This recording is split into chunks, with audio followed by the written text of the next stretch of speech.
TopMedTalk. Thanks for downloading TopMedTalk. TopMedTalk is the broadcasting arm of EPOM, Evidence-Based Perioperative Medicine.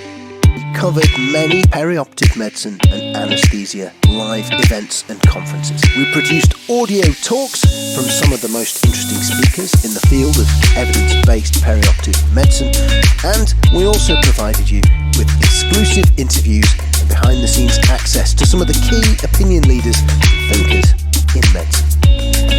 That's not to mention occasional exclusive news releases, hard-hitting debates, and the friendly charm of your favourite presenters, Desiree, Monty, Sol, Mike, and the rest. Don't forget to subscribe via your podcatcher.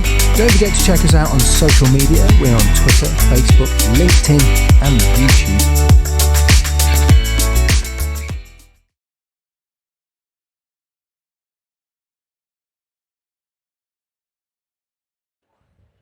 Welcome back to TopMedTalk here at Anesthesiology 2023, the annual meeting of the American Society of Anesthesiologists. I'm Desiree Chappell, your host. I'm joined by my co-host, Professor Guy Ledbrook. Guy, thank you so much for co-hosting with me today. Oh, it's been terrific. I come away much better informed than I started the day. So whenever I asked Guy if like, hey, you want to hang with me on TopMedTalk? There was no pushback. He said, sure, let's do it. Now, what do I do? So you've done a fabulous job of jumping right in with that without much instruction for sure. So thank you very much. It's been great. We have had some great conversations today, though, haven't we? Oh, it's been fascinating. I mean, it's quite astonishing kind of what we're hearing, what's happening, all the new things that are going on. You know, we're at a really exciting phase of the specialty. It's just growing. It's heading in directions where we might never have imagined. Can't wait. Yeah, the positivity is palpable. I love it. It's great. So for those of you who may not have heard of TopMedTalk before, TopMedTalk is a leading perioperative medicine podcast. It's a free open access podcast. We're global. We're listened to in over 100 countries across the world. We have over 2,000 podcasts, which, you know, when we talk about that, my other partners we always say it's been a lot of work, but it's been a passion project and a lot of fun. And we just this summer surpassed 2 million downloads. Wow. So a lot going on with TopMedTalk. We have our website, TopMedTalk.com, where you can go back into the archives of the conversations that we've had here at the ASA, which we've been at the last 6 years. So lots of content from these fabulous meetings, as well as from conferences around the world, and really, really cool chats with key opinion leaders in anesthesia and in our specialty. So lots of good content there. We did want to give a shout out to and a huge thanks to the American Society of Anesthesiologists. They have given us this beautiful booth and lined up some phenomenal interviews and leaders within the ASA to have chats with. So thank you so much. And also our sponsors. We couldn't do what we do. We couldn't make this open to the world, free medical education, without the generosity of Edwards Life Sciences, GE Healthcare, Medtronic, to name a few. So thank you so much to our sponsors. Without further ado, though, Guy, I think we need to jump right into the conversation, our last one of the day today. So thanks if you've been hanging with us. We have Eli McMillan, and we have Majesty Greer from Howard University, the College of Medicine. Guys, thank you so much for joining us. Thank you for having us. Yeah. Thank you.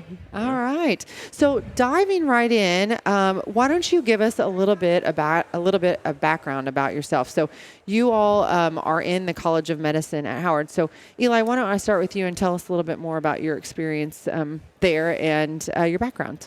Okay, so I'll start off with my background. I was born in Atlanta, Georgia, but then I primarily grew up in New York. So I basically claim New York as my home. But then my journey into medicine, I have a little non-traditional route. I'm already a physical therapist. So I went to undergrad at Tuskegee University, another HBCU, and then I did my doctorate of physical therapy at NYU. And then I worked for about a year and a half, and then just really opened my opened my eyes to the different fields within healthcare, and I just really fell in love with medicine and in particular anesthesia. And then that's when I applied to medical school, and now I'm here at Howard. And I'm loving it. Yeah, Loving and so and you said HB, you said some alphabet. There was some alphabet soup in there. Oh, HBCU, so yeah. historically black college university. And then when you get to the medical school, it's called HBMC, historically black medical colleges. Oh, very Yeah, good. Okay, yeah. and I think we're going to dive into that a little bit more in just a second. Majesty, why don't you tell us about yourself? Yes. Okay. So I'm originally from Hawaii, actually a town called Kaneohe in Oahu.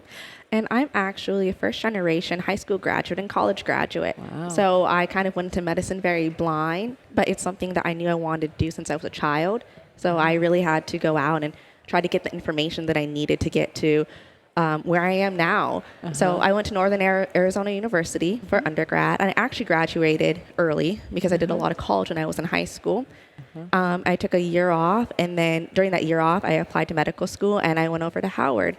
And I actually got interested in anesthesia because I worked as a tech in pre-op and PACU. Oh, okay. And an anesthesiologist heard I was a pre-med student, asked me if I wanted to shadow them. And I hadn't really heard of anesthesia, and I didn't really know what I was going to get myself into, but I needed shadowing hours to apply to medical school, right? So I wasn't going to say no. I'm so glad that I did because I absolutely immediately fell in love with the specialty. I knew I wanted to be a doctor, but I didn't really know what kind of doctor I wanted to be. And ever since then, anesthesia has really held my interest, and I'm actually one of the co-presidents of our Howard University's Anesthesia Interest Society. So, wow, that's fantastic. Very, very good. Thank you. Well, let's talk a little bit about the terminology historically black university or college of medicine, because that, I think, for many people maybe around the world don't understand what that means. So, Eli, do you want to tell us a little bit more about? So basically, it's on par with every other university around the country. It's just universities or institutions that were created to create a space that had equal opportunity for individuals of color and minorities. When we talk about HBCUs or historically black medical colleges or historically black colleges, it doesn't exclusively mean that the whole student population is just black students. Yeah. There's definitely a huge diversity there as well, but it's definitely it's an amazing creation that was made to create equal opportunities for individuals to gain access into the educational field as well to help further themselves. Yeah. And Majesty, what attracted you to Howard? Was that one of the things that brought you to the university there, or? Yes, it did actually.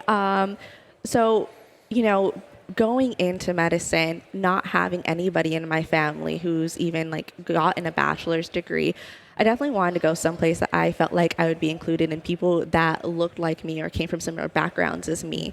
And so when I had done an interview over at Howard, I really felt like the faculty and the staff had come from similar backgrounds or like I said, just similar experiences as me, and then talking to the medical students. And I do feel like with me going there, I really have made some lifelong friends because of that. And I really do feel like I found my community, and that was very important because I needed that support going into medical school, especially because I'm doing medical school in the mainland, far away from my family, so I have to find another support system. Yeah. And I think, and as a woman, I can attest to this. It is, it feels good. You feel supported whenever the people who are in leadership represent you, Exactly. and who you are and where you come from. I to me, it's hard sometimes to really engage and interact with people who may not understand where I'm coming from.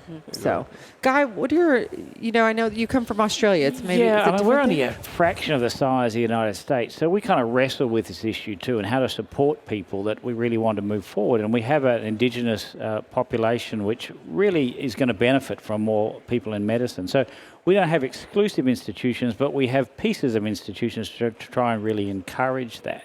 And so we try and get to the same place, but we just don't have the sort of size that you do to be able to achieve that.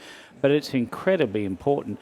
Look, I'm impressed by the richness of both of your backgrounds. I mean, you've clearly ended up in this place with an enormous amount of experience.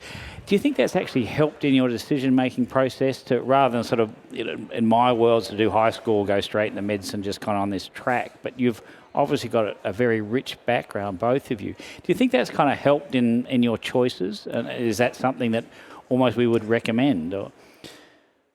Yeah, I really do, because I had to find a lot of experiences and make sure that this was the path I was going to go on. education is so expensive. The only way I was going to get education was through scholarships. And so I had to make sure what I chose to do was what I really wanted to do. Because, my family is unable to support me financially. So, yeah. Wow. How about you, Eli? I would definitely say my prior experiences have really helped me out a lot within just medical school, but also within the process of me understanding where I want to go with my career, with going into anesthesia, because it's sort of two-sided with that, because I was also a student athlete when I was in Tuskegee and I played basketball, so I really enjoy that team aspect of healthcare, and also I enjoyed that when I fell in love with that when I was in the OR for the first time, and with anesthesia, working with the surgeons, the circulating nurse, everything. I just loved the whole dynamic, and I felt like I was back at home. I was back on the basketball court. But then with regards to knowing that I wanted to do anesthesia, with my time working as a physical therapist, I worked for about a year and a half when I was at NYU, and I was able to learn about each different specialty, and really see and talk to them, and actually talk to attendings and residents, see what their life looked like, or what did the actual job entail. So it really gave me, I feel, an upper hand in a way, because really just be able to see it real time and see what each field did, and I could lay hands on them and just really understand what that meant, and it really helped to guide my decision. So a lot of people are surprised, like, I knew from when I came into school I wanted to do anesthesia, but it's because of my prior experience. I had so much exposure to the different fields that it kind of just made it clear for me from day one. That's what I wanted to do. Yeah, I actually really agree with that. Being working in pre-op and PACU as a tech, I really got to, it's very scary talking to doctors when you're a pre-med. So it was really great to get comfortable with doctors really quickly and have them be really excited that I wanted to go into the field and come and offer me advice. And even I would do patient transports throughout the hospital and seeing internal medicine doctors, oh, you're pre-med, here's my information. And also learning how to work with patients is so important, and having those skills before I even started medical school. With me now, a third year doing my rotations, I have those a really good base. I'm sorry. Foundation. I built a really great foundation, and now I can continue to build on my skills. And I think it is so helpful to get into the clinical environment as soon as possible if you're interested in medicine. Sure. It can really confirm it for you, or show you that, maybe I need to do a different path. Absolutely. And the programs that you've embarked on are obviously going well. They're obviously, you can see in your faces that they're terrific. Yeah. Do you get opportunity to feed back to people that are considering a similar path? So is there any program for people who are aspiring to this, or perhaps, just a bit further upstream from where you are, to be able to talk to them or interact with them to try and encourage that sort of career and approach? Yeah, so I could answer that one. So I'm also the VP of our anesthesia interest group, but also the VP of our SNMA chapter for SMA. SNMA is the Student National Medical Association for minority students. So we actually just had our regional leadership institute, and that was last week, and that was to have exposure to pre-medical students and those that are aspiring to come into medicine, and provide them mentorship and provide them just tangible examples of, this is somebody that looks like you that's also in this role. And so just definitely plenty of opportunities. And then 2 weeks ago also, there's another program called Black Men in White Coats. They had another mentor-mentee matching program, and now just another opportunity just to try and just speak with somebody that just wants to get into medical school, and just let them know about your experience, and trying to give them advice so that they could get into that position. Because I think it's just very important, just seeing somebody that looks like you, because it just helps it to become a little bit more tangible and a real opportunity for you to try and get there. And aspirational, but yet attainable. Exactly. Yeah, I'm sorry. Go ahead. Well, I'm also very passionate about giving back, because the only way I was ever going to learn how to do medicine was from people teaching me. So I haven't done any specific programs per se. I'm actually applying for, there's a medical ascension program in DC that works with, you do workshops with students, high school students who are interested in medicine. And so I'm applying for that, and I really hope I get that, because that's just everything I wanted to do. But I do more, I guess, it's kind of like a hearsay. So I have people who know somebody who's interested in medicine, and so they'll give them my contact information, and I will talk to them, tell them my story, try to give them any help I can or any advice that I have. I also did Upward Bound when I was in high school. I don't know if you've heard of that program. Yeah, so I actually am still in contact with them, and I also offer my services. I'm like, oh yeah, I can speak if anybody wants to know about medicine, and I've been able, to do that through Zoom.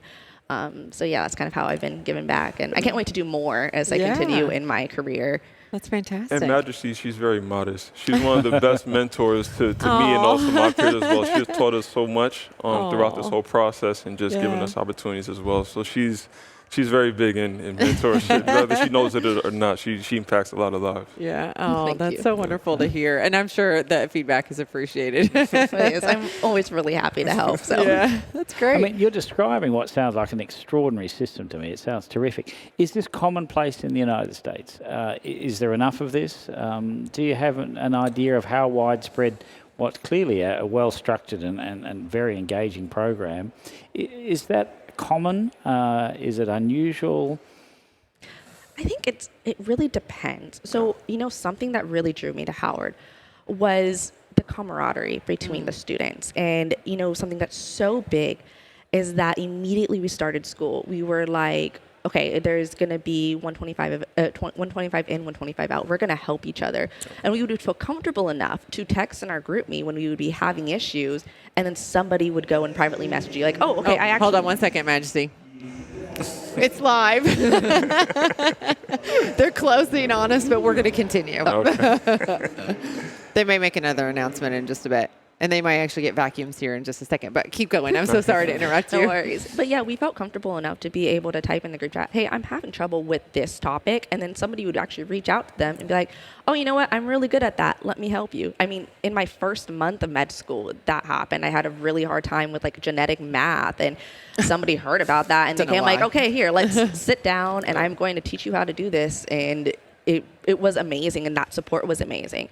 Now, I don't think that is everywhere. I wish it was everywhere. I feel like medicine is such a competitive specialty to be in, and I feel like you kind of really get in your head where okay, I have to be the best. But, you can really learn a lot from interacting with people and helping people. Actually, I learned that I honestly remember things the best when I'm able to teach it back to people. And you get so much joy from helping other people achieve their goals as well, because we're all a team. Everybody, every single med student, in the entire world, we're all in the same place. We all have a passion to help people, to help people's health care. And there's no reason to feel like, oh, somebody else has to fail in order for me to do that. Yeah. We should be able to help each other and lift each other up so that way we can all achieve our goals and help our patient population just become healthier. So yeah, that's great. So we talk. I mean, this is fascinating. I love this conversation. It is so great. You've talked about the things that you feel like you've taken away that Howard and this particular type of program have been able to help with. What are some of the challenges that you still feel like you're facing as a minority within the specialty of medicine?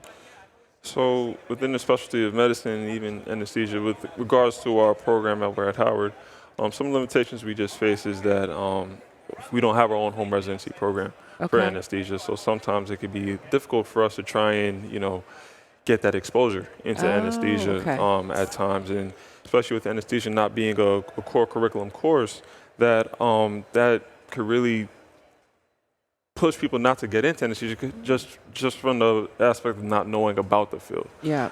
So I think that's definitely a challenge, and with that challenge, that also just makes it more difficult for us to gain that exposure. But then we have to work 10 times as hard to get those exposures. So reaching out to external entities, different hospitals, seeing who we can network with to see if we could just get opportunities to get exposure into the field. And even still with Howard, you still have opportunities to shadow every here and then, but even still it is limited as to when you hear your peers in other medical schools and they have their own home residency program, and it's just they have more exposure and more opportunities within the field. So that's one of the fallbacks of being in the program. Yeah.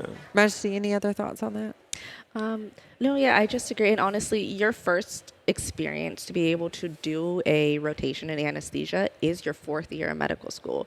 Oh. It is a couple of months before you're applying for residency. Applications are submitted in September, my first chance to be able to rotate will be, I finished my third year in July, so it would probably be August. Yeah. So I think that is a huge limitation. You know, it's not part of the core curriculum, and then us just not having a home program. So we really have to rely on doing away rotations and networking and really having to get our name out there. Yeah. Yeah, for sure. Well, guys, it looks like the future is bright, though. For sure. And my faith in the future of anesthesia, just talking to you guys, I mean, this is incredible what you are doing. And, you know, I think, Guy. Yeah, and look, to the sort of topics we've spoken about today, about the future of anesthesia and the value that's perceived from it, especially outside the operating room.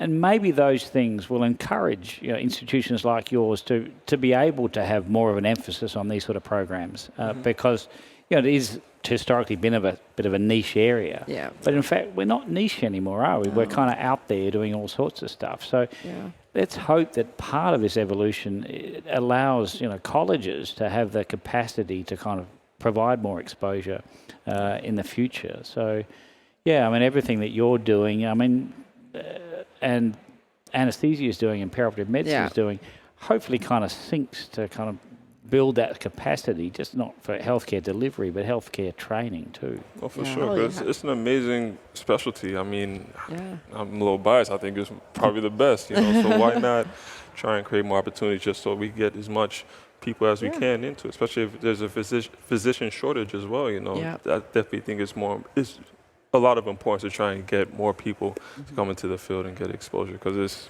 it's amazing. Yeah. Well, it's conversations like this and voices like yours that will push this. Yeah, exactly. And I do want to say really fast, the amazing thing about anesthesia is how our anesthesiologists are so excited and they really want to push the education for it. And, with Howard not having a home anesthesia program, we have a lot of doctors that actually reach out to us and to our AIG. We actually have a networking opportunity coming up next weekend where anesthesiologists from all over the DMV, residents and attendings are going to come and talk with our students. And it was just like, this anesthesiologist is a Howard alumni and was like, oh yeah, let me help you do this. And it's just really amazing. So we have a lot of hope for the future, and there's a lot of support, even though we don't have a home institution. We are so appreciative for. Yeah, absolutely. Majesty, Eli, thank you so much for taking time out of the meeting. Oh, I know. One more thing, one plug for both of you guys. You both said you presented today. Yes. Majesty, what was your poster on? Yeah, so I was looking at how residency meet and greets going on a virtual platform, speaking to medical schools individually, specifically HBCUs, can help increase the diversity in the anesthesia residency applicant pool. Oh, nice. Very good. And Eli, what about you? And mine was very sciencey based, but that's okay. it was looking at the effect of exosomes and different proteins within the postpartum woman population and seeing if that could be a neuroprotective factor to help mitigate the risk of strokes. And in particular, we looked at heat shock protein 20, and we saw that with some increases, it was able to be neuroprotective in those patients. Wow, that's incredible. I mean, this is great. But also, you have the opportunity and are encouraged to undertake these sort of inquiry projects at your stage, which is again sort of speaks well to the program that you're part of, because both of those are terrific pieces of work that you've been allowed to lead. So I mean the program you're on just sounds terrific. Great. I'm forever grateful to Howard. It's a great program. I really am. That's wonderful. Thank you, guys. And congratulations on your work and what you did today and presenting that. That's absolutely fantastic. And thanks so much for taking the time to sit with us here. Thank you for having us. Yes, it means a lot. Thank you. Absolutely. And if you want to hear more conversations just like this, again, TopMedTalk.com. This particular conversation will be on YouTube. If you liked what you heard, be sure to like that and share with your friends, because I think this one right here is going to be really important for the world to hear. So absolutely. Thanks again to our sponsors, and thank you for listening. Cheers, everybody. Have a great day. We'll see you tomorrow, day 2 of Anesthesiology 2023. This meeting is a collaboration with the World Congress, the Prehabilitation World Congress, POETS, which is the Perioperative Testing and Training Society. Boom, I got it. No, you didn't. No, you didn't. I did it? Perioperative exercise. Oh, dang it. I didn't You've get got, sorry, you've got guys. about 3 more goes to get it right. You know what? You're getting good advertising. Write it down. I do actually, right here. On TriPOM, the Trainees in Perioperative Medicine. So it really is a collaborative meeting that speaks to the perioperative medicine mission. Absolutely. So today, this session is actually sponsored by Edwards Life Sciences. We want to say thank you very much to them shout for out to them. supporting free open access medical education, right, for the masses. I want to thank our guests that we have here with us that are joining us. We have Simon Davies from York Teaching Hospital here in the UK, and we have Faraz Hatib from Edwards Life Sciences. Hello, gentlemen. How are you doing? Very well, thank you, Desiree. Always good to see you. Good to see Monty. Thank you. And Faraz, you've been a friend of TopMedTalk for a while. Yes, and very nice to be here again. Yeah, we just had a dinner the other night on Tuesday night. Right. Very well. It was a good time. We've done a few gigs now, haven't we? We did Yeah, one Anesthesia 2019. We did one above a pub near St Paul's. We had a great turnout, wonderful evening there. And just the other night we did one in the Montague Hotel over the road, live streaming it. Yeah. Questions coming flooding in. It was great fun. Yeah, both these guys are TopMedTalk regulars, really. They are. Simon's been around a couple of times. I've been too. press dragged into quite a few of them now, I have to say. Oh, come on, it's a ton No, I of love fun. it. It's great fun. Great fun. So Simon, you're going to be presenting later today during the main session, and we're going to be doing a little TopMed talking from the stage. But can you tell us a little bit about what your topics are and what you're going to be discussing from the stage? Tim's going to start off with hypotension and how that affects patient outcomes. And that then naturally leads on to, well, what do we do? How do we avoid it, or how do we treat it? And it's really just a few ideas that I've had about where we can improve our care. And some of them are quite simple, just change your behavior, maybe better monitoring in terms of how frequently we measure blood pressure. And then there's slightly more exciting things, how we adopt technology. So the use of predictive analytics, which is why for us is very heavily involved in that. And also maybe have a look at some closed loop systems, taking management of blood pressure out of our hands. And time and time again, automation performs much better than we do. Yeah, and I'd love to dive in. I want to dive into that more. Simon, give us a little bit about your background. Where are you from, and what have you? Where have you been working on? I'm from the rainy north of England. Yeah. So Yorkshire, northeast of England, very, very beautiful city, old Roman wall city. And we're famed for our Minster and our Roman walls and glorious countryside. Although Monty kept beating me last time with pictures of Dingle, so I'm a bit peeved about that. And I've been there as a consultant for about 10 years, but I did quite a bit of my training up there as well. And really good group of people, very proactive, very clinically orientated in terms of research, and great bunch of guys to work with and quite research active. And you've been really focused on hypotension and hemodynamic management in practice there and looking at that? I mean, for many years, looking at hemodynamics as well as other outputs, but I mean, even for me, hypertension's really only just come on the radar in the last 2 or 3 years. Yeah. And I'm only just realising the importance of hypotension and the avoidance of it in terms of how our patients do after surgery. I was going to say that some of your older colleagues, so be careful what I say here, Jonathan Wilson in particular. He's just retired, so you can call him old. Okay, well done. Congratulations, Jonathan. David Yates, etc. If we go back to Jonathan's original papers, he was right at the very early stages of so-called goal-directed therapy. And if I remember correctly, his very early study was with a pulmonary artery catheter to do goal-directed therapy, which worked fine and dandy, didn't it? Worked well. Well, we see the evolution from there, haven't we? And that was probably the mainstay of monitoring we had in terms of advanced hemodynamics at that stage. But as the decades have progressed, we've gone to more non-invasive or minimally invasive technology and reaped the same benefits. Different protocols, different ways of delivering care, but the underlying principle still being the same. So where are you currently with regards to, for the more major cases where you're using advanced hemodynamic monitoring, cardiac output monitoring, are you working off the arterial line more now? Yeah, so most of our monitoring now for our medium to high risk patients is arterial based with the flow track, plus or minus some HPI work we're doing as well now. And before we get into the blood pressure thing, the core principles that you've adhered to over time, so fixing volume, flow, and we'll come to pressure in a second, but that sort of, we call it goal-directed approach, is still at the heart of things. I think so. I mean, it makes common sense, and I think what we often forget is fluid's a drug. You know, it has positive effects and it has negative effects. And if we're giving it blindly, if we're not monitoring what happens when we give it, how do we know it's working? How is it benefiting that patient? So more recently your journey has been, as we'll be hearing about, in blood pressure, but in particular, I think you're one of the relatively small group of people who got early access to what's called HPI. You can explain that to us between both you and Firas in a second. And you've started off, I think, as a bit of a skeptic and have become, like myself, a convert.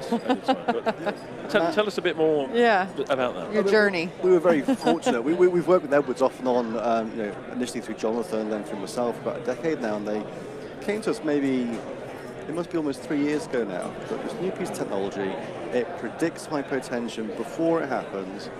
Have a look and see what you think. And Dave was involved, Dave Bates as well, and we played around for about 5 cases or so and just thought, I don't need technology to tell me what to do. I can see that blood pressure dropping. I do not need a number to tell me that patient would be hypotensive. And we all rolled our eyes and we wandered off and said, it's just nonsense. And then it was probably about, maybe a few weeks into it, and we were still using it, a bit less so because we weren't really believers. And there was that moment when the blood pressure was 80 mean arterial. HPI was saying you're going to be hypotensive, and you think this is just nonsense. And then they were. I thought, this might have some mileage actually. So we've recorded a bit about this recently, but just to remind people, the HPI number is from 0 to 100.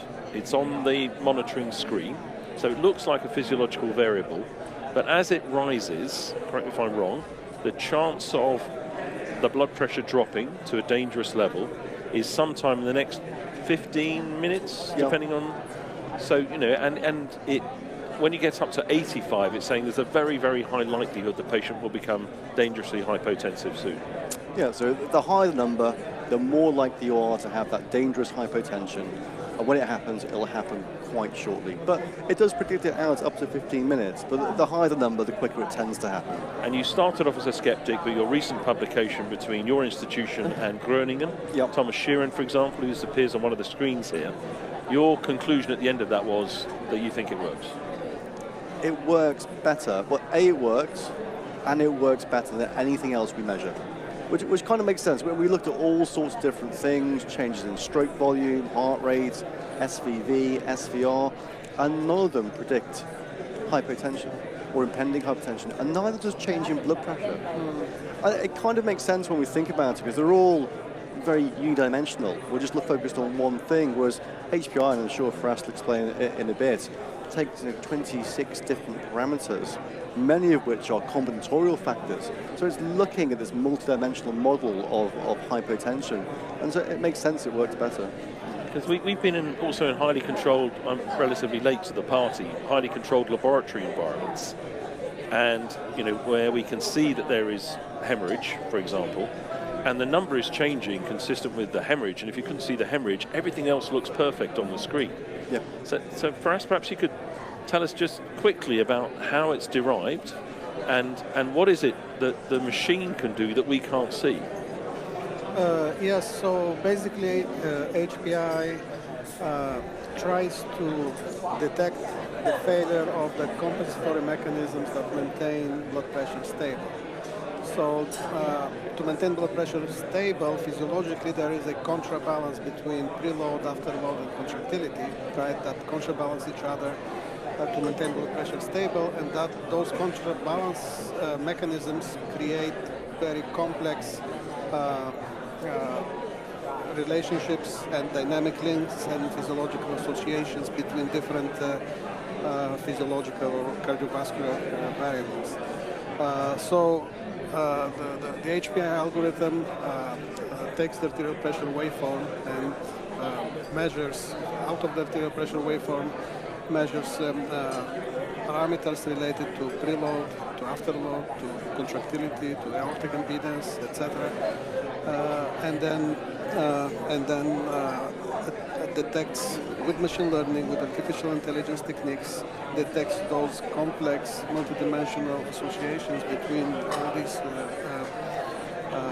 hemodynamic variables to detect early, failure in the compensatory mechanisms that lead to hypotension. So this is basically the high-level algorithm description. As I understand from our previous recordings, we've got, those of you who haven't heard it yet, you can look on TopMedTalk, you can look up HPI. There's a number of different versions of this recorded.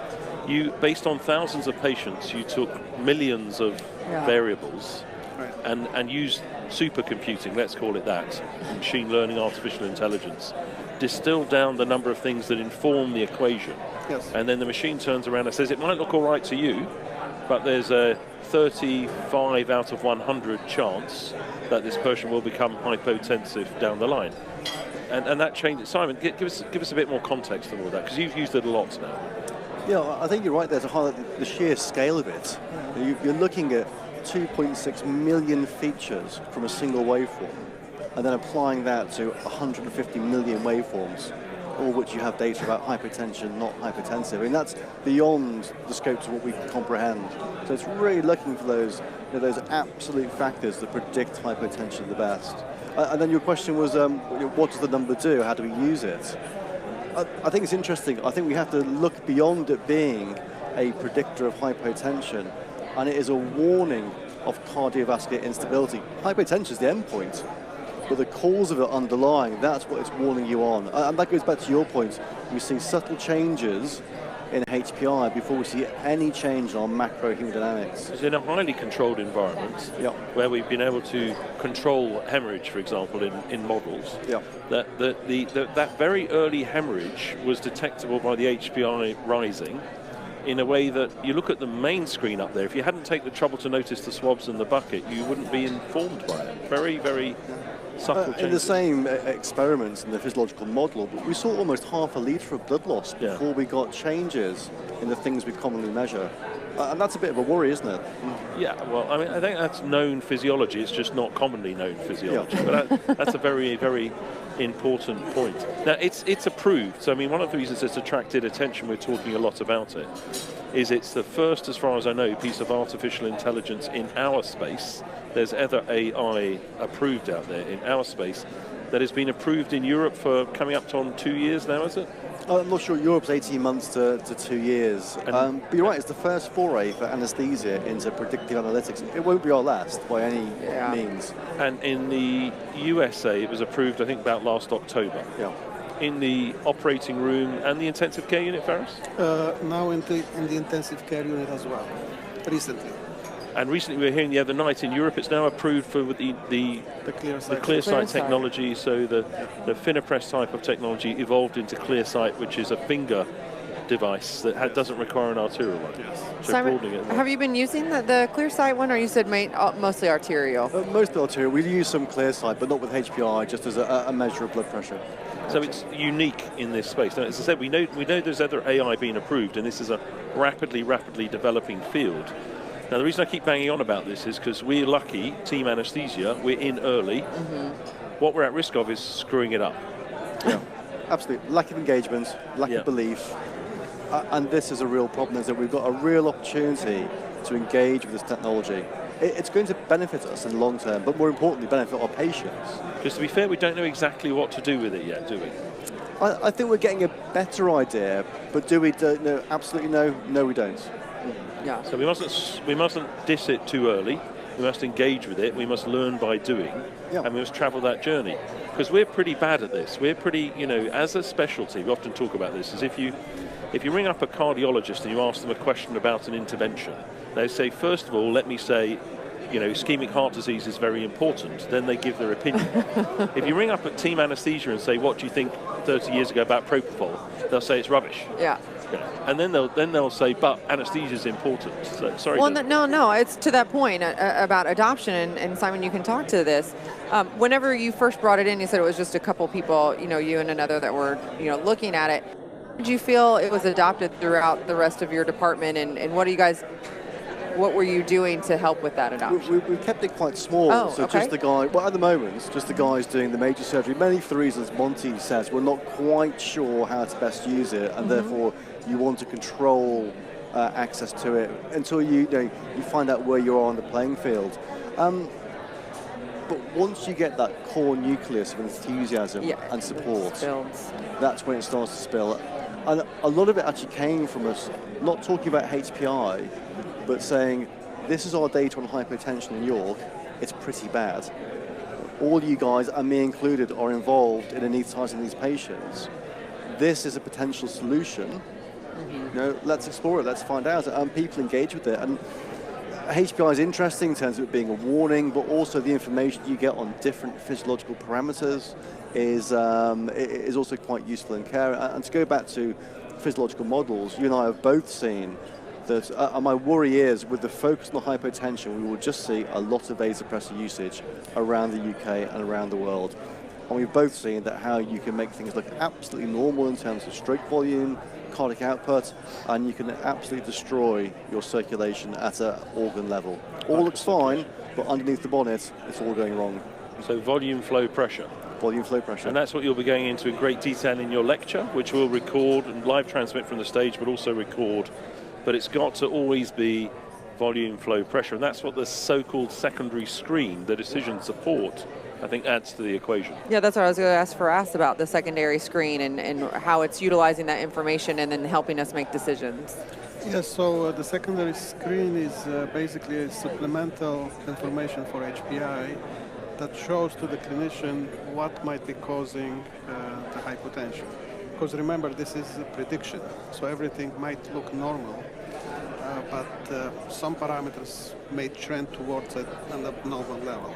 Right, so that secondary screen helps clinicians decide whether it's a contractility issue or whether it's a preload issue or afterload issue. So this second, well, I'm just looking over your shoulder. The people listening won't be able to get a great buzz on this, but there's a monitor just been thrown up with a secondary screen on it. And it has the things we're familiar with. It has mean arterial pressure, cardiac output, systemic vascular resistance. At the bottom, it's got three boxes. It's got SVV, it's got DPDT, and EA-dyne. Now, Simon, in 10 minutes or less, try and get through those three. I'll do the first one if you want. I was going to say, I'll do SVV. Do the easy one. After you. A stroke volume variation under certain conditions, like a positively pressure ventilated patient in sinus rhythm with appropriate sized tidal breaths, the air going in and out of the lungs, if the patient is relatively hypovolemic, so preload responsive, causes a variation in stroke pulse pressure of a particular magnitude. It implies the fact that they are preload responsive, and therefore a fluid bolus is likely to be one of the correct interventions. Correct? Damn it, that's absolutely correct. 10 points, Monty. Thank you. Right, DPDT and EA-dyne. Oh, you baby. DPDT is a measure of contractility. And the way to think of it is it just quantifies the slope or the upslope on your arterial line. And we're all used to seeing it when we've got a really good strong heart, the arterial waveform shoots up, so the pressure change is quite high. It happens in a short period of time, so DP, change of pressure, over DT, change of time, is a high number. So that's good contractility. So the one I'm looking at over your shoulder, the stroke volume variation is 8. So that's sort of threshold where we say, looking at all the other numbers, MAP looks okay, cardiac output looks good. I don't think they need fluid at the moment. They don't need preload adjusting. Their DPDT is 837 at the moment. Is that good, bad, or indifferent? I don't know. It's green right now. And so it's not a number we really have normalized values for. I think it's a number or a variable that we use in the context of change and trending. But it has next to it 0%, which I presume means it hasn't changed from baseline. So if we thought contractility was okay at the beginning, we think it's okay now. Yeah, so that 0% is over the last 5 minutes. Okay. But you may have started off at induction or pre-induction being 1600. Who knows? It might be a fit 21-year-old. Unlikely, but you're absolutely right. It's a number that we look at change in. Trends. So if you started off at 800 and it's now 200, you can be pretty sure contractility's gone down. Okay, last one, EA-dyne, and then we'll throw a few scenarios at you. EA-dyne, I don't know what it is. I think I know what it does, though. So it's not elastance measured in dynes, is it? It's not elastance. It's not afterload. It's a made-up number. It's your pulse pressure variation divided by your stroke volume variation. It's expressed as a ratio. It's a ratio, exactly. Okay. And so what it tells us that if you are preload responsive, so if your SVV is raised, if you increase flow by giving some fluid, will that increase in flow increase your blood pressure? Okay, let's give you a worked scenario here. So your stroke volume so your macro numbers are looking okay, but your HPI is rising. Okay, Yep. so what we're going to do here, your stroke volume variation is 15%. DPDT and EA-dyne are normal. Give a bit of fluid. Yeah, you're flow responsive. Okay. Yeah. Now, everything else is looking okay. HPI is rising. Pressure might be sagging a little bit. Your DPDT has gone down by 30%. If you wanted to treat that with a drug, what sort of drug would you give? For us, it's ephedrine. A little bit of inotrope, a bit beta stimulation, improves contractility. That's probably the underlying cause. Right, now let's get the one we have to get your head around it. And that is that you appear to be, your SVV is elevated, so you're preload responsive. And your EA-dyne is 0.8, which means your pulse pressure variation to stroke volume variation tells us what? It tells us, so in that situation, we want to give fluid because we're flow responsive. Okay. But giving that fluid is not going to increase our blood pressure. To do that, we have to have a second intervention. Okay, if the EA-dyne was 1.2, then by giving fluid, we're fixing flow and we're going to fix pressure as well. simple. Done. It is simple. Easy. It's only taken me about 2 years. But we got it. So the ratio thing. Does that make sense, Desiree? We all over it? You've had 2 years on me to figure it out. No, I mean, it really does. It's starting to make sense. And, if you understand kind of the preliminary factors, the main physiological parameters, I mean, to take it a step further is not that difficult. It's the stroke volume variation of the pressure world. That's what it is. It's a good way so to if you visualize it, as the air goes in and out of the lungs, as the air goes in, it squirts a little bit of fluid into the heart. So it does its own little preload. If the pulse pressure goes up and down, and the stroke volume go up and down equally, then the EA-dyne is 1.0. Yeah. If the stroke volume goes up and down a lot, but the pulse pressure variation doesn't go up and down a lot, you've got a floppy vessel, basically. You've got an old balloon. Yeah, it's blown up 1,000 times. You may give the fluid, but the fluid won't produce the pressure. So you need to give fluid and some squeeze. Yeah. It's fantastic. And you're getting all this information without doing anything. You're just watching the change. Oh, that should appeal to. Can you do it without a resident? Where I work, yes. I have two questions. One for us. What are some of the limitations? I get this question a lot. What are some of the limitations with the HPI? Because, there are a lot of limitations with SVV in general. So are they the same with the HPI? Well, let me say first that SVV as a parameter is not part of the HPI. So the limitations of SVV don't apply to HPI.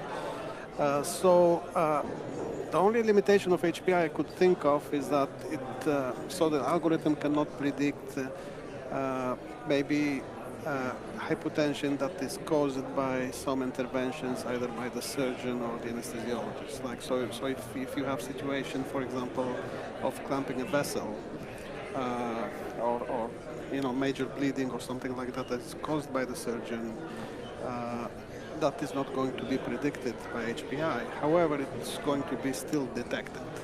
Right? And maybe talked about the other days, it can't predict, oops. You can't. Yeah. No, we can go Finger down in the spleen. You can predict that. And then, Simon, I have a question for you. You talked about you were adopting this very quickly. I feel like when we bring in new technology, that is the first thing we always say. I don't know if I believe it. This is a random number generator or whatever. What was the learning curve like for this? And in about how many cases were you kind of convinced that this was something that you thought would be valuable? I think the learning curve is ongoing.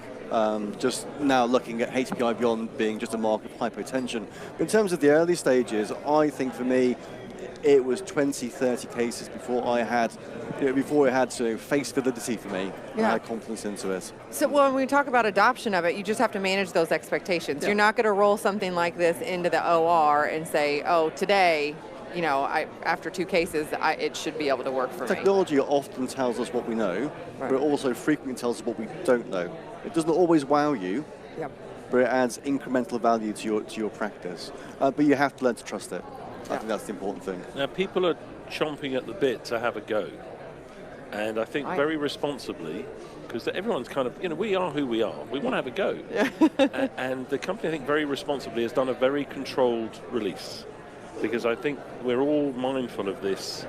You know, there's quite a lot of education to be done. Yeah. We do also need to learn by doing, but we need to educate ourselves to understand, you know, on the screen, again, the people here can have a look at it, it looks like a physiological variable. So we're at risk of treating it like a physiological variable. What can I do to make the HPI go up would be the first instinct, because, you know, maybe it looks like a saturation, whereas that's not the objective, is it? It's not a number you treat, is it? It's purely a warning. Yeah. Okay, that's going to take us a while, because you can make it go up and down by doing things, can't you? Oh, you can. You can aim for a HPI of 1 all the way through if you want. Might not be the best thing to do, though. And you can get it close to 0 by doing the wrong thing as well, can't you? Very much so. Yeah. Yeah. So that's going to be part of the education journey. And that is key, I think. Yeah, absolutely. Well, any final thoughts, words of wisdom, or words to take home for people that are, when they start looking at this technology? I think, as you were saying before, Desiree, we just have to embrace this, and we have to work with industry, because they can provide lots of things that help us care for our patients, but we have to engage with them, and we have to engage with technology, learn to understand it, learn where it fits into our practice, and more importantly, learn how to use it appropriately. Yeah. And it's going to be it's one of the first in a rapidly emerging field. I mean, you know, for us, this team have worked really hard to get us here. It's been a very heavy lift, but already people are understandably saying, can we customize HPI? Can we add different variables to it? Can we watch it? I mean, I know you've got a big team now working really hard, but this is difficult stuff. And the you know, the more we race at it, the more we potentially screw things up, the harder we'll make that journey. So we've got to work together, which we are all successful. Yes, and this is just the first generation of predictive analytics type of products, and of course we are already working on the next generation's products, of course along with clinicians collaborating on developing these technologies. Yeah, that's fantastic. Well, gentlemen, thank you so much for sitting down with us here on TopMedTalk here at EBPOM 2019 in the exhibit area. We look forward, Simon, to your presentation later today, hearing more about that. And be sure to check out the TopMed Talks that we've done with Simon and Faraz on TopMedTalk.com. Thank you guys so much for listening. Cheers. Thanks, both. Thank you.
All right, well, we are coming to the end of Anesthesiology 2022, the annual meeting of the American Society of Anesthesiologists.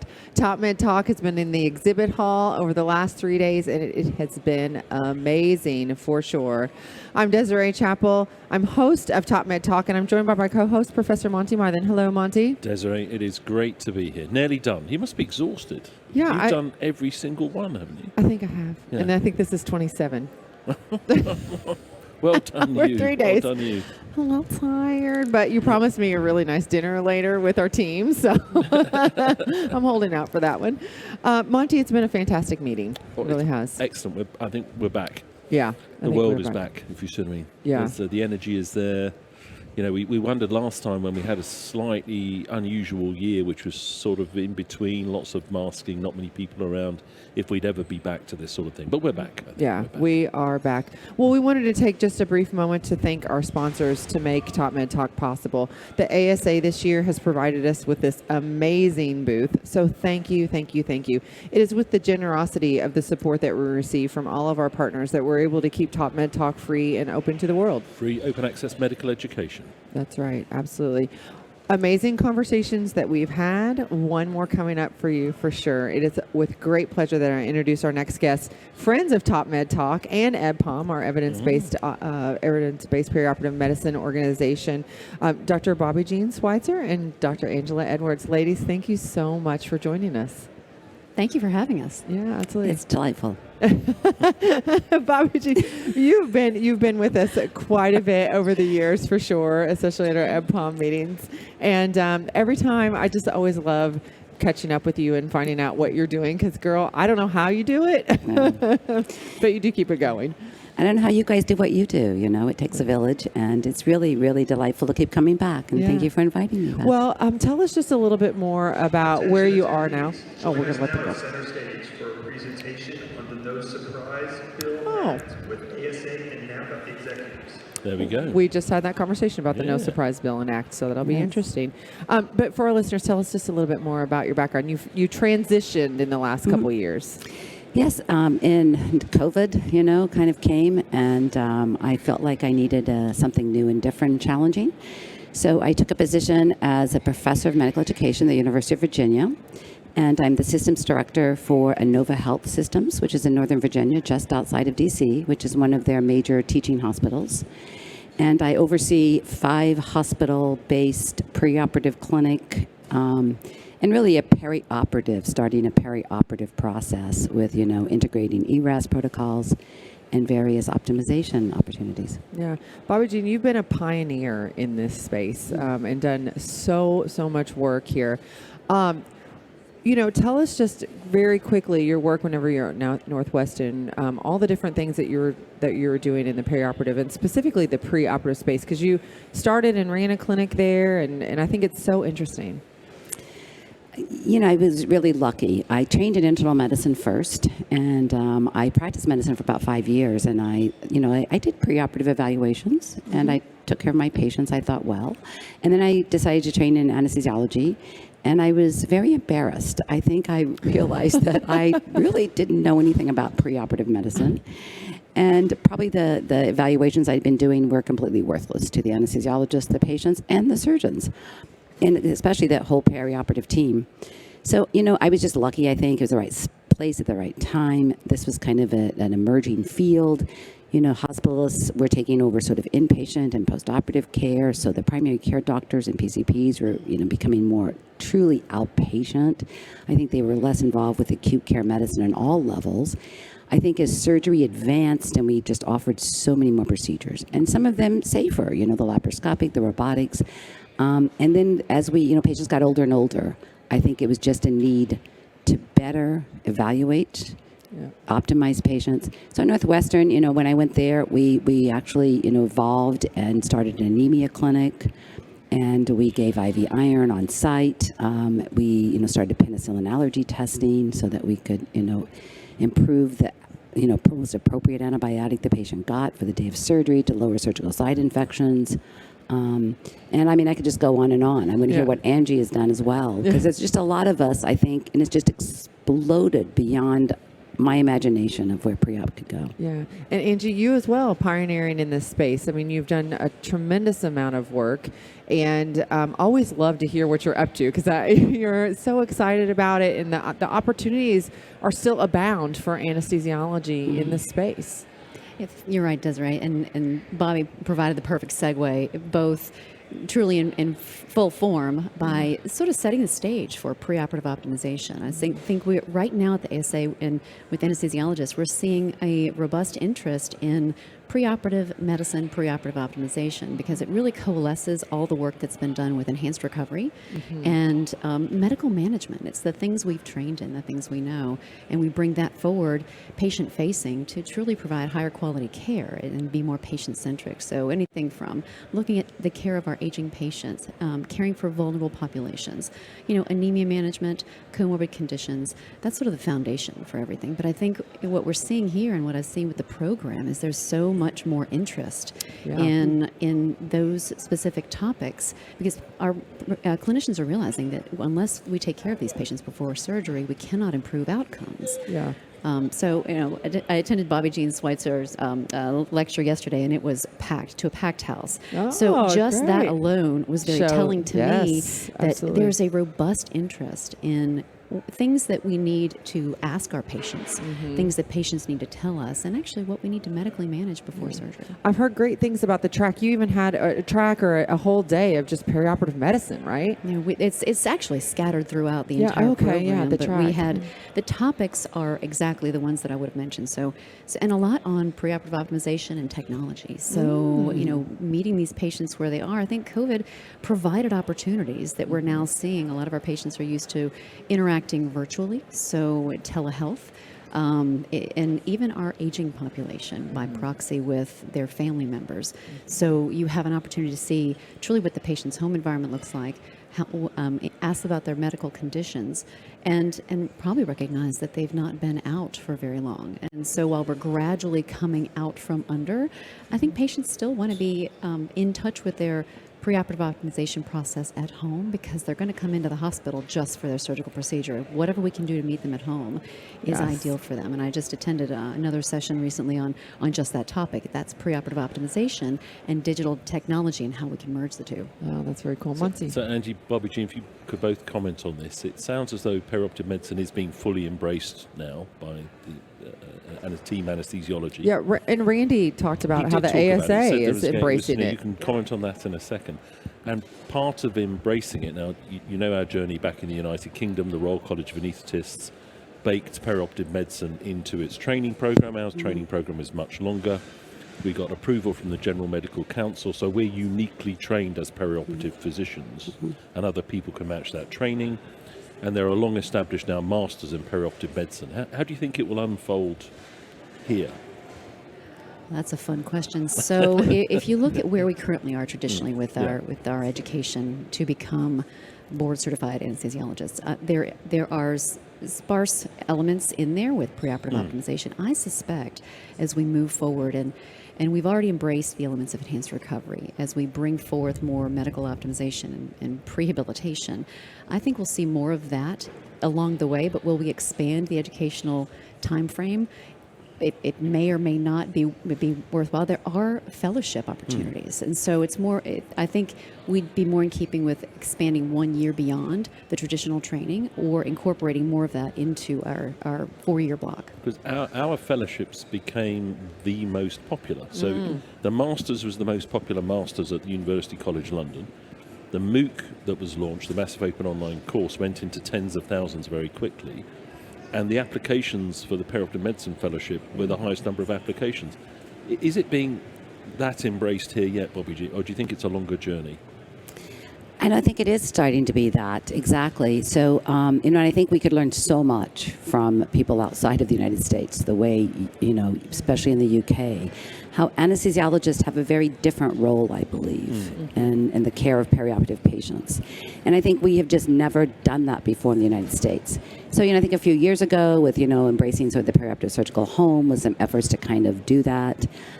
So there's a new ad hoc committee on perioperative medicine here at the ASA, and they're, diligently working. In fact, one of our good friends, Gina Blitz, who's at Duke, runs a prep clinic there, is, one of the leaders in that group of developing a curriculum. And a lot of it's based off what the work that Gina and Angie and others did in SPACI, the Society for Perioperative Anesthesia and Quality Improvement, which has a virtual fellowship. That's the second year now. Correct me if I'm wrong. The second year of graduated fellows. our first class. Right. Yes, Congratulations. That's a 9-month program that was very highly received. So a lot of that is being taken from what you guys have done, what others have done, what SPACI has done, to develop a core curriculum and competencies around what it means to be a true perioperative and real focus on the preoperative, because I think we have ICU doctors, we have pain doctors, we have others who can help us with the postoperative period more than we have people in the pre-op. Ironically, even the internal medicine training here has nothing on preoperative medicine. So a few years ago, the ABA deemed that every anesthesiology resident needed to have 4 weeks of preoperative medicine. But it doesn't mean it has to be in a preoperative clinic, and doesn't mean it has to be, directed by an anesthesiologist in a preoperative clinic. And then a few years ago, they actually decreased that requirement down to 2 weeks. I think the ASA feels that is, not going in the right direction. I think they're already reaching out to ABA, they're reaching out to others to both develop a fellowship that would be a postgraduate after residents finish their anesthesiology, but also to bolster and have a true curriculum and competencies within the residency itself. Because ours, which I think they did a pretty good job, is spiral. So you do, core, intermediate, and some people do advanced, but everyone does core and intermediate.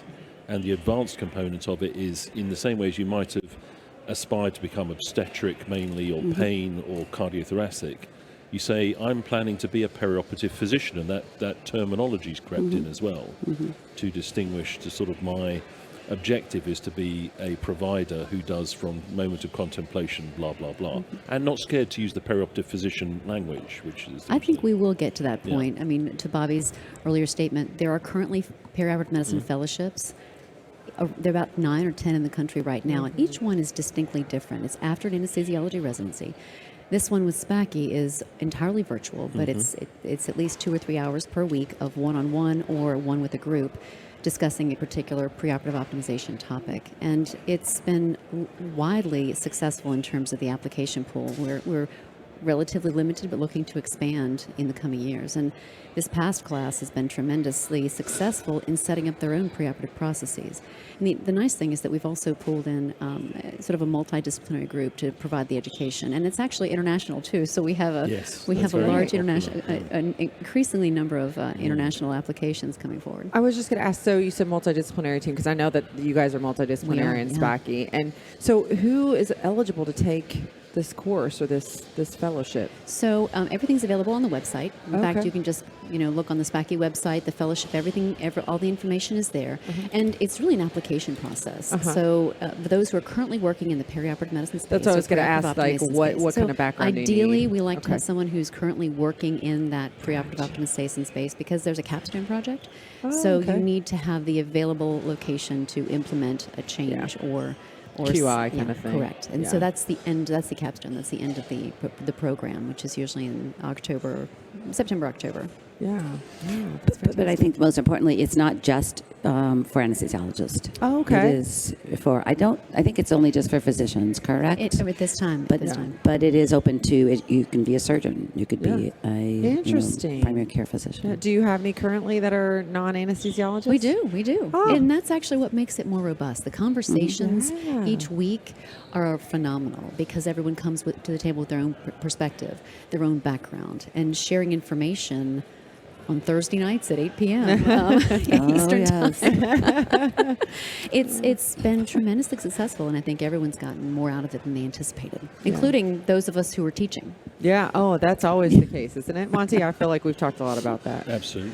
And it's I think people are starting to appreciate what a wonderful career opportunity it is as well. Yeah. I think it is absolutely a career opportunity, especially, in the space in the United States, right, where we have various, professionals who can deliver anesthesia services, and increasingly even, non-anesthesia trained, be those dentists or interventionalists that are giving sedation and conscious sedation in nurses. I think, we want to make sure that we're relevant as anesthesiologists, and that we really leverage our training. I mean, we're going to medical school, we're doing these full, residencies, and I think it's just a wonderful opportunity for career development. Yep. And it's so important for our patients, because there really is a void. I mean, I mentioned how, internists do not get trained. There's no curriculum in internal medicine training. There's no curriculum in cardiology for preoperative evaluation and practice. There's people who do it grandfathered in. They write some guidelines in different specialties. But especially coming from the world of internal medicine to the perioperative, it's very different. It's this, we're not trying to, improve care over the lifetime or a year or 10 years or preventive care. And it's so important to be able to weigh, I think, that you don't want the cure to be worse than the disease. So while you're waiting to evaluate a cardiac situation, if the patient is deteriorating, or if you don't consider that, well, if I don't do this basic simple colonoscopy on this bleeding patient, but I want to send him to cardiology who wants to put a stent in, which will require dual antiplatelet therapy, doesn't exactly line up, right? Yeah, sure. I think Bobby brings up a really good point. We all went into medicine to have an impact on care, and we're really fortunate in this space. As anesthesiologist in the holding room, I have limited time to interact with my patient, whereas in the pre-op clinic, I have the great fortune of having 10, 20, 30 minutes. In fact, sometimes I get in trouble because we're talking too much. but an opportunity to actually make your patients feel better, have an understanding of what's getting ready to happen, and ask questions, whereas you don't have that opportunity. And then sometimes it could go on for several different episodes because we do, again, in improving medical conditions or interacting with primary care physicians or even their surgeons, we're oftentimes very involved in their care, much more so than we would be in the holding room, to actually improve outcomes and actually make their process much better. Yeah. One more question, Desiree, if I may? Yeah. Is this very complicated area? We've discussed it a little bit before. I know you're passionate about this, Bobby Jean. Is proceeding to surgery is not always the correct endpoint of a preoperative evaluation. Could you both comment on that? Bobby Jean first, I'll let you. Yeah, I think what you're getting at is that, I think that it's important that we make sure the patient, consider obviously the surgery, but, we know that in the United States at least, about 40% or more of surgeries we do are considered completely elective surgeries. And so they don't have the time sensitivity or urgent nature. And so you really have to weigh those patients particularly very differently, right? And we know that I think immediate anesthesia and surgical care has become very, very safe, but not necessarily the recovery periods and the improvement on quality of life and what it takes. And so I think part of that, too, is what we do in the preoperative clinic is making sure that those patients who are going to have their total knee replacements understand that, they can't go home and go upstairs and sleep in their second floor bedroom. And so I think that, we are careful that we weigh the correct timing of surgery, the correct venue for surgery, even the correct team. It's like sometimes we need to make sure that the cardiologist who specializes in pulmonary hypertension is going to be around when that patient now has their surgery. But then also, really engaging the patient in shared decision making of whether surgery is really, they've considered all the alternatives, and they've considered the downside, perhaps, of what can occur with surgery, or even the time and effort it takes to recover, because they'll have a wedding coming up, or something that, 100%. Angie, where are you building in this concept into the fellowship, or has it been built in? It is. Actually, the entire curriculum is built. So every week has a new topic, several readings, and it's part of our shared decision-making conversation. Bobby also sort of touched briefly on the added value that we provide in the preoperative space. That is, it's easily quantifiable, which is actually also important to demonstrate to administration to support what we do, because there's time, personnel, and space involved in having a preoperative space or even doing telehealth.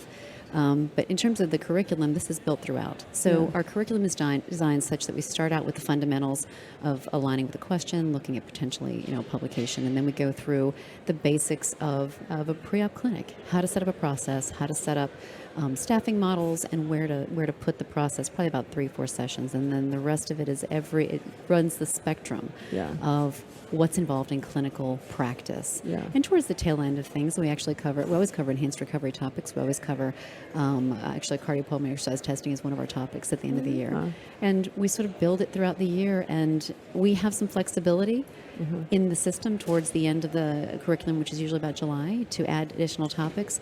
And each week, all of our fellows are paired with a mentor. So each week, those pairs meet up as well to have additional conversations around their capstone or issues they're having in their preoperative process or questions they're having regarding the fellowship. Yeah, that's interesting. And the concept of shared decision making is something that you've just it's infiltrated kind of in each one of the It is a specific areas. Topic for a week. Yeah. But it's also built in. Yeah. So we have a focused topic each week, but as you can imagine, conversations go anywhere, so we open things up. And Angie, you mentioned, I think, cardiopulmonary exercise testing. Is that getting traction in the preoperative evaluation space? No. Not yet. Okay. It's part of our curriculum. I think it, like everything else, it's all resource-based. So it's certainly part of the educational curriculum, but in terms of implementation at each center, it's very different. Yeah, for sure. Well, ladies, I always love to catch up with you guys and know. So tell me, what is the latest that you're working on? I'll start with Bobby Jean right now. Oh, my. Or any new articles or anything? You like every time I talk to you, like, oh, I have another book coming out or a chapter or an article. Thank you for asking. I just had an article actually published last week or 2 weeks ago in anesthesiology on, I think, a topic that hasn't been covered well is the patients with ophthalmological diseases and the impact of that on, intraoperative care. And so, it's some relatively, I would say, not commonly, but very often encountered. But because they're not sort of in people's top of mind as something, we've taken things like glaucoma and macular degeneration. And, great. And the ones at risk for blindness and positioning, especially with all the anesthetic risk. Yes. Yeah. Steep So we chose another organ, and I've been sort of on an eye thing. So at last in the December 2021 issue of Anesthesiology, I was the lead author on an article on the perioperative care of cataract patients. Really? And so we published that as a guideline from Society of Anesthesia, Ambulatory Anesthesia. So I really urge people to take a look at that because it's a very kind of practical how-to. Yeah. Is it okay to, proceed depending on the glucose level? Or if you have newly discovered atrial fibrillation the day of surgery, is it safe to proceed with a cataract surgery or not? It may be a topic sometime we should discuss on TopMed. Absolutely, we should. That's very cool. It's and so those are the most two recent ones. And then what's coming down the pike is I'm working on a paper with SAMBA folks on safe dental care and safe sedation in the dental space specifically. Yes. Which, we've had some unfortunate kind of, situations in the United States of some people. Poor, very bad adverse outcomes. So we're working on that. Great. And then there's a SAMBA guideline on glucose management in diabetics coming out soon. I don't know how you do it all. Sure. Angela, what about you? Because I know you're always up to some amazing things thank as you well. for asking. I had to sort of think which topic we're going to talk about. So most of my work right now is on education. So we're doing a lot of work across different preoperative spaces, both in my region as well as across the Southeast, trying to improve preoperative optimization and processes and at least unify what we're doing. So care of the aging patient, preoperative anemia. Everyone sort of adopted enhanced recovery, but what does that mean in terms of nutrition and rehabilitation and cognition? Yeah. So that is sort of the focus. With SPACI, we've got some exciting things coming out. I have to sort of be fairly covert, but we've partnered with a lot of our members and looking at their preoperative processes across the spectrum of our membership to see if we can establish a best practice for preoperative clinics and preoperative programs. All right, very good. I don't think we talked about your background, but tell us where you're from and about your practice just quickly before we wrap. Oh goodness. So I am currently an assistant professor of anesthesiology at Wake Forest School of Medicine in Winston-Salem. I have served as the medical director of their pre-op clinic, section head of perioperative medicine, and I am currently serving as the vice chair of professional affairs. So didn't quite leave those hats, just sort of scooted onto some additional things, and it's all great because I still practice in the pre-op clinic and I still maintain a presence in the OR, and it's been rewarding all the way through. So I do a few things, but not nearly as much as Bobby, because she didn't even cover all the things Both that of you she's done. guys do. And I was privileged to visit recently. Awesome. Yes, it was a pleasure. Grand Yeah. rounds. Awesome setup. Yeah, A that's research fantastic. powerhouse as well. It is Wow. fun, isn't it? Yeah. What a team. It has not stopped. Wow, I'm so impressed. Liz, I'm always so impressed to talk to you and hear everything that you're doing. And, you know, leaders, again, I said pioneers, but really leaders for women in anesthesiology as well. And that's a topic I know we've talked a lot about on TopMedTalk as well, but thank you for everything that you do. Thank you for having and the us. inspiration Thank we you. get Thank from you. you guys. So, and thank you for listening to TopMedTalk. You know, you can find all of our podcasts. This one will be there too at topmedtalk.com or on your favorite podcatcher. And again, thank you to the ASA for supporting us to be here at Anesthesiology 2022. We'll catch you on the next one. Thanks. Cheers. Bye. Hello and welcome to day 3 of EBPOM Ireland and EBPOM Chicago. I'm your host, Desiree Chappell, managing editor of TopMedTalk, vice president of clinical quality for North Star Anesthesia, and co-chair for the meetings this week. And I'm joined by my co-host, editor-in-chief for TopMedTalk, professor of anesthesia and critical care at the University College London, and my co-chair for our meetings today, Professor Monty Mythen. Hello, Monty. Hey, Desiree, great to see you. Isn't it great to be here in Ireland? It is great to be in Ireland. Fingers crossed we're actually going to be there. This is another pre-record. I know you're getting used to that now, folks, that some of these are pre-records, but most of it's live, but some of these have to be pre-recorded. So we are enjoying day 3 of EBPOM Ireland, we hope. That's right. That's right. And we're sure that there's plenty of great content. We've seen a lot of it in the pre-records and hope you got to watch the pre-records too. If you missed any of the content for the EBPOM meetings in general or anything off the TopMedTalk stage, no worries. There's plenty of on-demand content that if you go back to the Education Hub, the EBPOM Education Hub, you'll be able to get that. So don't worry. You can still have access to all that great information. And actually, if you didn't realize it, you have access to all of our EBPOM meetings from the year, right, Monty? Absolutely. Great. Tremendous value for money. All right. Well, again, thank you for joining us wherever you are in the world. It is a bit of a craziness. We were hoping to have this as more as a hybrid meeting. It's not actually happening that way. And then we decided to conjoin our 2 meetings, EBPOM Ireland and EBPOM Chicago, together. And that's working really well, Monty, right? Lots of great content. Fantastic content.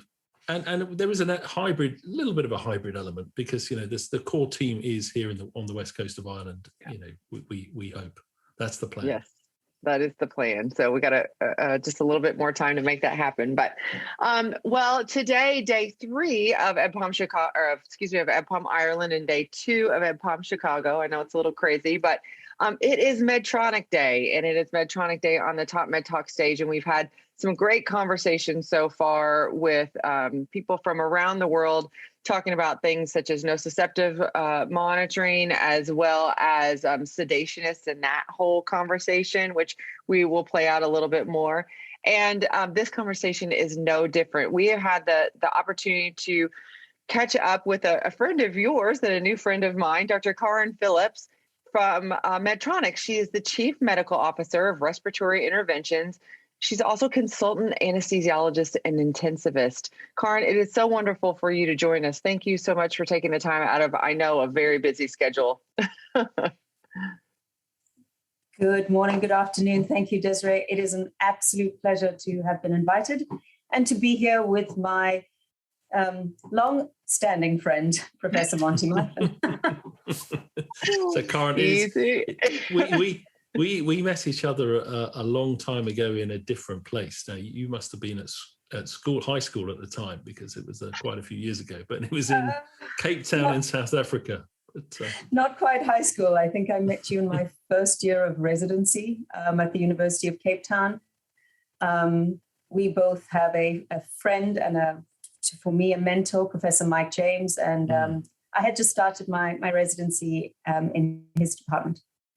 So our Desiree may have touched on it before, but University College Hospitals and UCT, Cape Town, and the hospital there have been twinned in the past and have a very close relationship. So Professor Mike James, for example, did a sabbatical up with us. So we have a frequent back and forward, but we're not giving that one up. It's a wonderful relationship.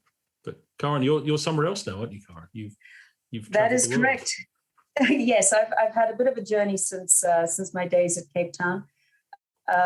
I left South Africa in 2001 and actually moved up to Yorkshire in England, your neck of the woods, well, slightly north of you, up north, and spent 6 years in the Mid Yorkshire Hospitals Trust, Wakefield, Pinderfields, Pontefract, Dewsbury, Huddersfield. And then in 2008, relocated to Newfoundland, Canada, and worked at the Western Memorial Regional Health Authority at all stages in full-time anesthesia and critical care. And then 3.5 years ago, I decided to have a pseudo midlife crisis, I suppose, and did an MBA in healthcare administration with the view to transitioning to the C-suite. Was mainly around work-life balance. The calls were getting a bit rough and my daughter wasn't seeing very much of me. So did my MBA and through the process, interviewed for this position at Medtronic. And so 3.5 years ago, I was very fortunate to have achieved this position and relocated to California in June of 2018. So it's been a bit of around the houses, but that's where I am right now. Well, congratulations. Congratulations. Thank you, sir. I'm very fortunate. What a journey, for sure. Well, great. I'm sure you've had some wonderful experiences along the way. But today, Karen, we thought we would take some time and get into, you're a leader there at Medtronic in the respiratory intervention. So maybe you can take a second just to tell us a little bit about that department and that group there at Medtronic, and then we can kind of get more into the down and dirty of that.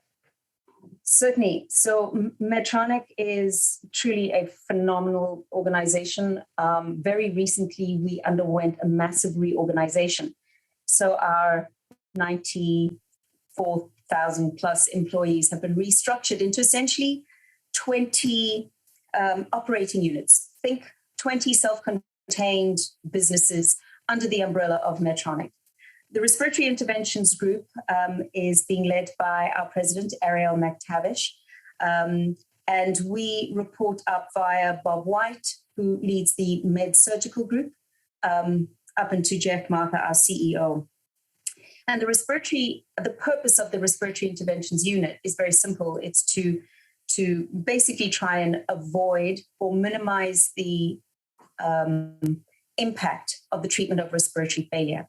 And as such, our entire portfolio is based around all of the devices that you would require to care for the entire spectrum of respiratory failure, from the very mildest, so oxygen masks, all the way through to high acuity ventilators, as well as all the accessories in between.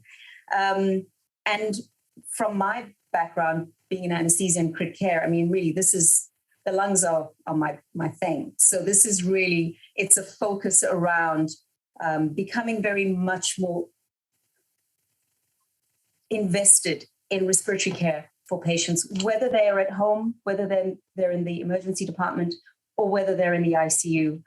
And it's allowed me to focus my attentions and truly not so much be as broad, but also dig deep. And so today's conversation is really quite interesting to me because we have seen a significant transition through COVID from the very beginning, March of last year, when those first papers were coming out of Wuhan, looking at, this is ARDS, all the way through seeing what people were doing, how they were, and how patients were behaving, and then going, oh, hang on. Then came Gattinoni's paper saying, all ARDS is not the same. We need to rethink this. And it just evolved and is still evolving. Yeah.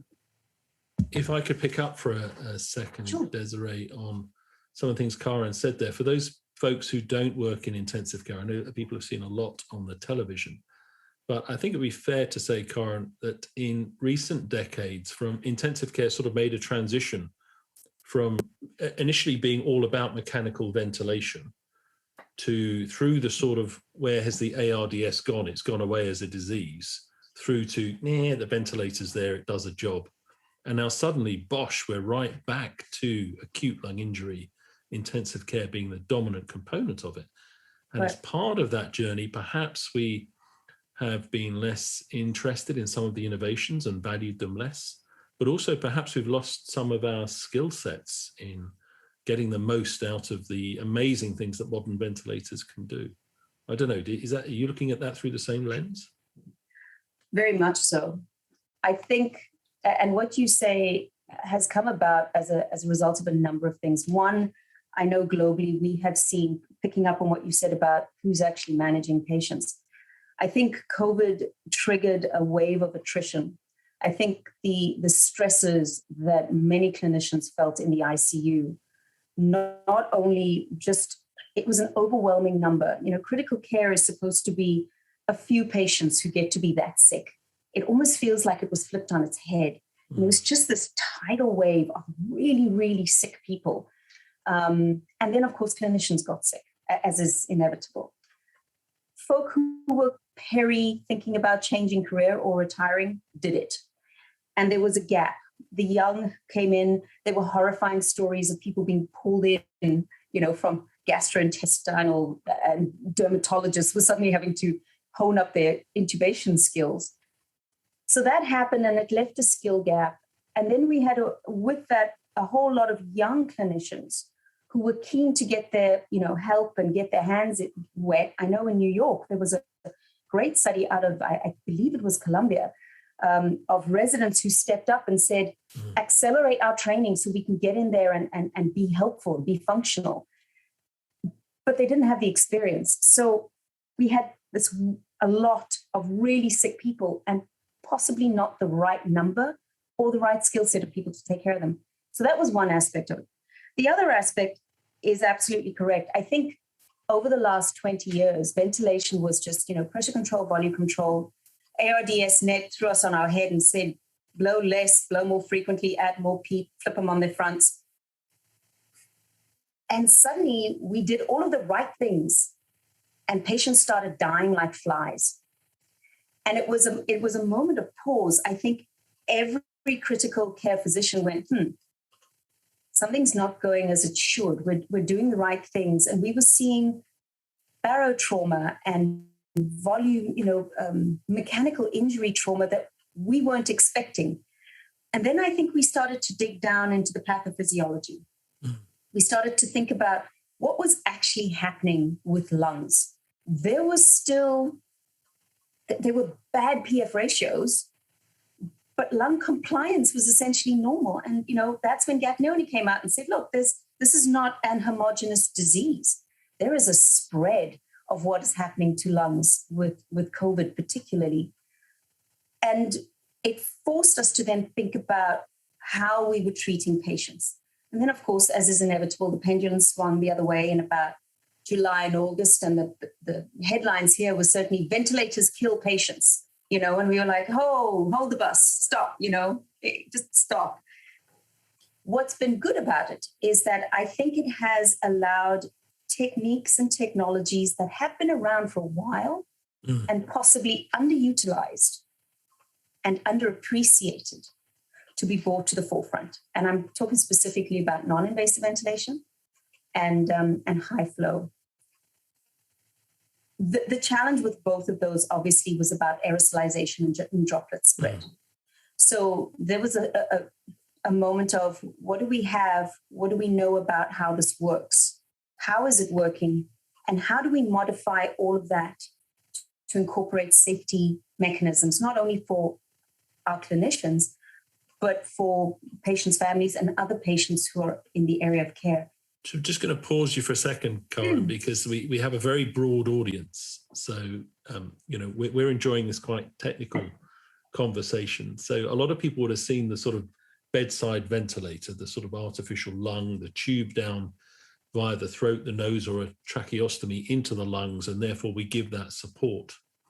But there's also, as you're referring to, this sort of concept of not having to put the tube in, but giving very high flow, either via the nose or with a tight-fitting mask or with a hood. And we did quite a lot of interviews on TopMedTalk early on with our Italian counterparts who were saying, basically, I know you're scared of what we're calling the aerosolization. In other words, it's an airborne virus. You surely don't want to spray that around the intensive care unit versus, don't overthink this, protect yourself, but then use this first. Right. Is that right? Where are you on that now? Where do you think we should start today with COVID? I think we should start by assessing the needs of the patient, as always. I think, as all good practitioners will tell you, you start with the least invasive first. And then with the correct insights around patient response, history, physical examination, investigations. I mean, this is like medical school stuff. Assess the patient's response, see how are they responding to what you're doing? And if not, should you escalate? And if so, to what? My feeling at the moment is that non-invasive ventilation, and for those who are not in the critical care space, we certainly know someone who has sleep apnea or has a home CPAP device or has an asthmatic family member or has COPD, where they have those periods of exacerbation in the flu months, in the winter months. And they tip over. They get another little batch of flu on top of bad lungs, puts them in the ER, and they need a little bit of steroids and a little bit of, Ventolin or something to bronchodilate them. That same technology we have seen really minimizes the trauma and potentially the damage that can be caused if we hop over them and intubate too early. Because, Monty, as we know, ventilation is invasive ventilation. Putting in an endotracheal tube and hooking someone up into a ventilator comes with a significant number of complications. And to care for a ventilated patient is highly labor intensive. You need a lot of nursing staff. You need someone who knows what they're doing. And also you need to care for everything else about that patient whilst they can't. You need to make Karen, on that point, I just want to bring Desiree back in for a moment, because Desiree, not everyone will know, you were a critical care nurse, and now you're a CRNA, a certified registered nurse anaesthetist. I think I'm getting that right at this stage. And therefore, you were probably caught in this space in between where you were a critical care nurse, you have all the skill sets. Would you come back in to consider critical care? Let's not get into what happened next. But what was happening in your mind with regards to the invasive ventilation, intubation versus CPAP versus high flow? Yeah, I mean, it's really interesting because, for the first time, in my professional career, I heard people telling me all about ventilators, the layperson, because everybody then knows about it, since COVID. So that piece was kind of interesting to me. But, for us, it was, there wasn't a lot. When I was a critical care nurse, 15 to almost 20 years ago, we weren't,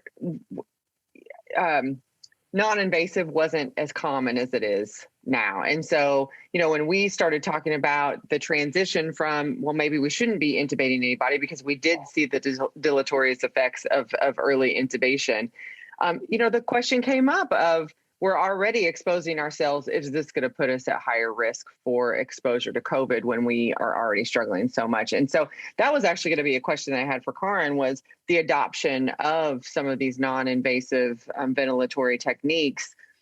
How has that transition really been happening in the ICU and critical cares? I think, ironically, I think it's been driven primarily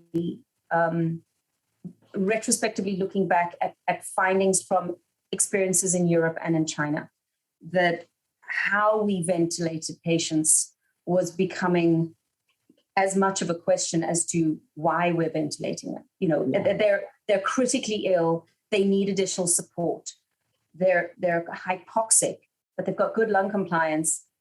How do we ventilate them? as much as Y.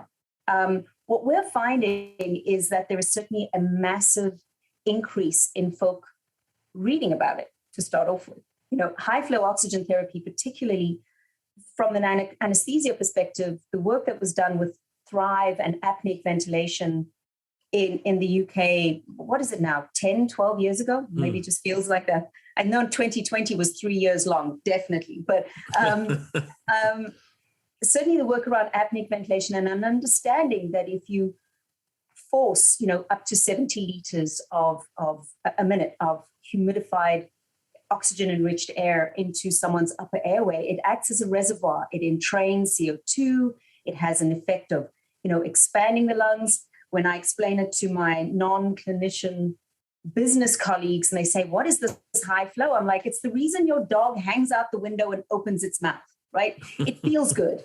It's just blowing air in and it makes it easier for him to breathe and it's fun. It kind of got a lot more press, high flow did, and those patients who were really difficult to ventilate.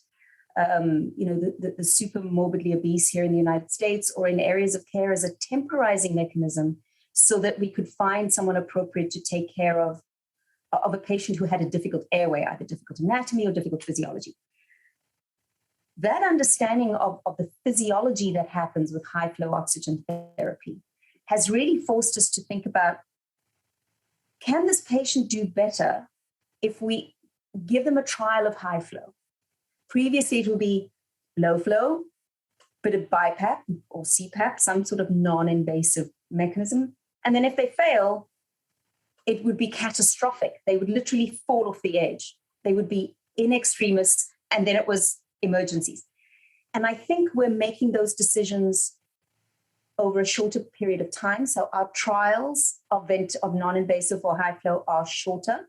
And certainly from the literature that has come out within the last 6 or 7 months, there is a lot to show that by all means, try NIV, try high flow, but don't wait until the patient can't cope before you bail and change. Because the studies are showing that if you push the NIV too long and you then intubate the patient, their outcome is worse. So try non-invasive, see how they do. But if, Mike James always used to say in critical care that if you have someone who is the same day after day, you put in your notes ISQ, same as before. If someone is getting absolutely everything and they are the same, their ISQ day after day, they're getting worse because with all of that therapy, they should be getting better. So if your patient is not actively improving on NIV or high flow, they're getting worse. Think about what you're doing, what this patient is needing to muster, and how much reserve do they have? Because if they tire and fall off the end, it's too late. So I think those questions have been made, but I do think that there are patients that are doing really well in high flow therapy. And there is a lot of work to show that in some patients, they can recover avoiding intubation. And so certainly there is that cohort of patients where avoiding going on a vent, absolutely.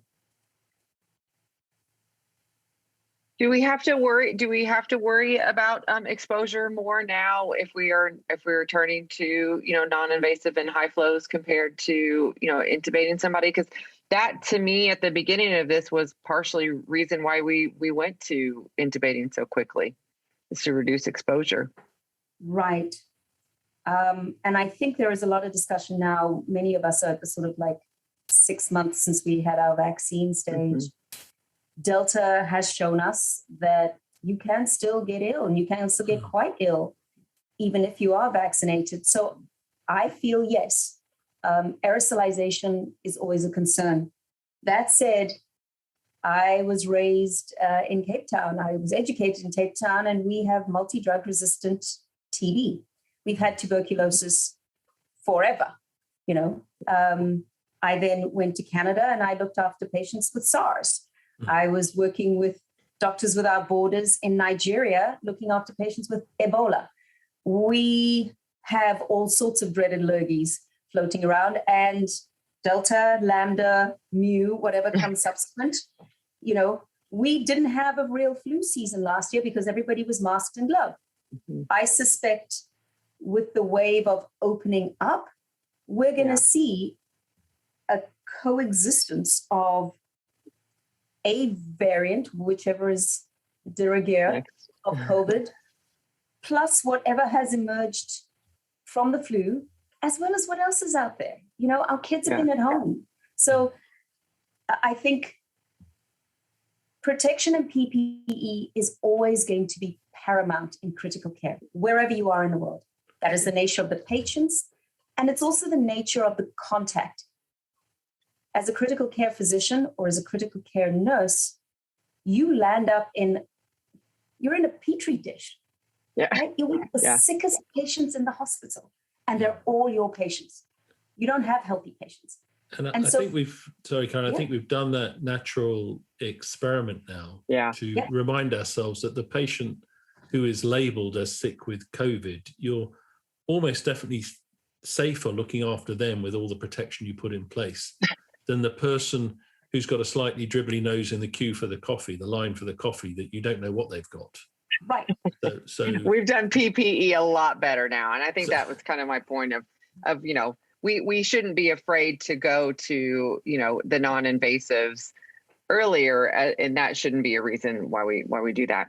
Karan, in our last couple of minutes here, I wanted to ask two questions specifically, and I'm sure Monty may have one or two in there too. But the first is, you know, we've seen definitely some trends in changing the areas of care where we're taking care of patients. So, you know, we have in the facilities where I've worked, I mean, we have COVID units all over, but we're also doing anesthesia and critical care in different parts of the hospital that even before COVID, that was a trend to that. So can you speak to that just a little bit and kind of where you see the trend of that going?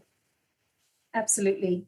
And I agree. I think it was partly bed pressure, but I also think that folk wanted, I feel within the United States that the sense to me is that there was so much chaos around taking care of COVID patients. Elective surgeries shut down, you know, cancer screening stopped.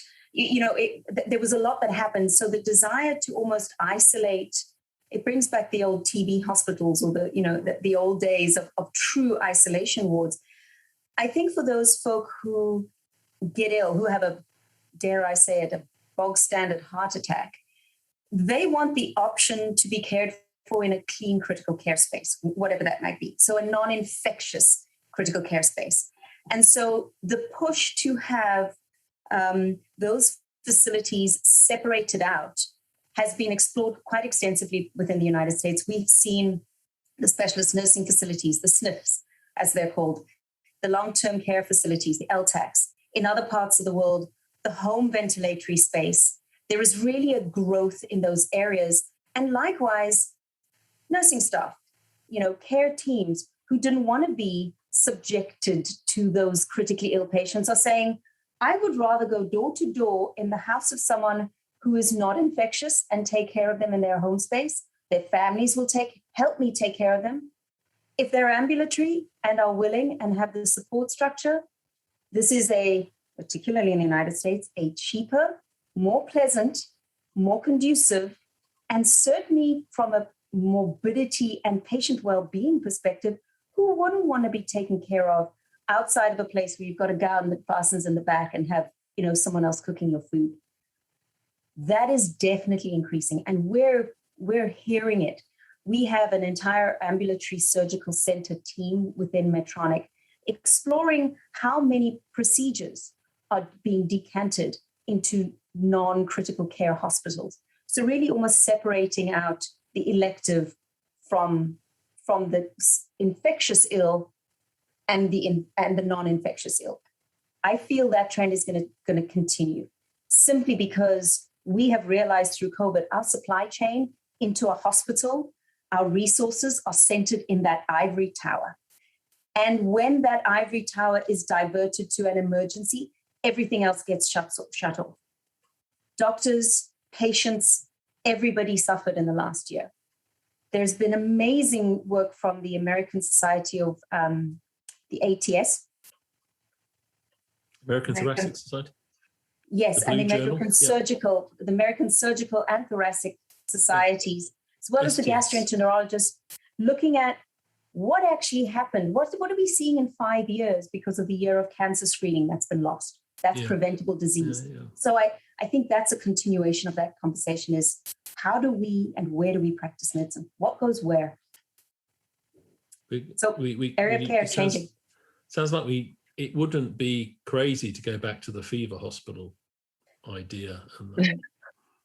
Well, it's interesting to see where we're going for sure. Well, in the last minute here, Karin, to wrap up, biggest changes that you've seen since COVID, but you think that's going to stick around for a lot longer, not necessarily just for COVID patients, but ventilatory trends in surgical populations and medical populations going forward.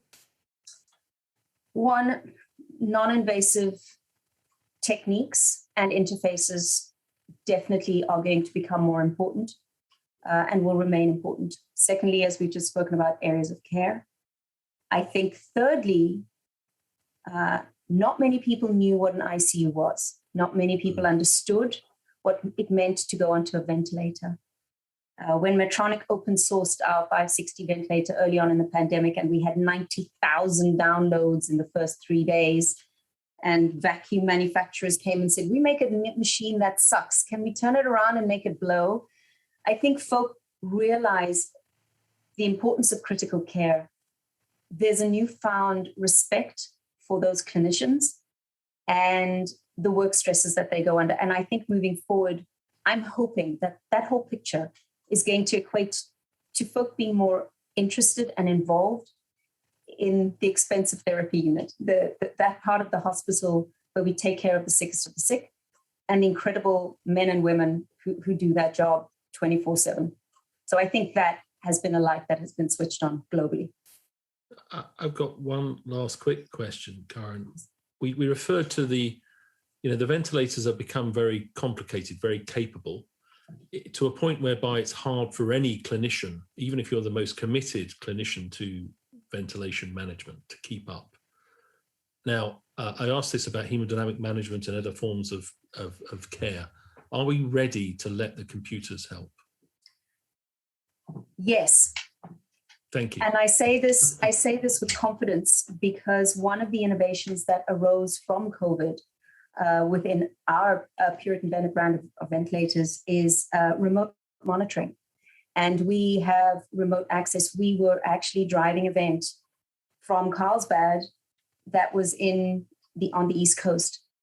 I think the ability to manage a patient with closed loop decision-making and open loop initially, and then closed loop with smart prompts and guidance.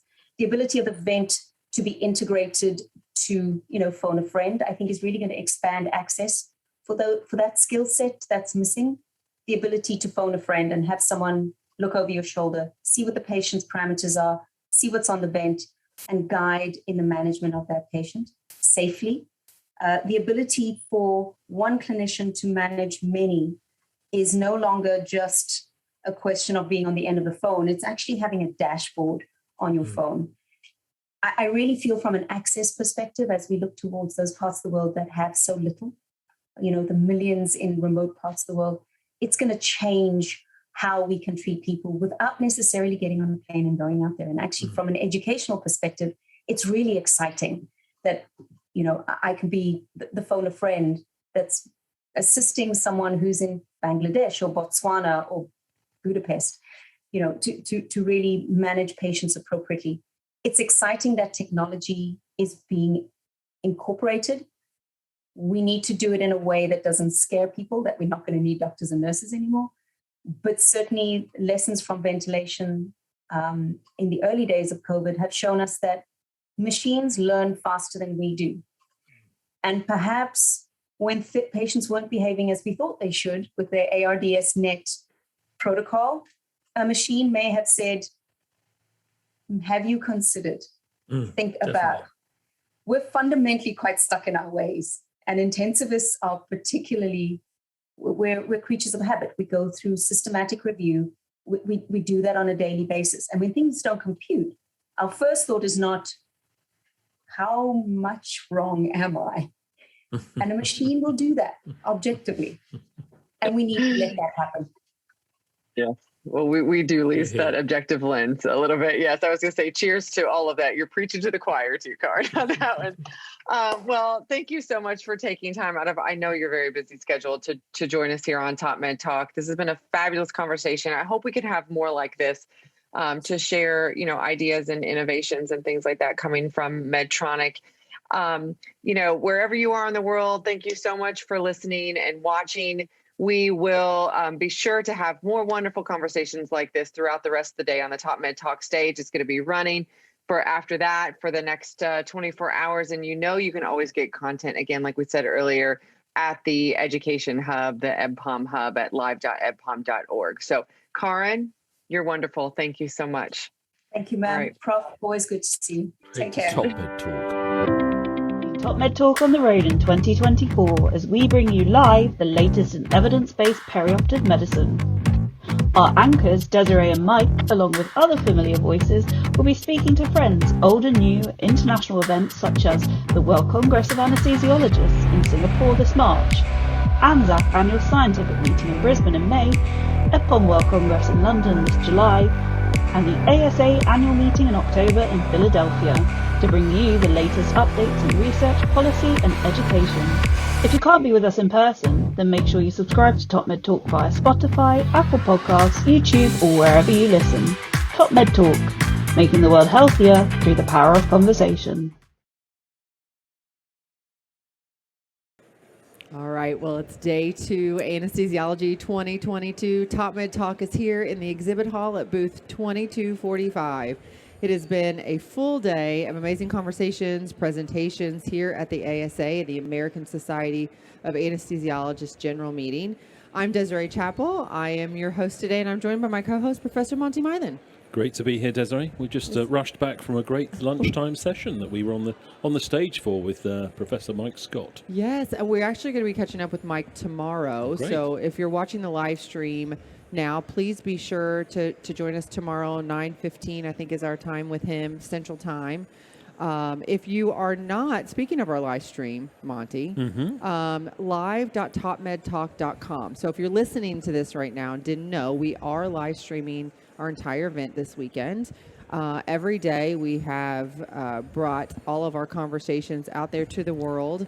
Monty, that's live.topmedtalk.com. We have a couple other places, though, that we've had previous conversations with guests, and all the conversations we had yesterday and the ones we're having today are going out on our other sites. live.ebpom.org. Yes. But if you'll be, whichever route you go in, we'll guide you towards the listen or watch on demand content.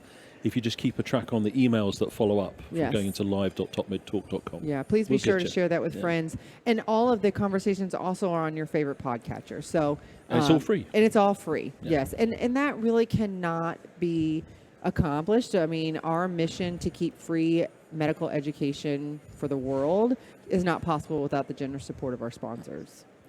American Society of Anesthesiologists in particular for this meeting. Yeah. We're in partnership with them, and they've given us this wonderful space in the trade exhibition.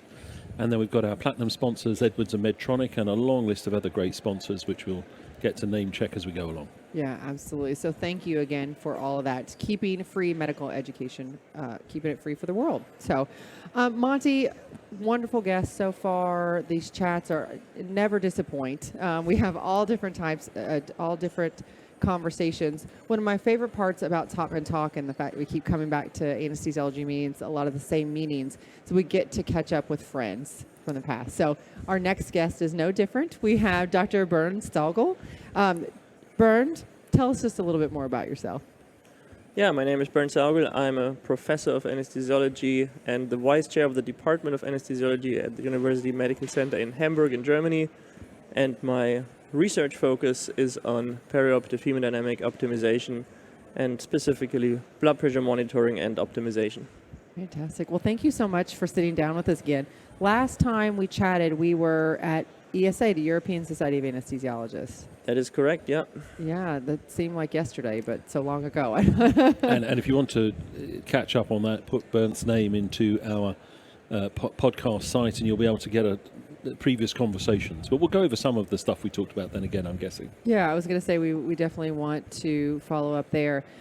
So Bernd, just before we kind of get into the major details of the DETECT study, which is what we're going to talk about today, let's just dive a little bit more into your areas of interest and some of the work that, in general, that you've been doing. Yeah, well, the last couple of years we were very involved in research around perioperative hypotension, and next to that we are very interested in how to optimize not only blood pressure but also other hemodynamic variables, especially cardiac output, of course. So we not only focus on optimizing perfusion pressure and blood pressure, but we also focus on optimizing cardiac output. We are, well, doing observational research, we are doing interventional trials, and we will today discuss a trial on blood pressure monitoring. I guess the last time we were discussing a large trial that we are about to start where we individualize blood pressure targets. That is, well, going well. A lot of administrative work at the moment, getting all the centers on board, getting all the contracting done. But we will recruit the first patient in the next couple of weeks. Can we just, I remember the conversation well, but for the audience who may not have heard the last conversation, because it's a very challenging, some people thought impossible to do trial. So tell us what you were trying to deliver. Yeah, we are doing a 1,200 patient trial testing the hypothesis that individualizing blood pressure intraoperatively improves postoperative outcomes compared to routine blood pressure management. So we will do an overnight blood pressure monitoring the days before surgery. So we will measure blood pressure during the nighttime. When at home? At home or in the hospital. Okay. That is, both is allowed. So we will record blood pressure like every 30 minutes at the nighttime.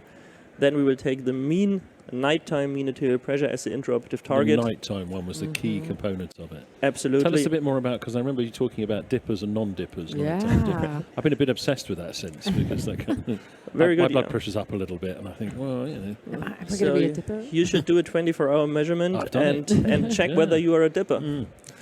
Yeah, no, this is an important cardiovascular measure. It is basically if you look at blood pressure over 24 hours, you have a daytime and you have a nighttime, and during nighttime, during physiologic sleep, your blood pressure should drop substantially by at least 10 or 15%.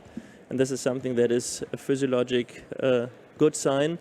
It is especially problematic if you are chronically hypertensive and you don't dip at night. So non-dipping is a known risk factor for cardiovascular complications.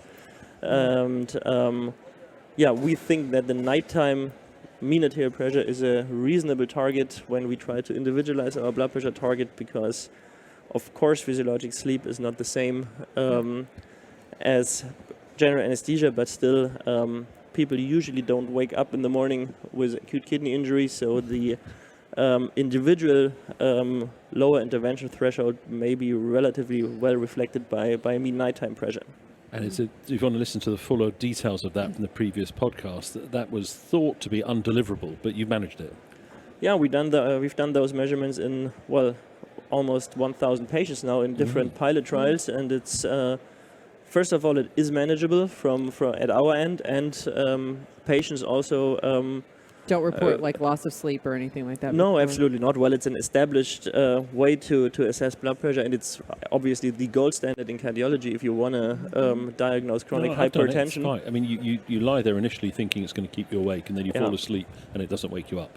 Yeah, and I've done it myself, and everybody in our group is doing it from time to time, just that we know what we do to our patients, but it's not a problem, and patients really appreciate it, because they understand the concept, they understand that we are really looking at their individual physiology, and they totally understand that it's necessary to measure all night, and we have hardly any people dropping out because they just stop the measurement. And then that's going to be as opposed to using a map of 65 millimeters of mercury or a systolic of whatever you choose, 100. Yeah, we will choose mean their blood pressure. Yeah, so and then a diversion from Brett or fall from baseline. Yes, they are. Otherwise, so in all the pilot trials and studies we did, we see that there is a substantial difference between what most, especially older people, have during the nighttime and 65. Otherwise, it wouldn't make any sense to compare those two targets in the trial. But we are quite confident that we will have substantial difference between in the blood pressure target between the groups, and our routine management group will, in those patients, we will target or we will maintain blood pressure above 65 mean arterial pressure, and in the individualized group we will maintain mean arterial pressure above the mean nighttime mean arterial pressure. Just above it, so not a percentage above, like. To maintain it above, just above it, and it's there is no specific treatment algorithm, so it's in this aspect it's a relatively pragmatic trial. But I need to acknowledge, of course, that the baseline measurement is something that is labor intensive, but absolutely manageable in clinical practice. Yeah, interesting. Any other questions? No, I think we should go on to the new paper. I think so. Yeah, so new paper coming out. Being under review at the moment, okay. And being kind of a follow-up idea of the AWAKE trial that we published a couple of weeks ago in the British Journal of Anesthesia. So in that trial, we randomized patients to an unblinded intra-arterial monitoring with an arterial catheter during the induction of anesthesia, or to blinded intra-arterial measurements, so basically measurements with an upper arm cuff, to test the hypothesis whether continuous intra-arterial blood pressure monitoring reduces the amount of hypotension compared to intermittent measurements during the induction of anesthesia. And in that paper, we showed that you substantially reduce the amount of hypotension when you measure blood pressure continuously during induction. So A-line in before induction. Now, if you're a cardiothoracic anesthesiologist, that's every day of the normal week. Practice. So you don't, and it's not very painful. Absolutely. It's local anaesthetic, it's fine. I've had A-lines myself. Yeah. And one often ends up wondering why that hasn't crept into all practice, because if you do cardiothoracics, it's just every day of the week. Absolutely. So it's the same here, but there's some reluctance among us anesthesiologists to do it in non-cardiac surgery patients, and I don't understand why. And this is so the conclusion of that paper, because we substantially reduced the amount of hypertension with an arterial catheter inserted before induction compared to only after induction. We concluded that if you decide that there's an indication for an arterial catheter, that you then should insert it before induction of general anesthesia. And Desiree, I'm guessing it's around the world, the non-cardiac bit is fairly common. Yeah. In other words, much more common practice in non-cardiac would be to put the patient off to sleep. That's what I was just asking. Yeah, and then we'll wait for the surge in blood pressure that happens when you intubate. We shouldn't be sorry, folks, that we aren't in our game, and use that surge in blood pressure to mean that's a great time to put the A-line in, because there's a nice pulse then. Until there's the dip from induction if you haven't gotten it in soon enough. But yes. So we're recognizing in that it's a roller coaster. It is, absolutely. Normally.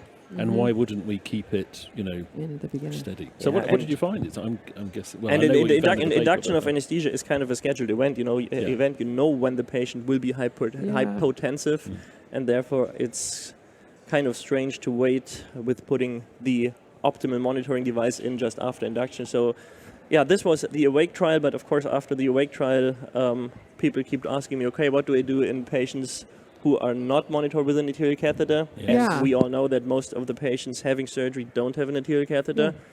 And therefore we came up with the idea for the DETECT trial, and the DETECT trial tests the hypothesis that continuous blood pressure monitoring during the induction of anesthesia and during surgery reduces hypotension compared to intermittent monitoring with an oscillometric upper arm cuff.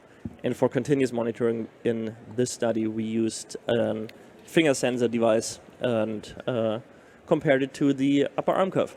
Now, I know just anecdotally that many people who've been exposed to the opportunity to do the finger cuff blood pressure measurements have automatically chosen to take that into, for example, their emergency theatres, where they say, this is a great population to put this on before induction of anaesthesia, because these patients are often very unstable, overtly very unstable, possibly even to the point of cardiac arrest post-induction of anaesthesia. So it's following that through to look at it systematically. It's doing it you did it in an RCT, basically. Yes, it is it's a 242 patient randomized controlled trial, and we randomized patients just before the induction of anesthesia to unblinded continuous finger cuff monitoring, or to blinded continuous finger cuff monitoring. And blinded finger cuff monitoring basically then meant, of course, that anesthesiologists were looking at intermittent upper arm cuff measurements. And And we tested two hierarchical primary endpoints. So the first primary endpoint was the area under a blood pressure threshold of 65 during the induction. I may explain later why we choose the area there. And then during surgery, we looked at the time-weighted average mean arterial pressure, and this was a second primary endpoint. So the first part of the trial looked at the induction period, and we defined this as the first 15 minutes after the first anesthetic drug went in. And then in the second part of the trial, we just kept the finger cuff on the patient's finger, and we followed the patients through the complete surgery. So if I'm right, with the hierarchical approach, you've set your stall out. We'll talk about why you chose them in a second. To say that if you set your alpha, your significance level at 0.05, if you hit the first one, you can look at the second one without adjusting. Is that correct? So that you can go down the hierarchy if you state it in advance. That is correct. It's we could have done we could have adjusted for two endpoints, just as you explained now. Pushes out. Yeah. But the rationale behind it was that I thought to myself, okay, the post-induction period is the period where this concept should work, because the severity of hypotension, the drop in blood pressure, is more pronounced just after induction, and if it doesn't make a difference there, then it's very unlikely that it makes a difference during surgery. So we ended up with this approach. I would have been comfortable that we could have done it also with two co-primary endpoints and adjusting the p-value. Yeah. I'm guessing you hit them both, and you would have got them if you'd adjusted the p. Yeah. Okay. That's so they would ding. I'm trying to follow along on this. Yeah, we may discuss a little bit why we chose those endpoints. Yeah. You know, it's very hard to quantify hypotension, and it's there are two quite unintuitive measures that are very important. So this is the area under blood pressure threshold. So this looks at the severity of hypotension and the duration of hypotension. And if you want to normalize that for the monitoring time, you divide it by the monitoring time, and then the area under the threshold becomes a time-weighted average mean arterial pressure. So let's imagine we've got a line at 65 and the blood pressure's running along above it. That has no impact. Once it goes below 65, if we now imagine in our mind's eye a graph of the sort of curve under the line, if you coloured that in and measured the area of it, that's the area under the threshold curve. Yeah. So if it's a big area under the curve, there's a lot of hypotension happening. Yeah. And then you've got to adjust for time, so you adjust it by a time interval, and it comes up with this time-weighted average number that's very hard to get your head around. But if you think about the bigger the better. Perspective of an organ that wants to be perfused, then of course the area under the threshold is the meaningful measure, because of course, for example, for the kidney, it's important how long and how severe hypotension is. But if you want to compare two different groups, it is kind of unfair if in one group, for example, the duration of surgery is substantially shorter, then those patients would have less time to accrue hypotension, and therefore, if you compare two groups in a randomized trial, it's better to look at the time-weighted average. So we see it occurring a lot now. TWA. Yeah. And then it's given in strange units to many of us. What are the units it's presented in? It's millimeters of mercury. Everything else kind of equals out. Mixed out. Yeah. And a sort of good bad number. Good numbers are coming in at about sort of 0.0 something if you're doing very well. True. Yeah. And bad numbers are coming in at sort of 0.2, 3, 4, that sort of thing. Yeah, So we're not used to it as a measure, because it doesn't. 0.4 of a millimeter of mercury doesn't sound like such a bad thing, does it? Absolutely. The absolute numbers are relatively low, and it's much more intuitive from a clinical perspective to look at the incidence of hypotension, but this is then just a single value, or to look at the duration of hypotension. But, the physiologically meaningful, harmful burdens really is the area under the curve, and then if you want to compare it, you need to normalize it for the duration. I've been working quite. Sorry, I'm doing a lot of talking, Desiree. No, I've been working quite hard. I've been working quite hard how to get a reference point in my head, and where I've got to is sort of like 0.1 and below. Zero. Is 0.1 and below. So think of it almost like a p-value, a significance value. Okay. As it goes lower to now you've got a naught after the dot. That's getting into the group where you're avoiding a lot of hypotension. Okay. Whereas once you're into single figure, 0.1, 0.2, 0.3, 0.4, You're having there's more a lot of it going on. Okay. So that's kind of, I think of it now, I try and reference it to a bit like a significance value. Okay. It's not the same, but to get it in my head, I say 0.05. Oh, that's quite impressive. Yeah, that is 0.4. You say, ooh, not good. Is that about right? That is a good way to memorize it. Yeah, I always have in mind the time-weighted average that were observed in the interventions and the control groups in certain trials, and I know that, for example, 0.4 is relatively much. It's a lot of hypotension. 0.1 is what you would expect if you take care of blood pressure, and everything below 0.1 is very little. Yeah. So, and you'll have that in your data that you presented. One of the figures will be the TWA. But anyway, we might be boring some people with this conversation. Well, no, I'm following. Not as a trialist myself. It is a little bit more complicated to understand, but let's keep rolling through. Getting back to the clinical. Yeah. So tell us the result. Yeah, I was like, I'm dying here. Yeah, I tell you the result. It's so during induction, we were looking at the area under the curve, and we did that because in all of the patients we only looked at the first 15 minutes. So therefore it wouldn't make sense to normalize for the duration if it's the same length of observation. It's all 15 minutes, so you can do just the area under the curve. Yeah, so we looked at the area under the curve, and without giving you the exact numbers, but we in patients randomized to continuous finger cuff monitoring, the amount of hypotension, the area under the curve was substantially lower than in patients randomized to intermittent monitoring. And the same is true for the second primary endpoint for the time-weighted average mean arterial pressure below 65 during surgery. Again, there was a substantial reduction in hypotension when you measure blood pressure continuously. And that's what we would intuitively think, but just to be clear, it was by making the number available change the practice. You didn't tell them to do anything about the number you made available. Is that right? That is true, but we need to consider that this was a monocentric trial in my institution, and I'm running around there for a couple of years telling everybody that hypotension is a bad thing. So I would assume that the effect size is the same in other institutions, but the baseline may be different. But there was no specific treatment algorithm. What we see that in patients randomized to continuous monitoring, patients received a little bit more vasopressors, so the availability of continuous blood pressure monitoring, naturally during induction and during surgery, resulted in giving more vasopressors. The amount of fluids was comparable, and it's that was the main difference in the intervention. So now I'm guessing the next conversation is going to be, do we have to prove that out to show that it makes a difference to outcome? Or, as we think our objective is to avoid hypotension during induction of anesthesia, enough already, if you should. What do you think, Desiree? Do you think, it's always, some people are going to demand the outcome, and they're going to say, well, we're just doing our job better, aren't we? I know. We had a lot of conversation with Rick Dutton about this, and it's like, where do we go? Do we wait for the outcomes, or do we just start, treating?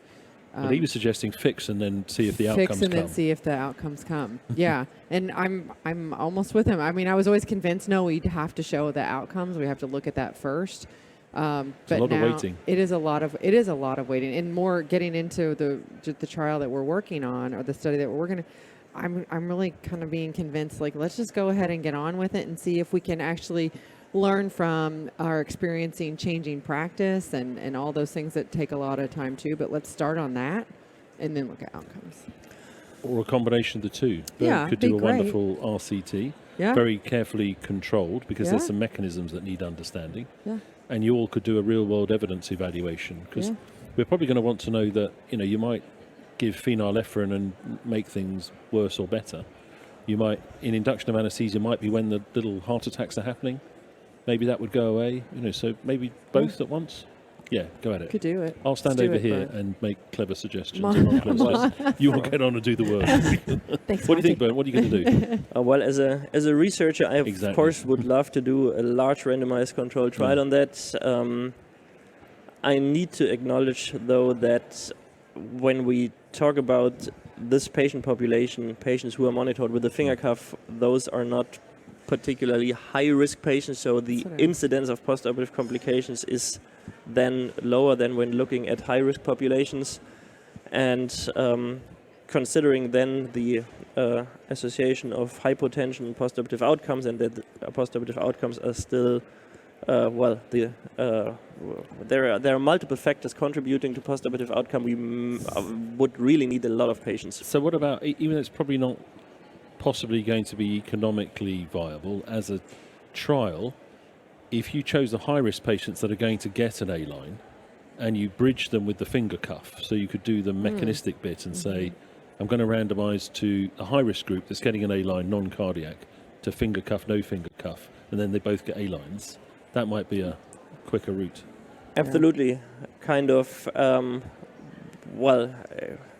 contradicts what we did in the Awake trial when we now concluded and we now recommend to put in the A-line before anesthetic induction. Tricky, but from a methodological perspective, that's a brilliant idea. Yeah. Because I don't think you'd find problems. Maybe your centre's changed, but I don't think you'd find trouble, Desiree, finding people who want to put the alien line in afterwards. No, that's current standard of care. Practice. I don't think it's even equipoise. I think there's anyway. Yeah. Thank you. We should start working on the trial protocol. It's a very good idea. I'll let you run with that one. Let me know. Or anyone else there who's listening, please get on with there it. you go. No, I mean, I think it is interesting. I think we do need to know both, high risk and the low to moderate risk patients, because we are seeing a lot of hypotension in our low risk patients as well. I mean, actually more hypotension in our low risk than our higher risk patients in the study that we've been working on. And so I'm just kind of trying to figure out, we still need that information. I'm a bit of a downer on the overuse of vasopressors, but in the window of induction of anesthesia, for that transient period there, it makes complete sense to me that you'd mitigate the hypotension with a vasopressor. I'd hope that one would then try turning it down and off to see if you can restabilize without the dose you chose at the beginning. I think we can agree that we should treat the root cause of hypotension. We should treat hypotension causally, and we've done an observational study a couple of years ago where we looked at the induction period, and vasodilation is the mechanism behind hypotension after the induction of general anesthesia. So I think after induction, it is reasonable to give a vasopressor. We use norepinephrine in our institution. I was going to ask you that one. There's at least a pharmacological argument that that's a better choice than a pure alpha. Yeah. You've got a bit of beta in there as well. But, you're giving it peripherally now, as many places are, or are you still giving it centrally? Or? We give it peripherally. It's without any problem. Yeah, there's a few publications now reassuring people that there's no problems. Yeah. We've seen a few recently. There's no problems giving it peripherally. Yeah, the problem is trying to get pharmacy to mix that for you. That's your problem. but making a case for it now with the literature coming out, I think it's important. Well, Bern, what's next for you? I know you're doing the next trial coming up on the blood pressure. Anything else that you're working on? We are about to start another trial on cardiac output guided management, again with an individualized approach, which for cardiac output is even more complicated than for blood pressure, because blood pressure regulation is something that is relatively slow, and as you know, cardiac output regulation is very complex, and cardiac output, the main determinant is metabolic needs. This is something that is very hard to predict at baseline, but still there are substantial interpatient differences and variability in cardiac output, and we've done a pilot trial on individualized cardiac output management that was very positive, that was published in the BGA 2 years ago. What method did you choose? We had a finger cuff system to measure baseline cardiac output with the patient resting the day before surgery, and we used that as an initial intraoperative target, and in close to 200 patients, so a small pilot trial. this individualized cardiac output guided management substantially reduced the composite of complications. And we will now start doing a large multi-center international trial testing this hypothesis that individualizing cardiac output during surgery improves outcomes. But this is from a physiologic perspective with regards to cardiovascular dynamics. It's much more complicated than blood pressure. And Optimize 2 is coming, which is not individualized. So to remind ourselves, Optimize 2, about 2,500 patient randomized controlled trial, major intra-abdominal surgery, infection is the primary outcome. The algorithm is stroke volume optimization, followed by a fixed dose of a vasoactive agent that is more of an inotrope than a vasopressor. So it's kind of not goal-directed in one way because it's not individualized and it's not adaptive, but it's very pragmatic and we'll get an important answer from that Absolutely, question. that will be the largest and most robust trial that we have so far, and it's kind of, it's an individual maximization of stroke volume, I would say, because you in every single patient you kind of maximize stroke volume based on the individual physiology. So you push the patient to the flat part of the Frank-Starling curve, which is somehow individualized, but it's still maximization. And our approach is that we individualize considering the baseline value, and we will see. This is the second large trial, also more than 1,000 patient trials. So these two trials will keep me busy for the next 1 or 2 years, I guess. So back here in 5 years' time, as we keep reminding ourselves, we'll be confused at a much higher level. Was much more data, but still confused. No, you're answering some questions for you. You're doing great work. Yeah. You and your colleagues are doing really great work. It's hard stuff to do, so thank you. Yeah. Thank you very much. It's very important. I just love the practicality of it too. I mean, that it will be real world use. I mean, we can really put this into use in real world. Please join us in 5 minutes at the center stage for a presentation by Legally Mine. Oh, well, we can't miss that. No, absolutely not. So we should get over there. Yeah. Well, Vern, thank you so much for sitting down and joining us in this follow-up conversation from the ESA. We really do appreciate it and look forward to hearing more about your work in the future. And thank you for listening to TopMedTalk. We are here at Anesthesiology 2022, and wonderful conversations. If you've missed any of those, I think they're starting to come out now on our site, any podcatcher, topmedtalk.com. Be sure, if you like what you're hearing, share with friends at live.topmedtalk.com. All free? It is all free, yes, absolutely. See you soon. Take care. Well, hello and welcome to TopMedTalk. I'm Desiree Chappell, Managing Editor of TopMedTalk, and I'm joined by my co-host, Professor Monty Mythen. Hello, Professor. Hi, Desiree. Hi, Desiree. I don't usually refer to you that. But we've been here at EBPOM Ireland and EBPOM Chicago. How's it going, Monty? It's great. It's great to be back in the room with people and having, actual real live conversations. I mean, we've done a huge amount online and, nothing to say anything other than great things about what we've managed to achieve with the various different online tools. But it's just something you can't quite, get that final bit without getting people back in a room. Yeah. So it's good to be here. It is good to be here. There are some of us in person, which is great, and we're back at it. So kind of back to where we started with TopMedTalk, going to meetings, talking to people, that we meet, talking to people about things that we discuss during the meeting, which today it's kind of like that, isn't it, Monty?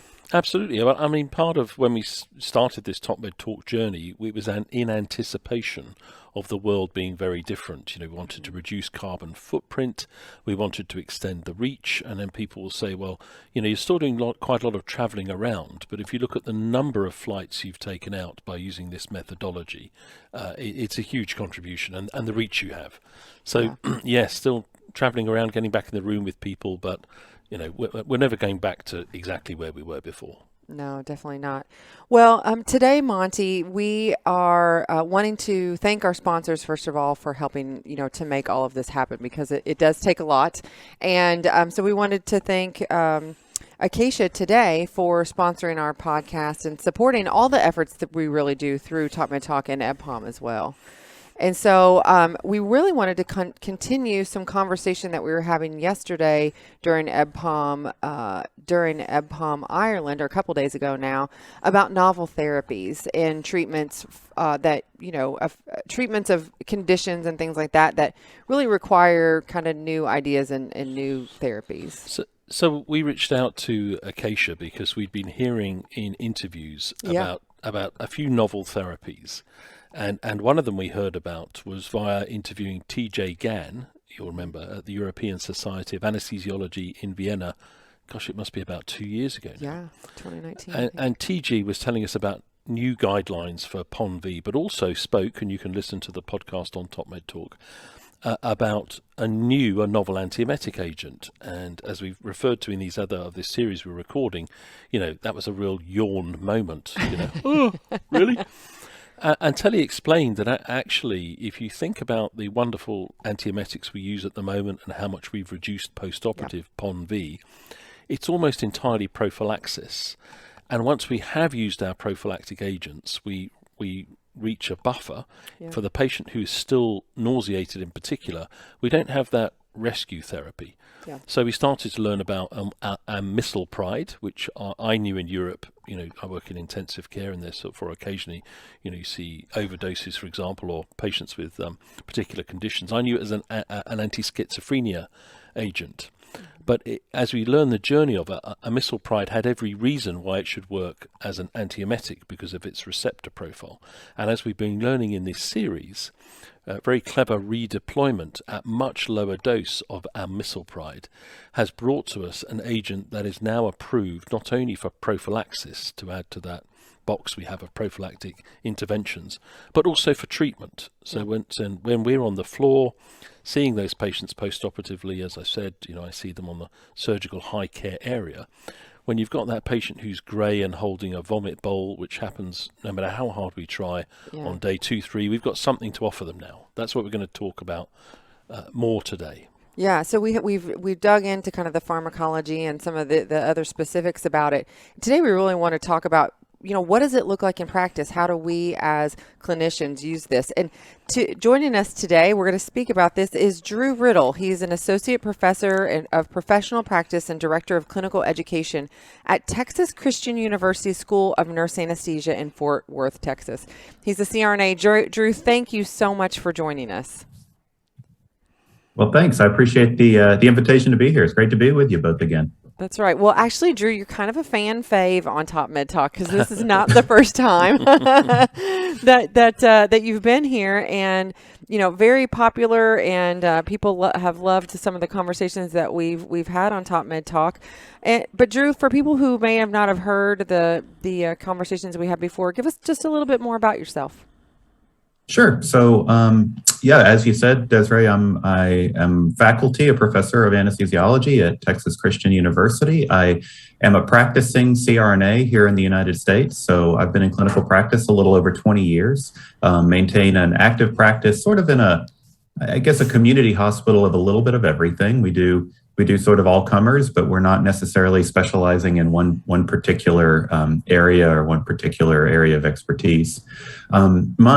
My research interest for the last probably decade or so has been specifically in pharmacogenetics. And one of the areas that we focused on is the genetics of nausea and vomiting, and specifically that disease state that perhaps is a bit different than what I would call normal nausea and vomiting, and that is the nausea and vomiting that's postoperative, whether it's anesthesia drug-induced or surgical stress response-induced. I think there's probably a combination there that we don't yet fully understand and haven't wrapped our heads around, which is where my interest lies in kind of as you said, Monty, a bit of a topic that becomes, a bit yawn, like, oh gosh, I've been doing anesthesia 20 years. If I hear another person speaking about nausea and vomiting, I myself would likely have nausea and vomiting listening to that.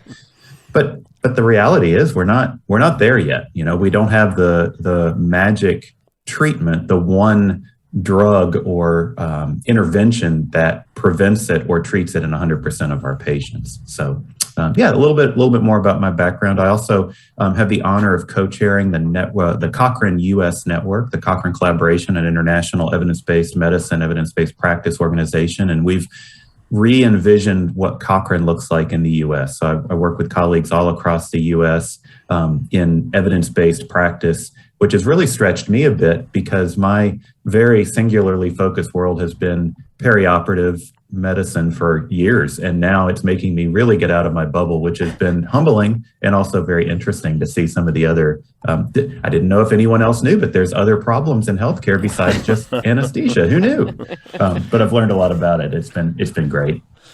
And Andrew, if I could touch for a second as a Cochrane collaborator myself, having done a number of Cochrane systematic reviews, the methodology is very, very demanding to keep you strictly within the guardrails of how you set out your question and what the evidence provides to you. So the subjectiveness in reviews is very much beaten out of you. It's kind of,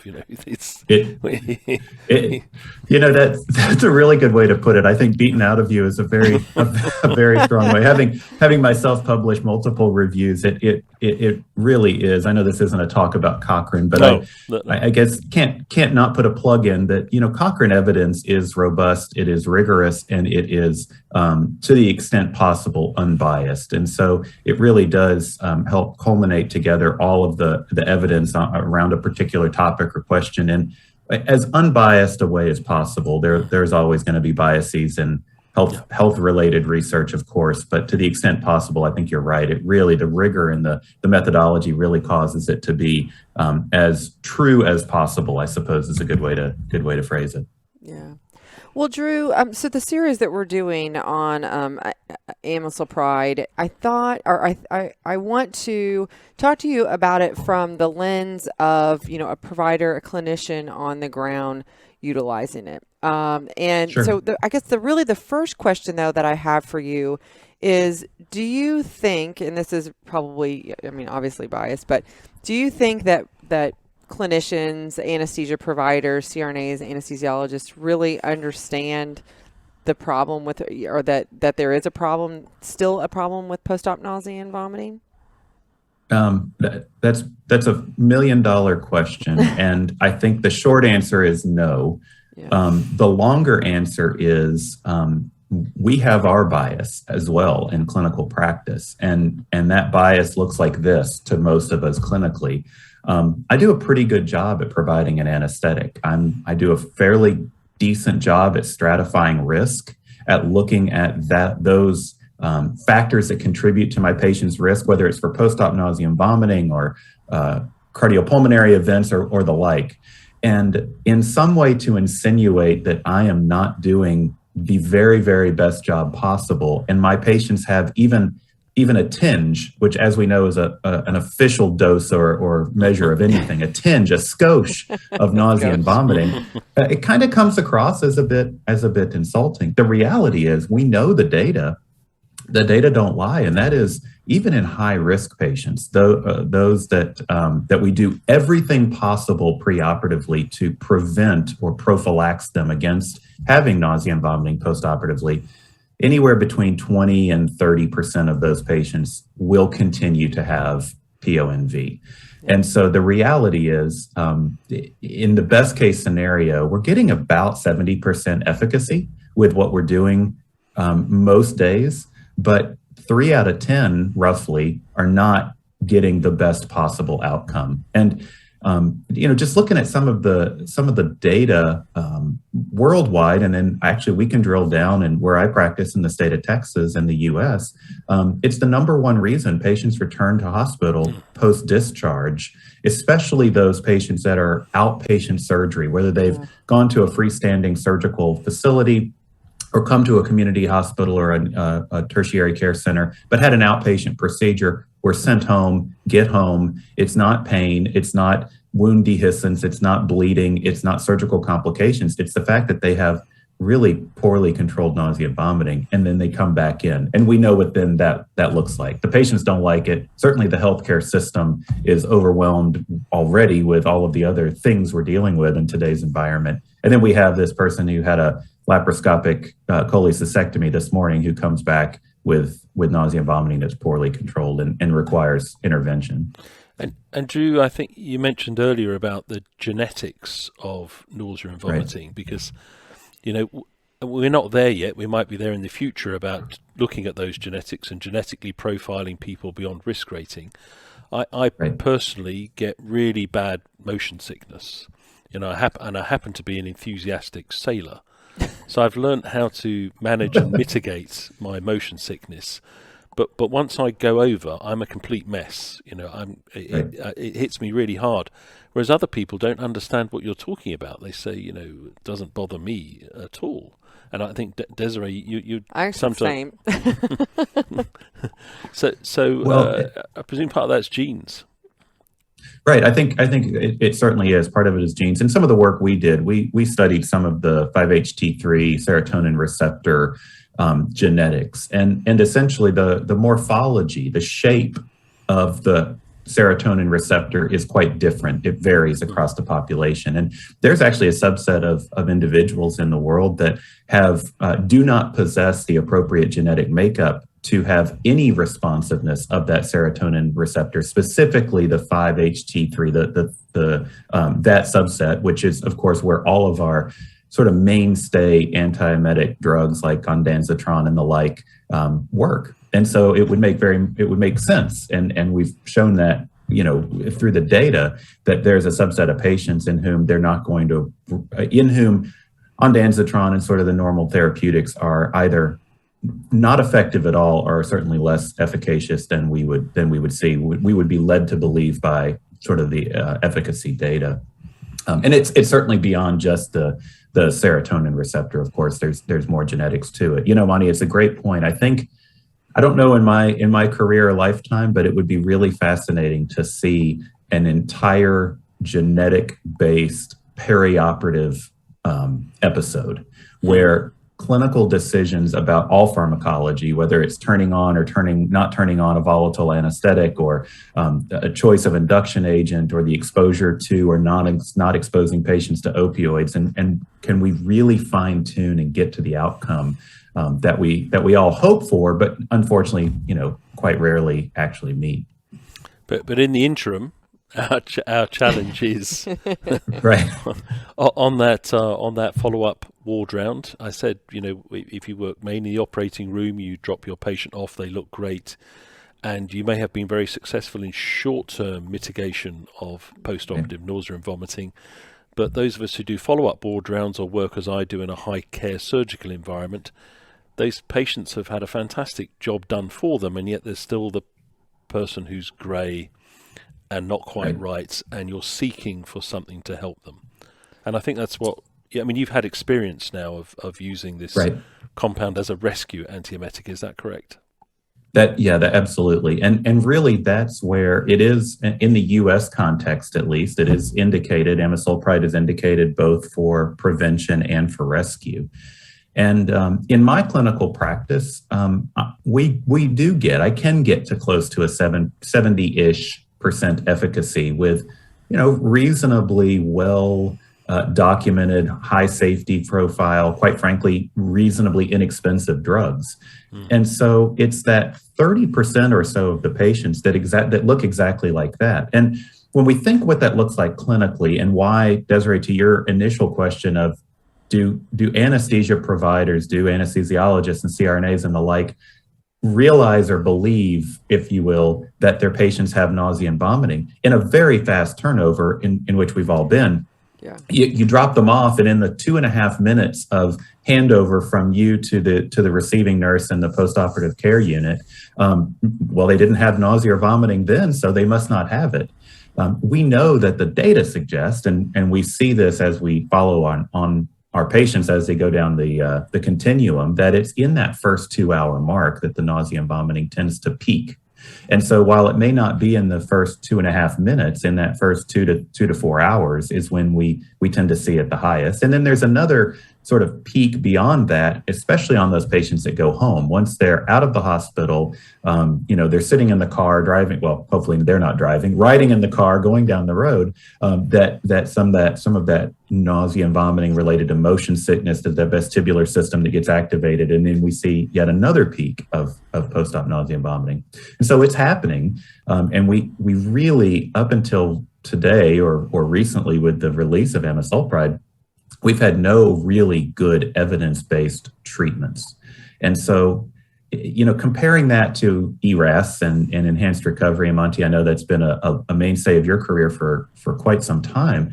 We have phenomenal ERAS recommendations, guidelines, protocolized a lot of the care up until we get to the post-op nausea and vomiting piece. And then it's sort of like, as we describe it in Texas, it's like the Wild West. Who's giving what? It's a free-for-all because we don't really have good efficacious drugs. So we just sort of give a little bit of a lot of things and cross our fingers and hope it works.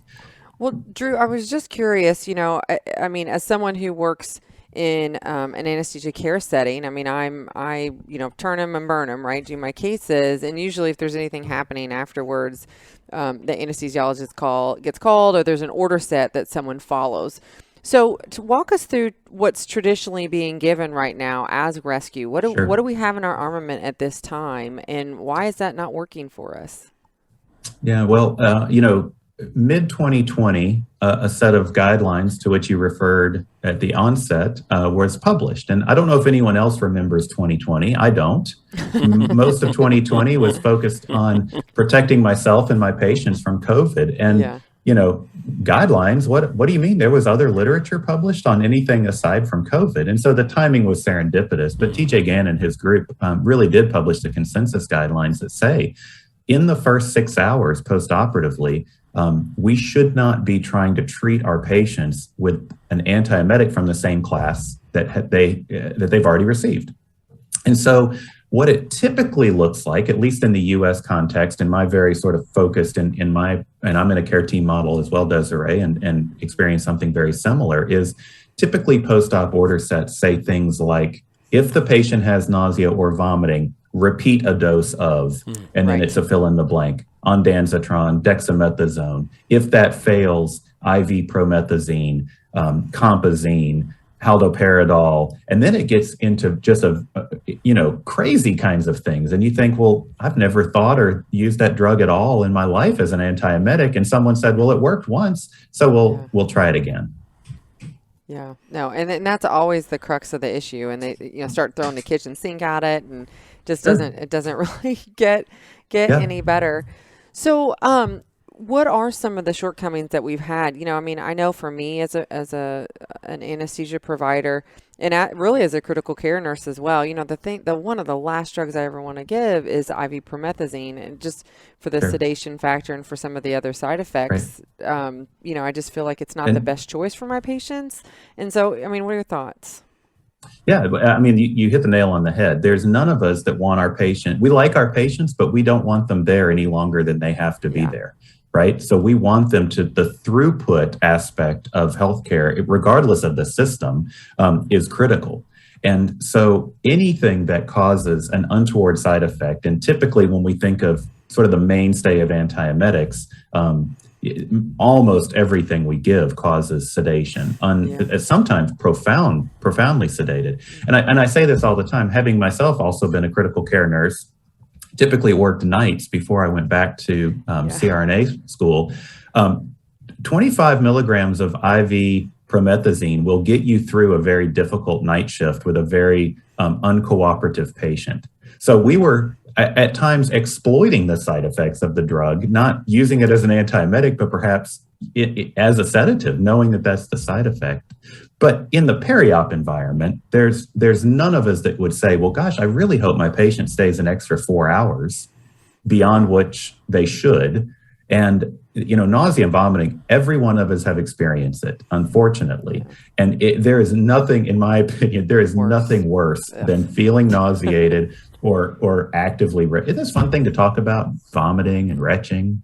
But as we, it's a reality for us. it's a reality, sure. Yeah. And so, and then coupling that with, I've just had a surgical procedure, something as benign as a little, lipoma removed to, some big laparotomy with drains and tubes, or a thoracotomy with chest tubes. And then on top of that, I'm retching. That we know clinically that looks just terrible. And it really affects patient satisfaction, right? It's sort of the old adage of, you can have a very botched surgery, but if the wound is closed pretty and the dressing looks good, it must have been a success. Yeah. And patients, if we do our job right, don't remember a thing about us except, oh gosh, I threw up after that surgery. Boy, that anesthesia made me sick. Yeah, of course. For ages.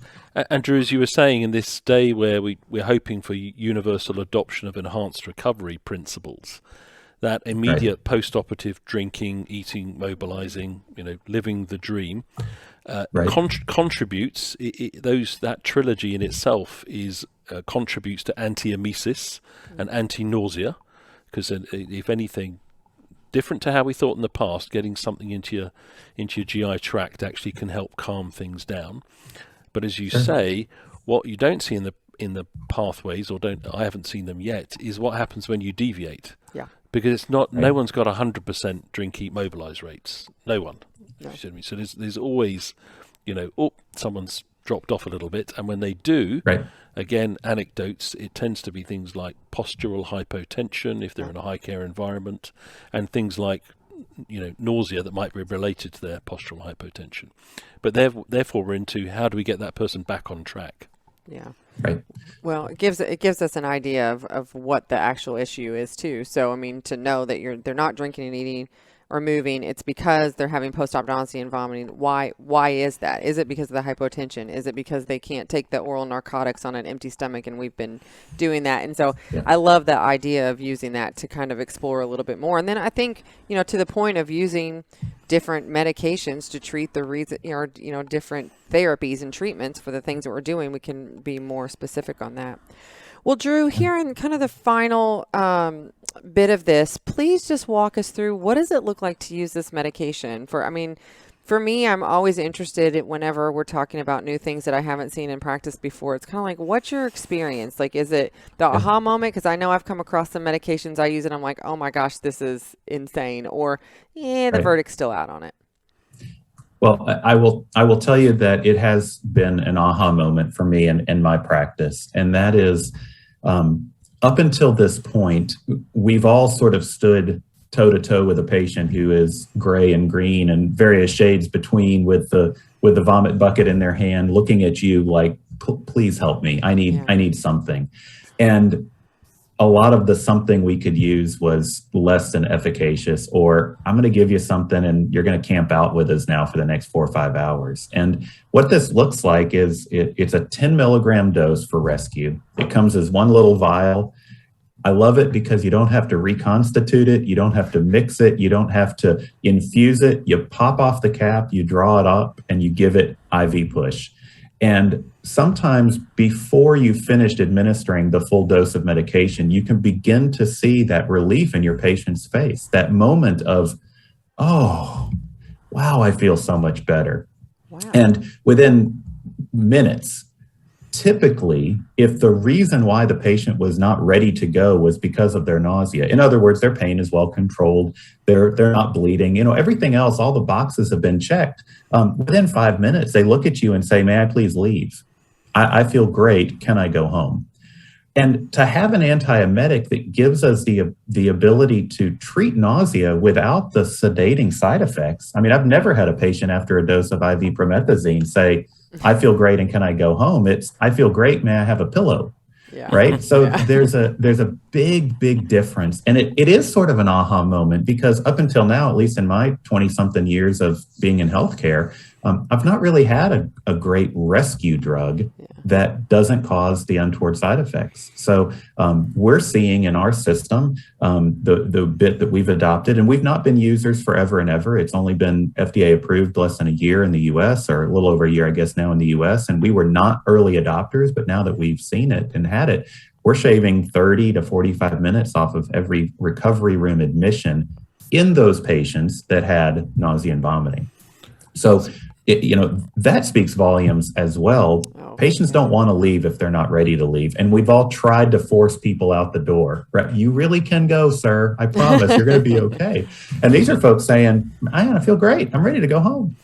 So Drew, nothing works all the time, which I think we're all acknowledging here. So being enthusiastic about when it works. If occasionally it has not worked, how long do you have to wait to go back to the patient for the moment of disappointment?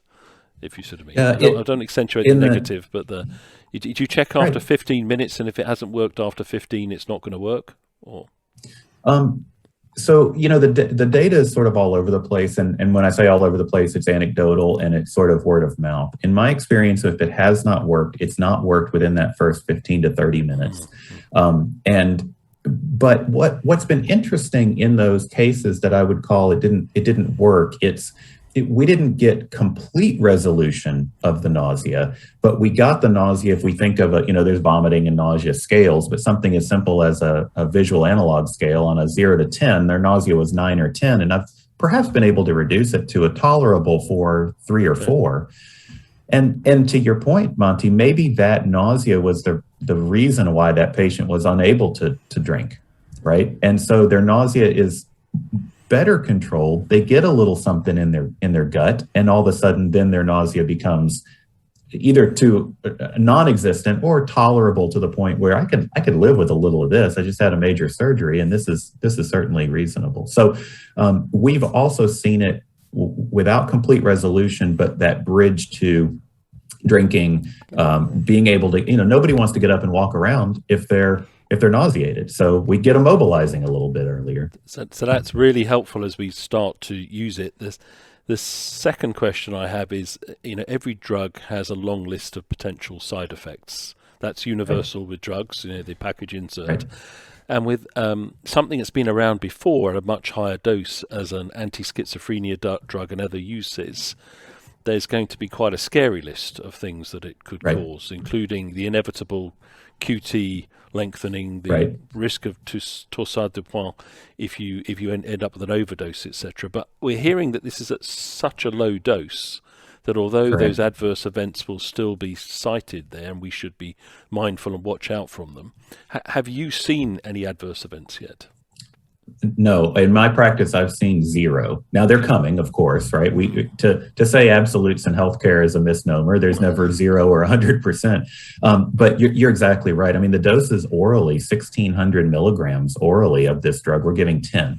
So, minuscule fractions. And so it certainly can cause the QT prolongation, for example. But at doses IV, you need to get to at least 40 milligrams IV. So 4 times the dose we're giving to begin to see even minor changes in that QT interval. So we're giving, 1/4 of the dose that tends to cause it.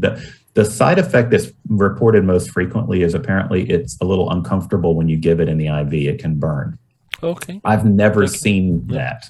But, I've told my patients, hey, I'm going to give you something. It may burn a little bit. And at that point, I think they would be willing to take anything, no matter what the side effect, just to stop their nausea, of course. Absolutely. But really beyond that, there aren't any side effects. It's non-sedating. The QT interval, we need to keep an eye on it. If they have congenital prolonged QT, they're taking other medications that would cause QT prolongation. The recommendation in the US is that they remain on an ECG monitor for a bit just to make sure that we don't see those changes. But in my practice, I've not seen that yet. Great. Thank you. That's really helpful, really helpful. We're looking forward to getting to use it. Yeah, I know. Right. we'll probably get to use it before you get to use it once. But I think we're getting it soon. Yeah. It's great. It's going close. All right. Well, Drew, thank you so much for sitting down and chatting with us about this. And we look forward to future conversations about this and all the other, perioperative medicine topics, hot topics coming up. I think we're going to see you soon at the ASA. Yeah, I'll see you in a couple of weeks. And Drew, can I add thank you for your Cochrane collaboration work? I know how hard it is. So thank you for putting those hours in. Yeah. Sure. It's enjoyable work for sure. Labor of love. Thank you both for having me. I appreciate it. Yeah. All right. And thank you for listening to Top Med Talk. You know, you can always find more information at topmedtalk.com. And we're on all your favorite social media platforms, LinkedIn, Facebook, Twitter. You can find us there having different kinds of conversations. And you can check out EBPOM, our new EBPOM Education Hub at live.ebpom.org and get some more information too. So thanks for listening, and we will talk to you soon. Cheers. Bye. Bye. TopMedTalk. Thanks for downloading TopMedTalk. TopMedTalk is the broadcasting arm of EBPOM, Evidence-Based Perioperative Medicine.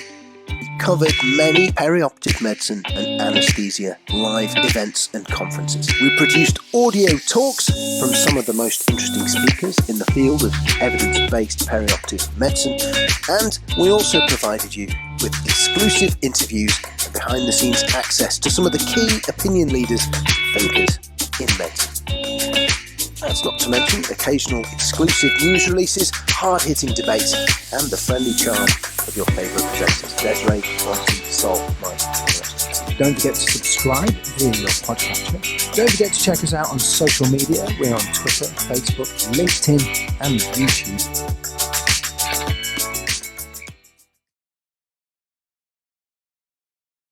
Now, we've grabbed you so that we can talk to you about an initiative that you've set up in Manchester called ERAS Plus, but more specifically about the surgical school that you've created as part of that program. Maybe if you could start by telling us about ERAS Plus, and then we can talk more about the school. Yeah, will do, Josh. So to start with, we established, and I was heavily involved in creating and running the ERAS program as part of the Strategic Health Authority's remit at the time. But we came to realise quite soon that some of the really high-risk patients having major pancreatic surgery, liver surgery, upper GI surgery, weren't really being very well served by standard ERAS programs. And in particular, we were very concerned about our post-op pulmonary complication rates, which when we looked at them were within the internationally expected standard, but it was still about 20%, which we felt was too high. So we decided to create a program that we called ERAS Plus that really tried to target those high-risk surgical patients. And so ERAS Plus involved an element of prehabilitation, a respiratory care bundle, and also a better way of delivering information to patients and their relatives about what was about to happen to them. And part of that information delivery included surgery school. So we established Surgery School, which is really a patient information event that we run on a weekly basis, and it's proved wildly popular. And is it is it mandatory as such, or an invitation, or how does it work when you've located or you've highlighted a patient that fits into that particularly high risk category? What's the process involved? So everybody gets an invitation who fits into certain categories of being identified as high risk, and effectively it's most abdominal or thoracic surgery patients who know they're going to be going to HDU post-operatively. They're often booked via a number of means, either through clinical nurse specialists who will encourage the patient to come to surgery school, or via our CPET clinic. So when they've got a CPET appointment, they get invited to surgery school at the same time. I have to pay tribute to some of the great people that I work with, particularly our admin staff. So our admin staff will chase people up. They keep a register. They know who's coming, who's not coming. And most of the people want to come. Yeah. You know, they really want, it's a big event for somebody to have that kind of surgery. And they want as much information as they can get. And the ones who don't turn up usually have another appointment. Right. And that's the main reason that they're unable to come. And so is it one day, or how does the program work? And also, what do you actually teach them? Because you've got a mix of surgical procedures in there. So how do you manage that? I mean, that's probably the first thing I say to people is, you're about to you're here because you or one of your loved ones is about to have surgery, and just check that that's actually true, and there's not someone going to sit through the next hour wondering what this is all about. I was meant to be in there. Yeah. And then the second thing I say to people is, you know what, you're all having different types of surgery, and I'm not here to talk about the nitty-gritty of exactly what your surgery involves, But whatever surgery you have, it's a big stress on your body. That's why you're here today. We know it's going to be a big stress on your body. And what we're here to do is help you prepare yourself to deal with that stress on your body. So I set that out right from the start. That it doesn't really matter what surgery it is. You're going to take a hit, but you can prepare for it. And then what are the main kind of I suppose categories of discussions that you go through in terms of trying to prepare them best for that? Yeah, so we've focused on, if you like, 4 key areas, which we've heard a lot about in the Prehab conference this week. So we talk about activity, we talk about nutrition, we talk about the support of friends and family, and within that is that kind of psychological support, but also the support that we as healthcare professionals can give people. And then we actually have an extra category because of the pulmonary complication, respiratory care bundle. We talk about breathing and chest health, if you like, as well. So we have sort of 4 key areas that we talk about, but 3 of them are the sort of classic triad that we've been hearing about of prehabilitation. Now, I was going to ask a question about the school. I know that there were some programs that I talked to a couple of people at last EBPOM, national programs that were bringing patients back in to teach new patients. Is that any part of the program that you're doing or looking at doing that? So we haven't done that. So the people who are delivering surgery school at the moment are all healthcare professionals. So we have usually a doctor, which is often me, but a doctor, a physiotherapist, and a nurse, and sometimes we have a pharmacist as well, which is really helpful.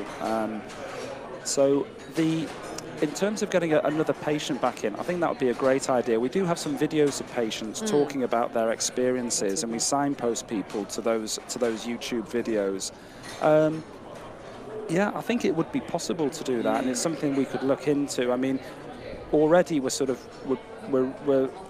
the surgery school lasts about 40 minutes, 45 minutes. That's short. Which really? is relatively short, but then they get a tour of the critical care areas as well, you know, and some of the ward areas, so they kind of get a look and feel of what they're about to see and what's going to happen to them. So it's probably an hour of lecture and then or talking with them and answering questions, and then about 15-20 minutes of tour. Yeah. And I think longer than that, I think people would find it hard to concentrate. Yeah. Certainly know I do. And out of interest, so how many patients have you been able to get through the school so far, and when did you start? Just to give us an idea. We started in 2014. We average probably between 5 and 10 patients a week. And so we're sort of well over 1,000, probably close to 2,000. Our whole ERAS Plus program, because for a variety of reasons, not everybody was coming to surgery school initially, has probably gone through 4,000 patients. Wow. Yeah, so we've got a lot of experience of doing it. And I was going to ask you, so it sounds like it's so positive for the higher risk patients. Do you think this will actually go and you can revert it back to your entire surgical patient population? Yeah, I think you'd probably need to modify it a little bit, because probably the risks of the complications that we're talking to people about is probably less, and so you don't want to necessarily frighten people. Obviously, you have things, I don't know if you've heard of joint school. Yeah, that's what I was going to say. I mean, we do that in the U.S. a lot for joints and hearts. Yeah, so there's already a joint school program, but I guess that's a little bit different in that, from what I can see, it's physio, it's therapy led, so it's physio and maybe an occupational therapist, whereas the surgery school, because it's a bigger encounter that the patients are having, it's more multidisciplinary. But I think ideally it would be all patients. I can't see a detriment, and I think, as you say, most patients, even if they're considered lower risk but having major surgery, are desperate for information. I was going to say, it's an engagement thing. It's more of like they feel like they have contact with a person. We heard about that in some of the prehab stuff, and part of the benefit of doing the prehab and working with those teams is that it's the personal experience that they have before they actually even get to the OR.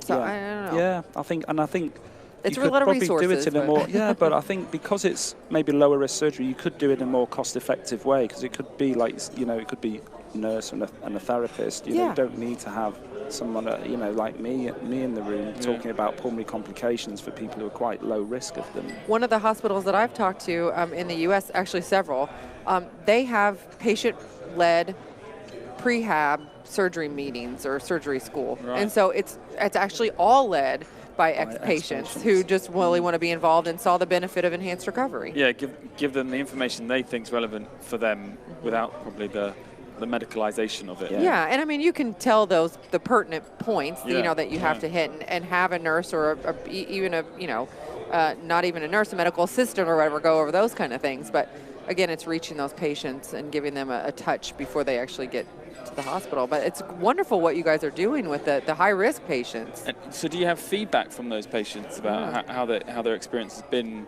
with the school, and maybe how it impacted them after the operation? Yeah, so yeah, we've done that in two ways. Obviously, anecdotally, it's really interesting. You can, you know, as somebody who's working in post-operative care environments, you can really tell the people who've been to the surgery school, read the materials, really engage with it, because they're keen to mobilize.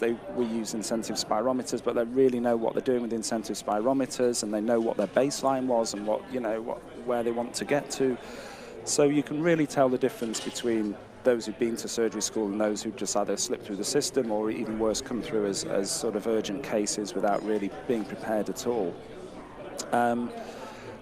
As far as sort of more formal feedback goes, yeah, we've been doing some patient experience surveys, and it is really positive. It's really positive. I think the thing that comes across again and again is how confident people feel, you know, and it's really giving people that, you know, overcoming anxiety and giving people the confidence.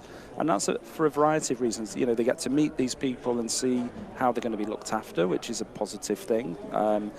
They also realise they're not alone because they're in a room full of people who are just like them. And then when they visit the critical care areas, they see these people and think, well, they seem to be coping, so should I. So I think you get this confidence. I would say that surgery school alone, I don't think it's enough to initiate a significant behavioural change in something like activity. I think it's a big ask to do that for people. But it probably has helped with something like the breathing exercises, and I think that's been shown before, that patients are sort of more readily accepting of something like breathing exercises. Do you think it's a lot of, it sounds just like a lot of what we do with change management is managing expectations. Because I mean, that's what you're really doing for these patients. You're just managing so they know, you know, what to expect afterwards. And so you feel that confidence that, oh, you know, this incentive spirometer is going to hurt, you know, whenever I do it, but I have to do it for that. So it sounds like that's kind of what I mean, for example, with the incentive spirometer, you know, because they'll have been using it beforehand, and say, for argument's sake, if it's one with the balls, they'll know, oh, I can get 2 balls up. Yeah. And we've said to people in surgery school, you know, your breathing's not going to be as good after surgery for all these reasons. And then, of course, you know, what we said was true when they try and use it again. So it actually reinforces the message. The action reinforces the message, and of course we've said to them, but it will get better. You just have to keep trying. So they're not disheartened. They're like, yeah, you said this would happen, but I'm gonna get back to where I was. So it works well. I just have one more question for you, Danny. Joff asked about the patient feedback. What is the family and caregiver feedback that you've gotten from this? I think, you know, often certainly in critical care, the anxiety on family members has been shown to be greater than it is on the patients quite often. And I think you can't underestimate the anxiety of the families, and I think that they need to be supported. And also they need information, you know, because you've got to get that right relationship, particularly between the nursing staff and the families. Certainly in critical care, and I think on general wards as well, because the families will be ringing, and you know, the nurses are trying to get on with their job. And I think if they have an understanding again of the expectations about visiting, about don't worry, we'll call you, all these things, then I think that can help allay their anxiety, and the fact that they know that their loved one is going to be really, really well looked after by a cohesive team who are committed to them. I think that makes a massive difference, and we've got a great team. We're really lucky. We've got a great team, but I think people can see that once they experience it, and I think that's really helpful. And I just have one final question as well, more on the practical side. So people listening who think that's a great idea, I want to set this up in my own institution. Tell us, can you give them a bit of advice and tell us any particular challenges you had in implementing this idea? Well, we've had loads of people teams come to visit us, and you know, just yesterday I was talking to a team from Cambridge who'd come to visit us, and they're setting up their surgery school, and it's starting in the next couple of weeks. They've got the funding, they've got the people there. So it's definitely doable. I can tell you it's really enjoyable as a clinician to deliver something like surgery school. It's a very positive experience, you know, you really feel like you're helping people. And but it's a team thing as well. So I think if you were thinking of doing it, come and visit us or somewhere else that's doing it, but come as a team and think about how we're going to deliver this as a team, you know, rather than one individual saying, I think I'll start a surgery school. I think the barriers aren't that great. I think, to be honest, it seems like such a good idea that management don't particularly push back that hard against it. Obviously, the only cost is the time of the individuals involved, and so there will be an element of cost with that. But we had an MSc student look into it, and it's probably about between £40 and £50 per patient per session. And we have just started to code for that, so that we probably will be able to get some funding for it. to get some funding through the CCGs. So yeah, Hopefully. I think it's done. Yeah. Right. Well, look, Daniel, thanks very much for your time. Excellent initiative. So It's a great congratulations job. with that. Yeah, congratulations. And thanks for listening, and we'll be back again very soon. All the best. Thanks. TopMedTalk.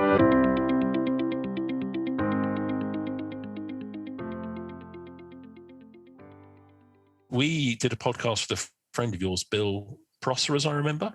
We did. A while ago, yeah. talking about cryoneurolysis, which we got very excited about, which I think I remembered as a sort of form of recoverable frostbite.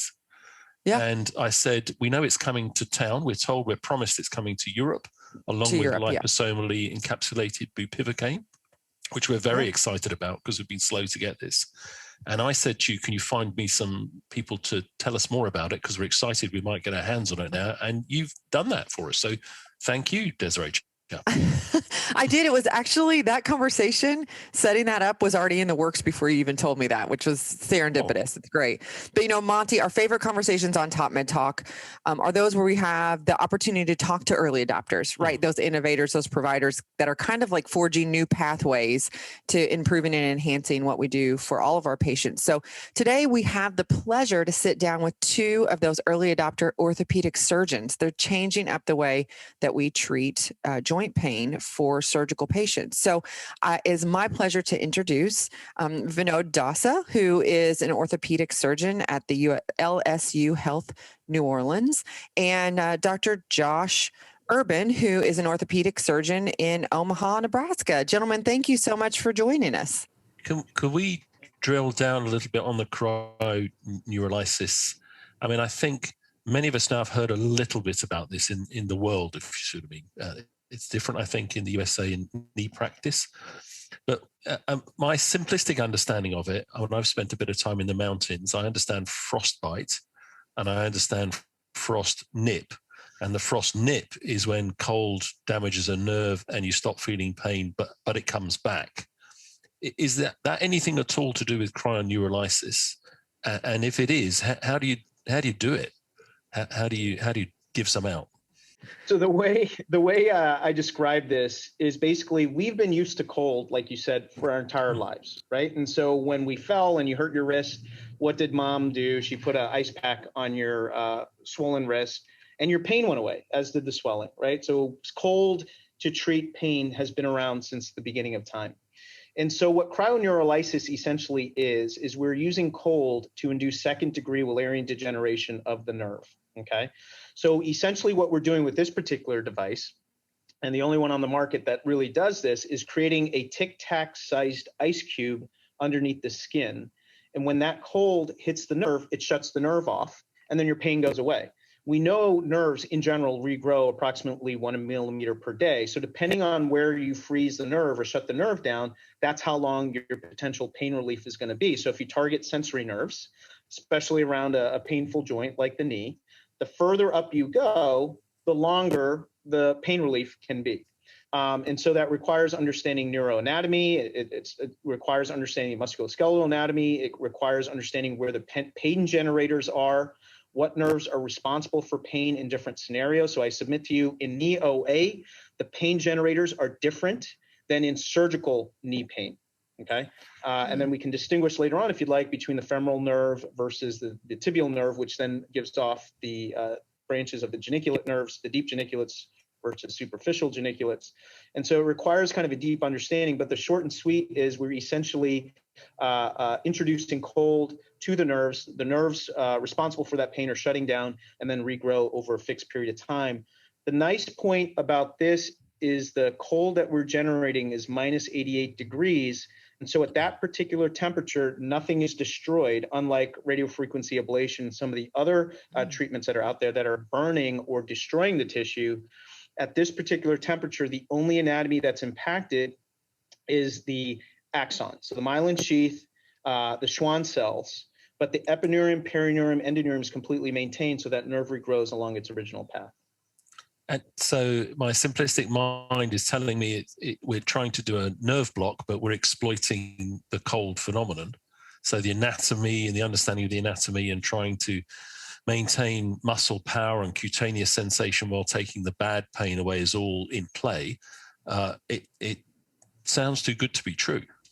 But you know, if you say to me, it sounds great. Bring it on. Well, Monty, you hit the nail on the head. You know, what are our most effective pain relieving modalities when it comes to surgery? You know, you can throw oral things at them that get absorbed systemically, opioids, anti-inflammatories, gabapentin. You can block the nerve, and actually, like what you guys do in anesthesia, spinal, adductor blocks for total knees. You know, those are the most effective. When you shut down the nerve, that's more effective than taking a systemic drug, right? Which goes everywhere. So this is a long-term nerve block. This takes a while to come back. It always comes back.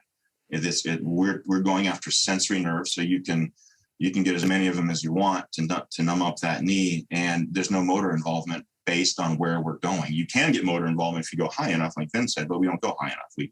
We avoid the motor branches. So the best way to deal with pain is to affect the nerve, and that's what we're doing. The device I've seen on websites looks about the size of a sort of handheld blender. Looks like, I might be wrong in this, but it looks like a single handheld. Sorry, does that translate? Yes, it does. In the kitchen type of thing. And it looks to me as though the business end of it is at the pointy end, and you get it in the right place and you go at it. Am I making it too simple there? Vin, you want to walk us through that? Yeah, no, you're right on. So it's a handheld device, and it deploys nitrous oxide. So what it does is it converts liquid nitrous oxide into a gas, and you've got there's two versions of this. There are three 27 gauge needles that are about 8 millimeters long, or there's a single 190 millimeter needle that you can target using ultrasound. So either one, the point here is if I can put that cold around the nerve, I can shut it down. So however way you want to get there, whatever needle you want to use, the point here is if I can get cold at that nerve, the pain goes away. It's as simple as that. And so the concept is pretty basic, but the tool is fairly elegant in the way it was designed. And actually, it started, believe it or not, Monty, in Europe. The original company was going after motor nerves for the forehead to get rid of wrinkles. And so they were freezing the nerves, Botox. They were going after Botox. And as you can imagine, that's a pretty heavy lift. And so they did a little pivot and came to the US and targeted sensory nerves for pain instead of motor nerves in Europe. TopMedTalk.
Well, TopMedTalk is here for its third year.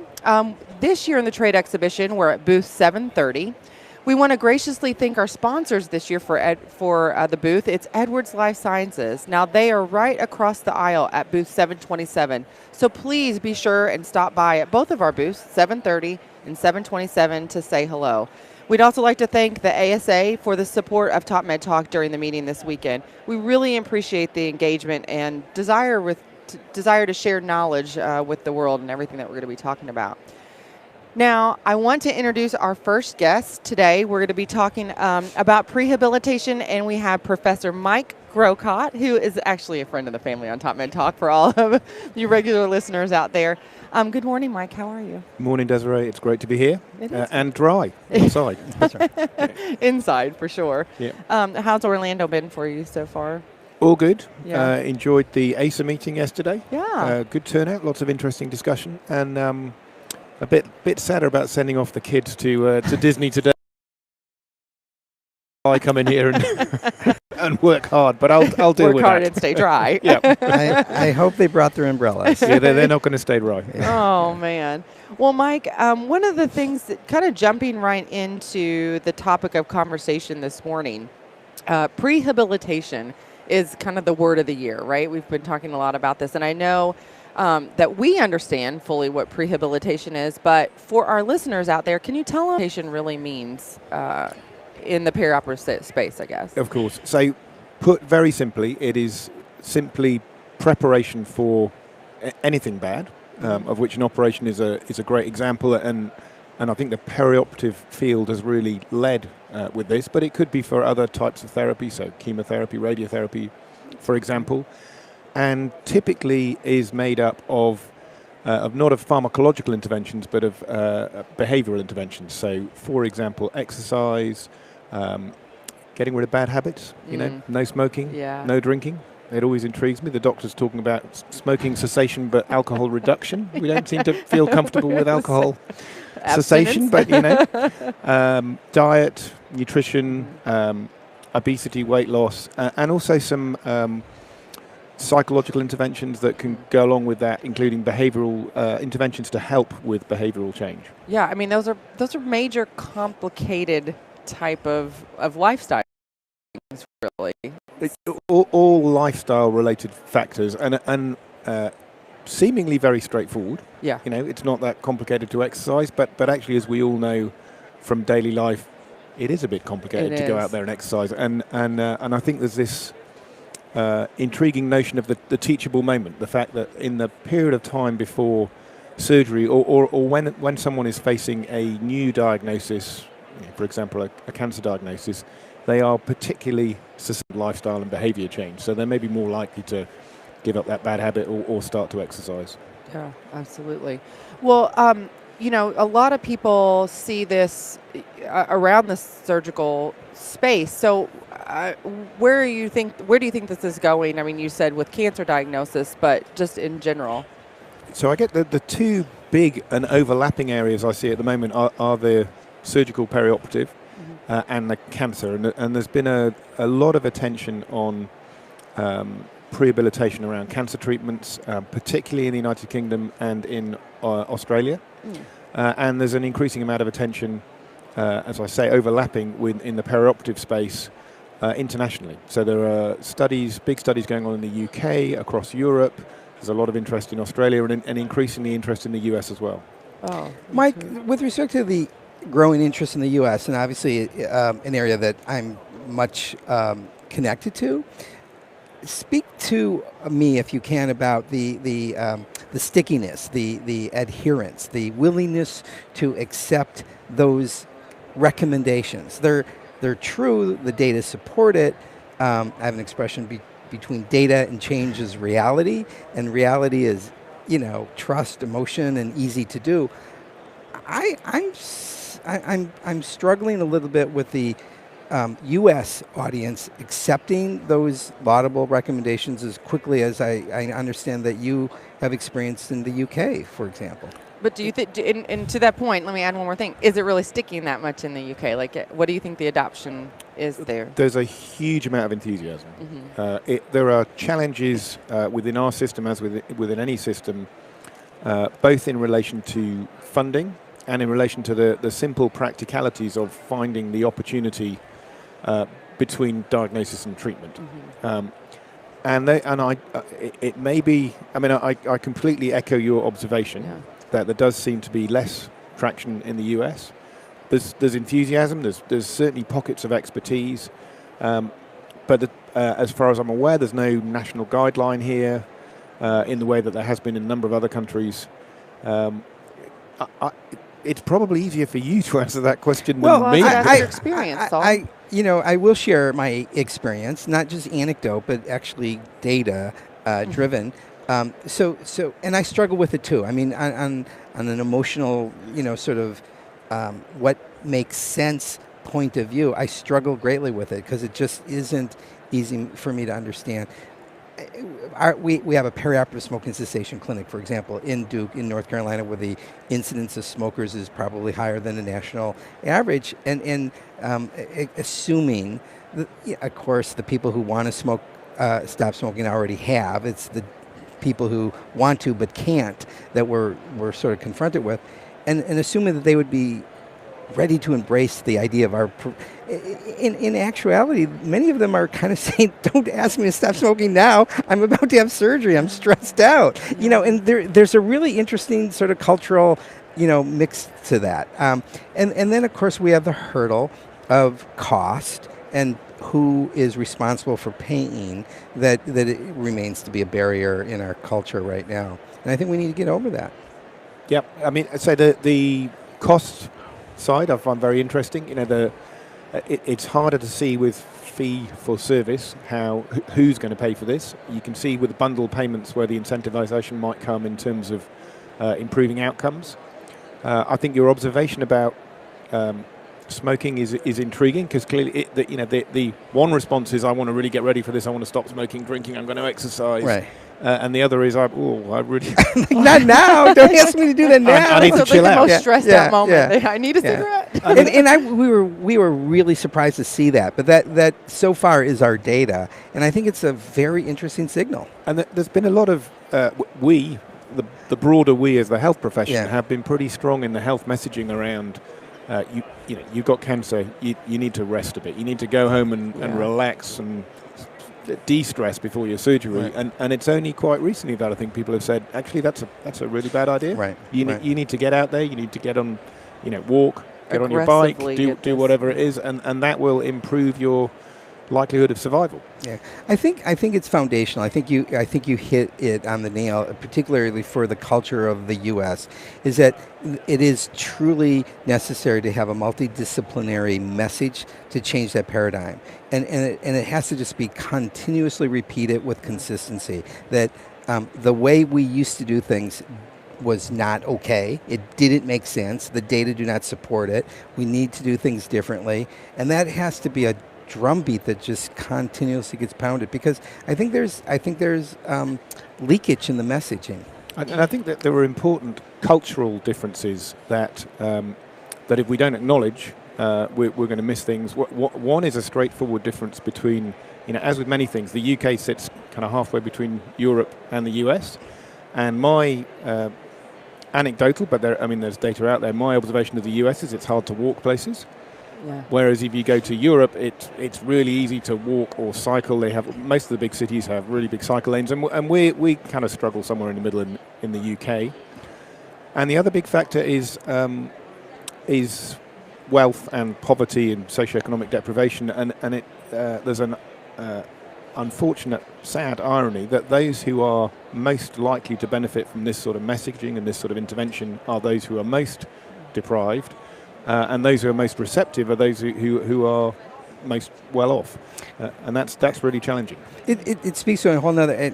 My colleague Gina Blitz, who works with me at Duke, speaks to health literacy. I love the expression, and I think you touched on that with that sort of demographic, if you will, characterization. It's true that there are some people who just don't know what's best for them, and we're needing to close those gaps. Yeah, they'll never hear, and they can't ever hear that message. I mean, they're not put into that position to do that. And there's this notion of self-efficacy, which is if you like, your belief in your ability to change what you do. So, I believe I can take my diabetic medicines reliably, for example, or I believe that before my operation I can get out there and I can get fitter, and that also seems to be, at least to a degree, related to social deprivation. And we've seen, so for example, with the surgery school we run in Southampton, we just submitting a paper, we did some analysis, and it is those who are most deprived who are least likely to respond to the invitation to come to surgery school.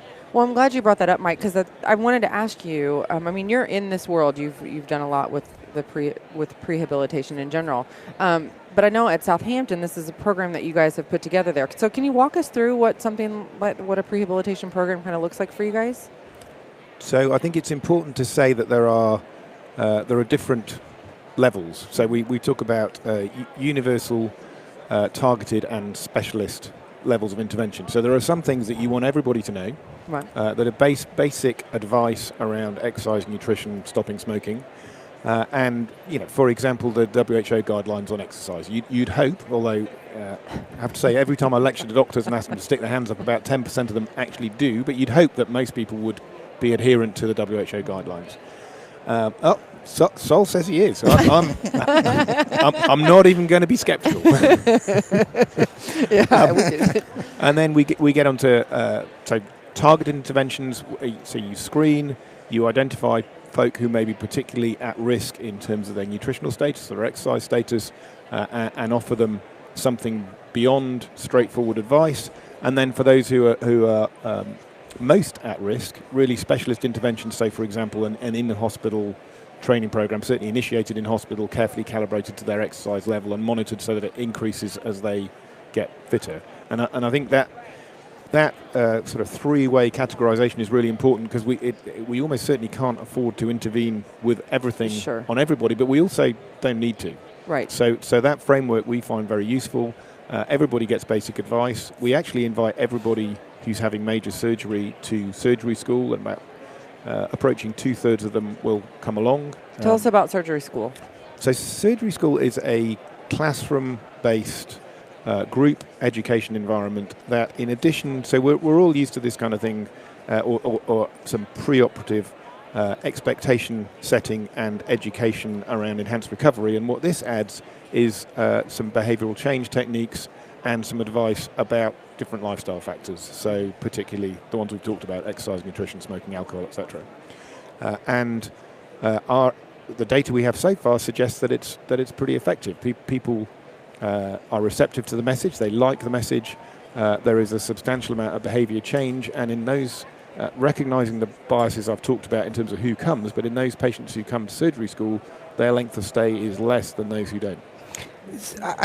So that's very interesting. We have experienced that there's add value, and I guess it's a question of cost benefit when you personalize, if you will, those messages. So the generic "you should eat right, exercise, and not smoke" is true, and if somebody didn't know that and it resonates, that's a bingo. But our experience is the stress management nuance, albeit anxiety or depression, the functional walking and talking, but stress management nuance, or smoking cessation, are very personal to the individual. That's the person who wants to smoke but can't for reasons that are very unique to that person.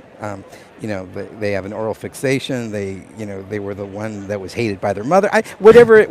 But you need to. Wow, we're going deep into Sol's mind here. But no. But it is our experience that you need to go to that level to really truly change that person's behavior, and the same is true for the stress component of what would portend a adverse outcome, as it would be a consequence of the perturbation of surgery or something like that.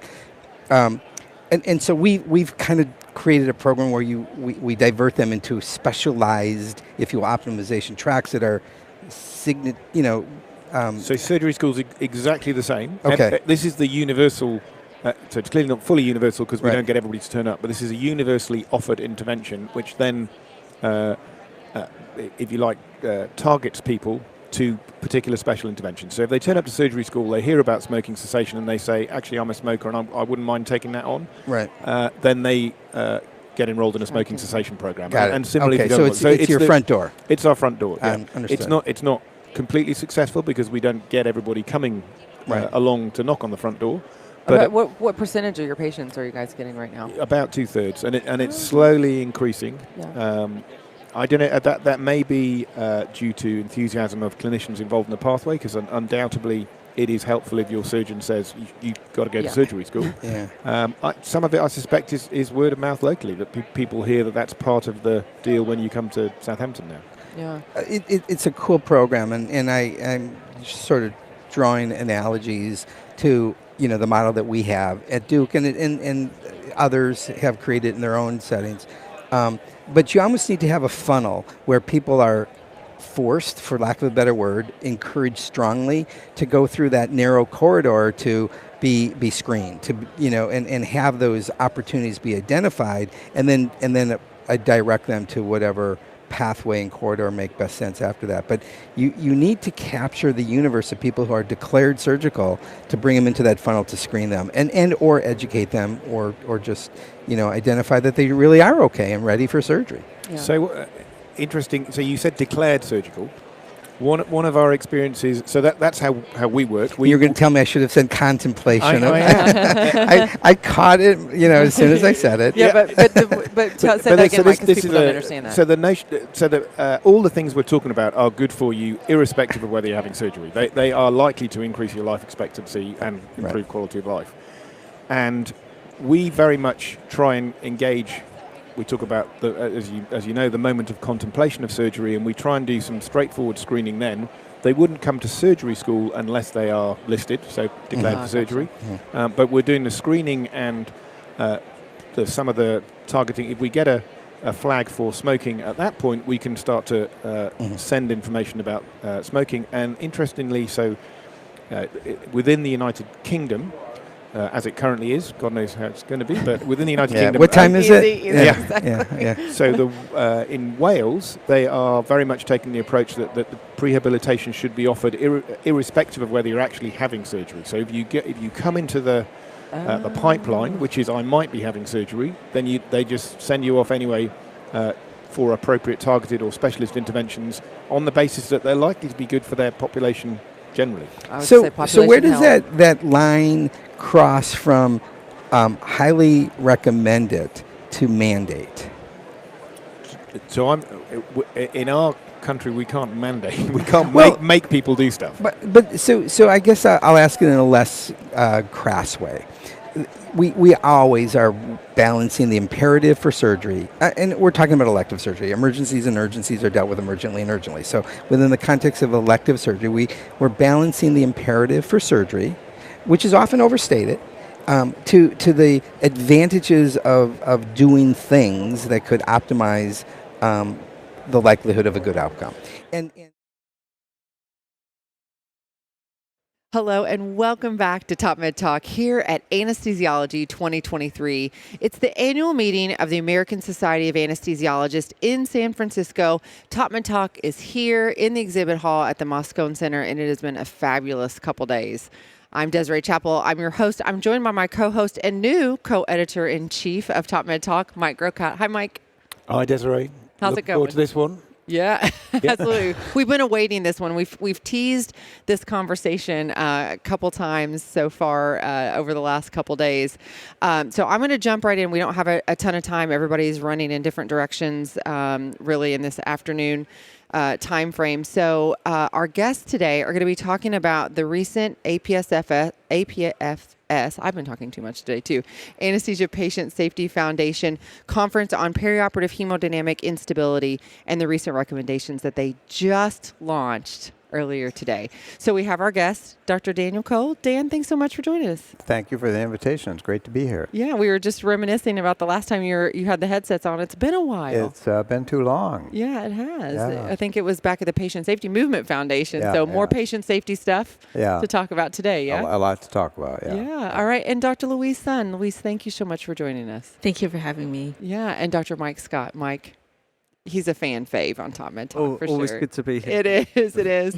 Well, yeah. And I'm one of the reasons I'm looking forward to this is I am told that in your session only a few minutes ago, maybe an hour ago, that they had to close the doors. Yes, it was standing room only, and they turned about 50 people away, so it was absolutely packed. So we have the rock stars of the meeting here. It is, right I wouldn't now. quite say that. And as we've said earlier today. Dan Cole is obviously, he's the the rock star. Yeah, Freddie That's Mercury right. of the anesthesia world. Well, we're saying we're hearing it here second, folks. So we didn't get first rights, but we're hearing it second.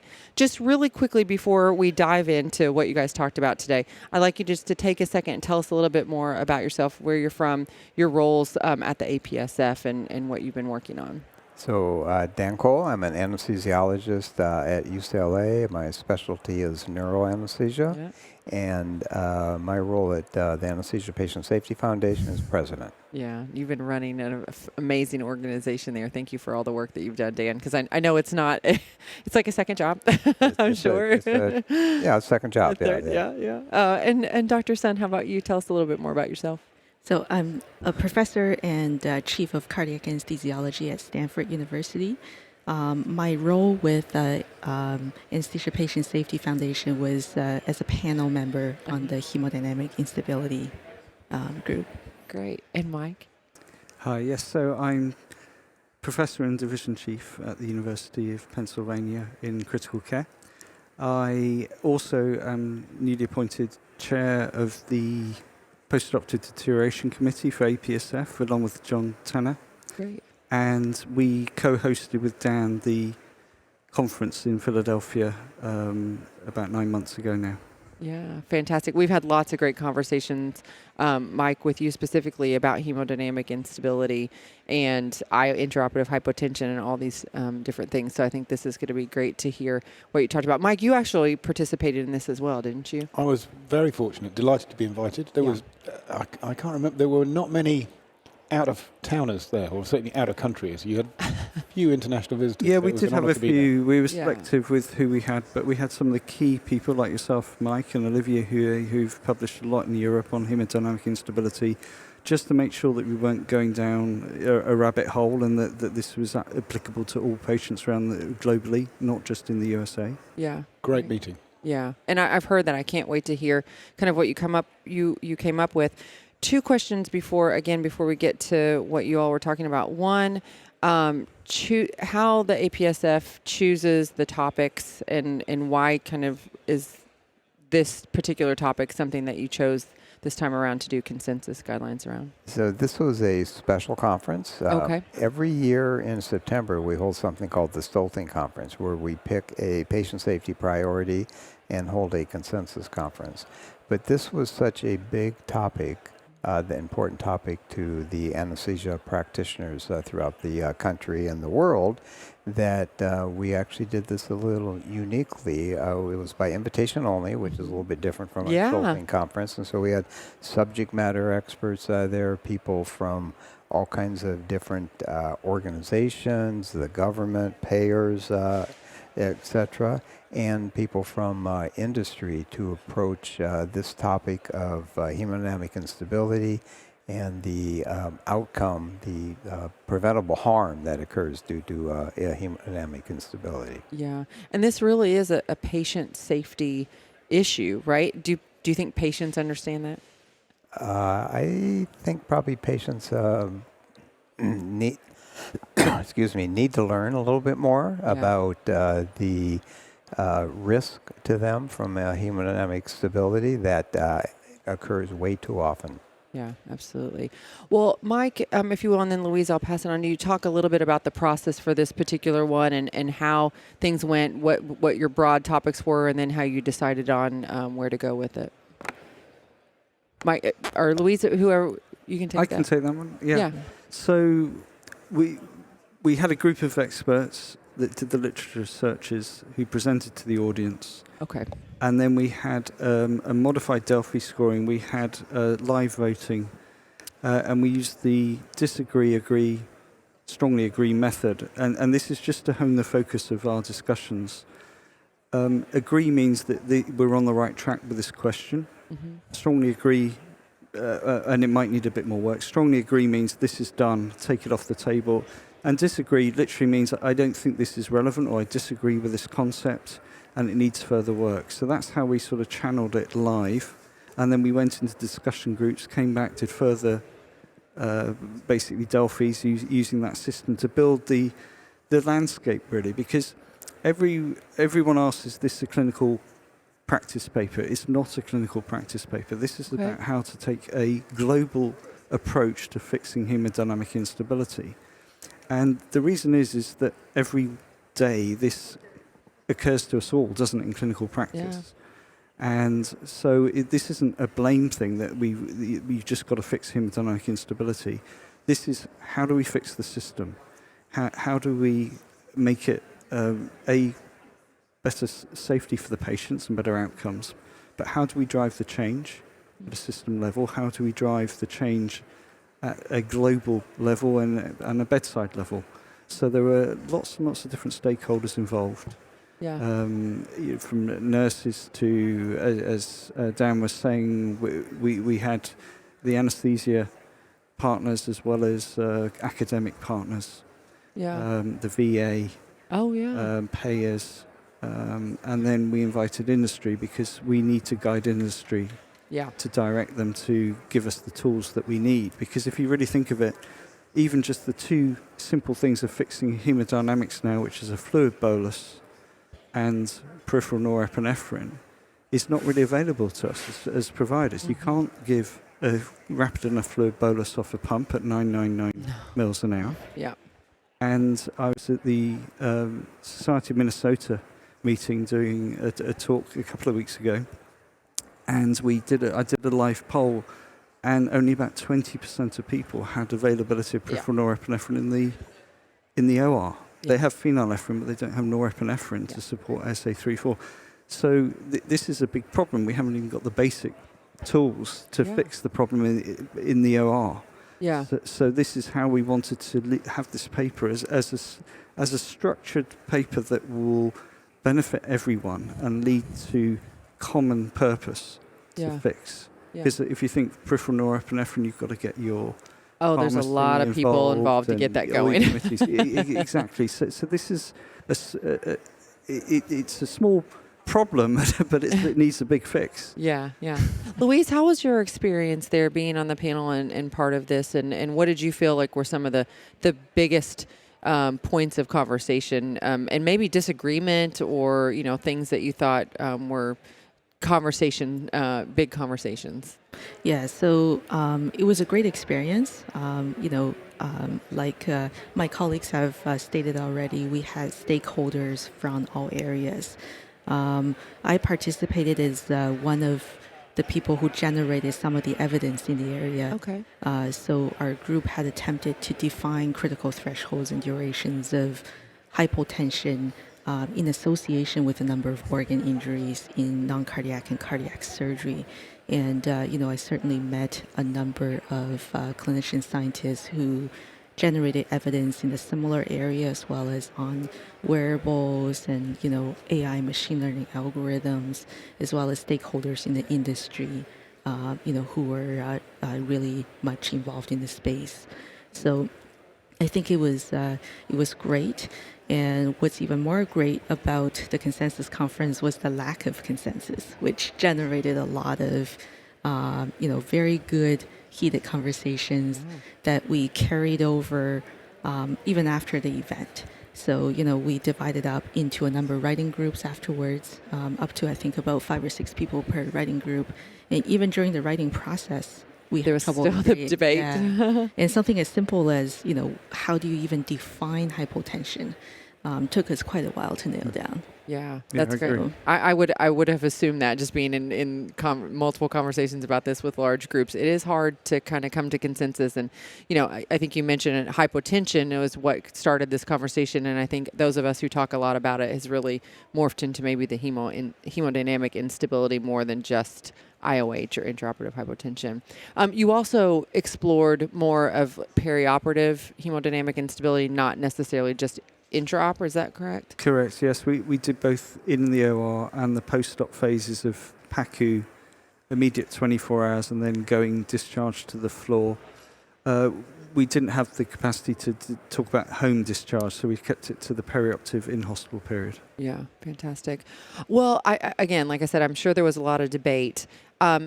So was it difficult kind of coming up with what guidelines, how many guidelines, what are we looking at here for what you guys ended up landing on? Yeah, so we came up with 17 high-level recommendations, and they were bunched into current knowledge, preventing hemodynamic instability-related harm across the whole of the perioperative period from OR to PACU to the floor. And then we had a lot of people from MPOG and data collection experts, and as well as NSQIP was represented, because data to drive the quality change, both to map the problem and then to fix the problem and know we're fixing it is key. And then we had some other approaches. One was about whether we should inform patients, because the rest of the world is starting to inform patients about perioperative complications and their long-term downstream effects. And then finally, we came to the importance of technology, of which there was a huge amount, which we can talk about shortly, and advancing the science around the technology and the data. And the last thing we really ended on, which I think is the most exciting, is launching a national campaign. And this seems to have stirred up a lot of interest. Yeah. So we're looking forward to how we can construct that with the relevant stakeholders. Yeah, yeah.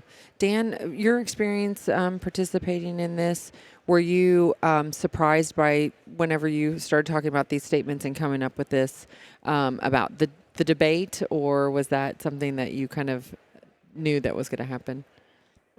I encourage debate because it's not a black and white issue. There aren't black and white answers. There's some gaps in science. Yeah. And so good, healthy debate leads us to a better outcome.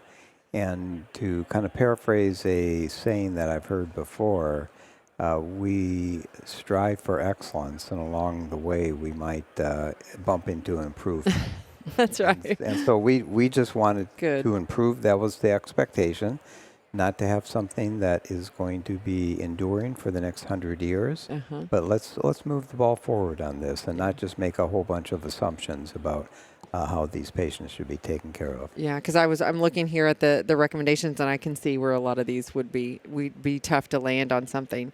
So without further ado, can we talk about a little bit about what you came up with and some of the statements regarding the different topics? Who wants to start? Mike, you want to kick us off here? Yeah, the hypotension-related harm across all the phases of care is key. And we know about the OR bit already, but we identified that there's a particular time of harm, which is after induction of anesthesia and before the surgery gets going. And then post-operatively, there's definitely seems to be a gap in how we actually monitor perfusion and blood pressure. Yep. Because we go from this either continuous blood pressure or every 2 to 3 minutes to suddenly going to every 4 to 6 hours. And it misses a lot of the hypotension events. So there's a gap in what we do in clinical practice there, but there's also a gap in actually the monitors that we can use, because ideally we'd have non-invasive continuous blood pressure monitoring. That would be the holy grail, really, for every single patient. Yeah. And then it brought up, Ashish Khanna did a fantastic presentation on transitioning to wearables.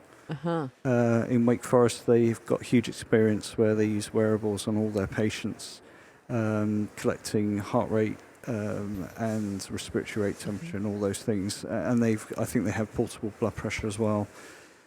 And that made us really realize that in other centres where we're working, we're probably a bit behind, aren't we, on what we really could be doing. When you look at your Apple Watch now and everything, other watches are available. Other watches are available, yes. So it makes us realise that we've got to embrace technology, and I think COVID has accelerated that. But the question is what is the right technology at the right time, and also what is the triage point where we know that patient is safe to then pass down the perioperative pathway. Yeah, yeah. And Louise, what are some of the recommendations? I know you said you helped develop some of the statements. What were a couple of those that you worked on? Right. So I'll probably speak specifically to the definition of hypotension. Yeah, I think that's great. So, I mean, in a broader sense, the statement is about hemodynamic instability. And hemodynamic instability is a pretty complicated concept that actually involves a number of vital signs all interacting together. But blood pressure seems to be the most commonly used surrogate for describing instability. Mm-hmm. And blood pressure itself is actually a complex interaction of many things like cardiac output, stroke volume, systemic vascular resistance, viscosity of the blood, and the elastance of the vasculature. So I think, there's been many studies that have been produced to date. I think, with respect to AKI or acute kidney injury, the consensus is that MAP less than 55 is definitely too low. Yeah. MAP less than 60 is likely associated with serious harm, whereas MAP less than 65 is perhaps unacceptable as well, relative to end organ injury. And with respect to MINS or myocardial injury after non-cardiac surgery, the evidence is fairly similar with respect to blood pressure targets. Now there's been the POISE-3 trial that came out recently that sort of muddied the water a little bit for us. In that, they compared basically two strategies, right? In one of the factorial designs, they looked at hypertension avoidance and hypotension avoidance. So basically, when it boils down to is MAP of 60 versus MAP of 80 as the target. So they actually didn't find any differences in their primary or secondary endpoints, which included, major vascular complications, MINS, and mortality, and a number of other things. So that's why one of our conclusions was that MAP greater than 80, doesn't seem to give us any benefits. Mm-hmm. But we do recommend keeping MAP above 65. So you decided on a number and not a range. Not a range at this point. I think we recognise that 65 or less is where the signal starts, although that we know in the future we've got to individualise this. It might be some patients are good with 60. Right. It might be others do need 70.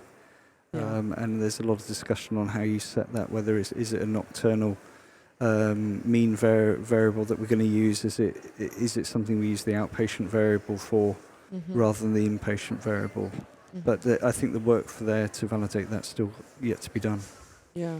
What were some of the other high-level statements, or some of the bold statements that you came up with, Dan? Well, I think to layer on to what they said, and then I'll get on to a different one, is that really blood pressure is only a surrogate of what we really care about, which is end organ perfusion and oxygenation. Absolutely. We don't monitor that. No.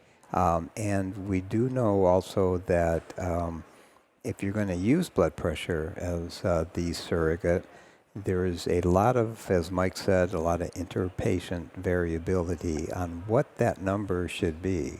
And so we came up with a floor of 65, but then that's to be modified upward as you start to get into other comorbidities such as coronary artery disease, cerebral vascular disease. And how you modify that upward is unknown. We need some more data on that.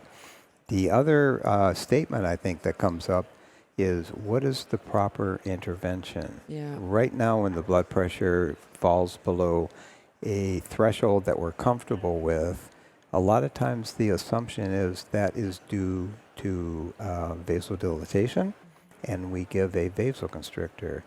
And I can't tell you how many times I've encountered the clinical scenario where a patient has a high systemic vascular resistance, a low cardiac output, a low stroke volume, and making the assumption that phenylephrine or norepinephrine is a drug of choice would have probably caused harm to that patient. And so we do, as layering on to what Mike and Louise said, we need to have better monitoring so we have better information to make fewer assumptions and more data-driven decisions. Yeah, I think that's very fair.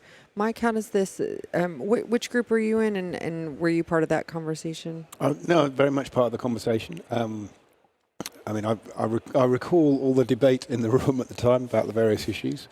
I guess what I'm interested in now, having not seen you guys for a little while, what the national campaign, what's that going to look like? I mean, it sounds like it's kicked off very effectively, but what's the shape of that? Well, I think what I also want to follow up, and Dan and I want to clarify, is fixing the blood pressure isn't the fix for hemodynamic instability. It's not. You've got to fix the underlying cause, and what that really means is you've got to optimize cardiac filling and cardiac index first. Not just first, flow, but you've got to get flow first Yeah. before you press, because if not, you're going to cause a lot of harm. In reality, it might be that you do start a little bit of pressor, and then you start measuring the flow. But the answer is pressors are not the answer to everything. And the other thing is we've gone through this, for me, a dark period, with being one of the leaders of ERAS, as you are, Mike, where the surgeons have construed IV fluid restriction as IV intraoperative fluid restriction, which we've never ever said it's post-operative IV fluid restriction. Yeah. And in the OR, it's the right amount of fluid at the right time and individualized. So we are worried that if everyone restricts fluid and then starts giving even more vasopressors to fix the blood pressure, we could see even more harm. So it's very important how we educate, and education is one of the key messages that we've had in two of the recommendations. We've got to go back to medical school, we've got to go back to all our providers, both in the OR but also post-op with the APPs, and we've got to have more flow monitoring. Yeah. That's really what we need. We need the tech companies to come in and give us really easy, non-invasive flow monitoring. And the other thing is we need to keep this message that echocardiography, bedside echocardiography, it gives you immediate situational awareness together with flow monitoring of both centrally what's happening to the heart and then what's happening with the peripheral circulation. And so it's a multi-pronged. What you've just said, Mike, it's the second time today we've kind of come to the challenges of ERAS. Yeah. And actually the language in the beginning was not about fluid restriction, it was about avoidance of fluid overload. Yeah. Yeah, I said we interviewed Henrik Collette here 5 years ago who said that. He said, I never intended for it to be restriction. I said avoid fluid overload. Guys, I'm going to pause this for just 1 second. Dan, I know that you need to get to a very important meeting here in just a second if we have a couple minutes. Yeah. But for closing, because I'd like to continue just a little bit further, but we can let you go. What was your big takeaway from the meeting for you? What did you find was one of the biggest revelations and that you were really excited about the most? Well, so the exciting part, I think, is the national campaign. Yeah. And spreading this news, educating, et cetera. And it starts with things like this that get done. It starts with a panel that we just had today that had around, 250 people and several others that got turned away. It starts with our white paper that is going to be published any day detailing these recommendations, and then starting to engage some of the other stakeholders, including patient groups that should be most concerned about this. And again, starting that national campaign and, getting traction with not only the issue, but some of the solutions that need to be achieved in the future. Yeah. All right. Well, Dan, I'm going to let you, if you want to go ahead and head out, because I know, again, it's a very important meeting. We'll cut his mic off and let you go. But thank you so much for joining us. It was great to chat. Yep. All right. Fantastic. And we'll continue. I think your stuff's over there. Yeah. Great. Thanks, guys. Thanks, Thank you. Yeah. All right, this is great. This is what the beauty of the podcast and what we can do here, because bring people in and out. We trade out all the time. So, we talked about that national campaign. I think that having panels like this are great. You are going to be publishing publishing these statements, or it has been. Where is that right now? It's been accepted in Anesthesia and Analgesia. Great. It's a special article. It was actually September the 28th. It was accepted, so it should be out literally any day. It's on free download. Great. Yeah. And you said it's not necessary to I mean, it's to guide clinical practice, but not necessarily. This is a little bit higher level. It's a higher level. I've only recently come into APSF, and what's I've been impressed with Dan Cole as president, but if you look at all the past presidents as well, is how engaging this society is and how effective it is at change management. It's really is going back to the days like with Mike Ramsey and things like that. You know so that's been very powerful because they've got all these existing relationships like the American College of Surgeons and all the perioperative nursing groups. And this is the key: is we've got to get everyone in on this. Yeah. We've got to educate people of what the problem is, the fact it's better to predict rather than be reactive, and avoid the downstream harm.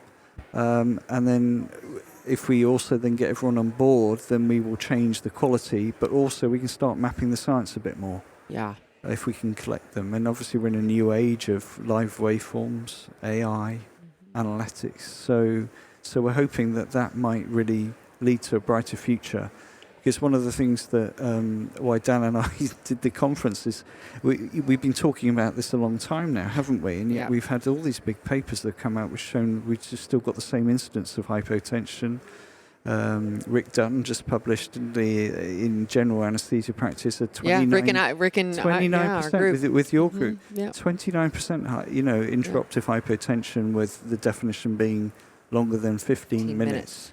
Of less than 65. That's total. That isn't always consecutive minutes. But so we're suddenly realising that we're not doing a great job as team anaesthesia, and it's not because none of us want to do that. I know. It's because it's a difficult topic. Yeah. And then you've got these different physiological situations. There's no doubt that a lot more hypotension happens under ventilation. Yes. So we've got all these stressed volume, you've got left-right ventricular uncoupling, intrathoracic pressures, all these things that really haven't been worked through properly yet, but I think we've now at the stage we probably could, because we can collect the continuous data on patients. And then you've got going into the post-op, where often it's just a question that people are just getting fluid shifts and we're not just keeping the tank full enough. Yeah. We found certainly in the UK that if you just keep the tank full in the post-operative period with low-dose vasopressors, you could fix it very nicely. Yeah. Yeah.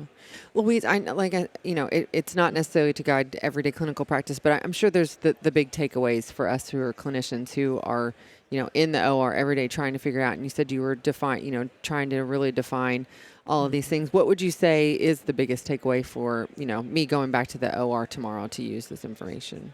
To me, the biggest takeaway is really pressure is not equal to flow.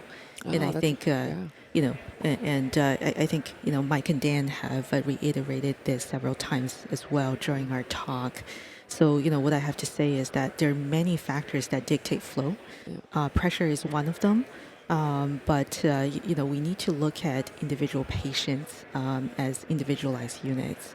There's ventricular coupling, but there's also things like if a patient has severe restrictive diastolic dysfunction, or if the patient has RV failure, at high risk of having RV failure, then their loading conditions will be vastly different than a regular patient with normal heart function.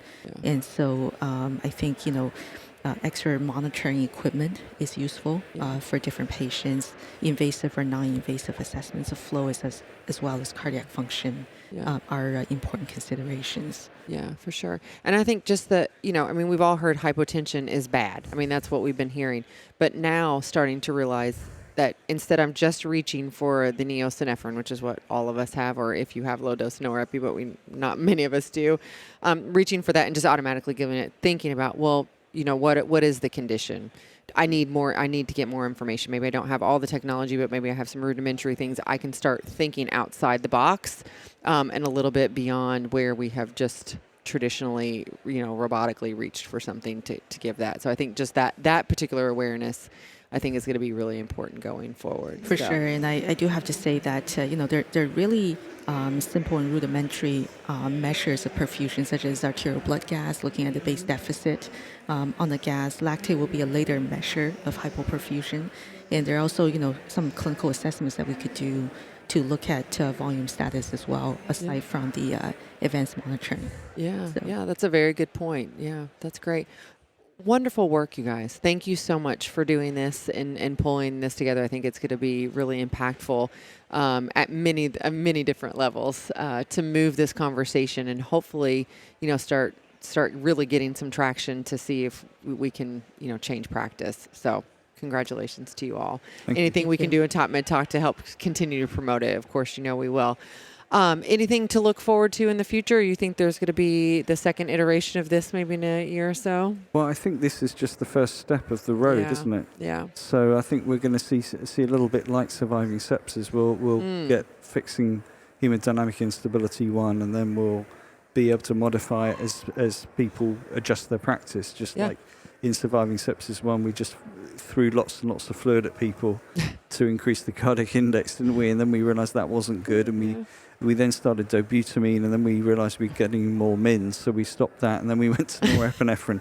So no doubt we're going to see many reiterations. So hopefully we got it right the first time with that. I hope so. Got a little closer at least. Well, guys, thank you so much for joining us on TopMedTalk. It's always such a pleasure. And Louise, it was wonderful to meet you. I'm so glad that you could carve out some time to chat with us. So thank you so much. And thank you for listening to TopMedTalk. You can find us at topmedtalk.com. All of these great conversations from the ASA anesthesiology meetings from the last 5 or 6 years are there. All of our wonderful conversations we've had about intraoperative hypotension and hemodynamics, if you want to learn more, that really, I think, has formed or helped contribute to this conversation, are on there. So check that out. We are on X, formerly known as Twitter. We are on LinkedIn, Facebook. Check us out. Give us a thumbs up on YouTube if you watch any of our videos. We always appreciate that. Again, thank you to the ASA, the American Society of Anesthesiologists, for this beautiful booth, the space in your exhibit hall. We could not do that without you, as well as our sponsors, Medtronic, GE Healthcare, and one of our founding supporters, Edwards Life Sciences. Thanks so much, everybody. TopMedTalk on the road in 2024 as we bring you live the latest in evidence-based perioperative medicine. Our anchors, Desiree and Mike, along with other familiar voices, will be speaking to friends, old and new, at international events such as the World Congress of Anesthesiologists in Singapore this March, ANZAC Annual Scientific Meeting in Brisbane in May, EPOM World Congress in London this July, and the ASA Annual Meeting in October in Philadelphia, to bring you the latest updates in research, policy and education. If you can't be with us in person, then make sure you subscribe to TopMedTalk via Spotify, Apple Podcasts, YouTube, or wherever you listen. TopMedTalk, making the world healthier through the power of conversation.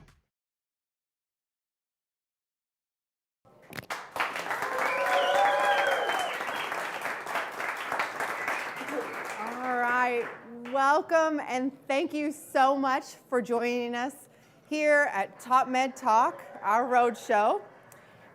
We are here at 8020 Kalins in Louisville, Kentucky. We are streaming for the first time, so if you hear some feedback, it's because Monty still has his computer on. Let's do that again. Those that are listening at home, we love you. So if you hear some feedback,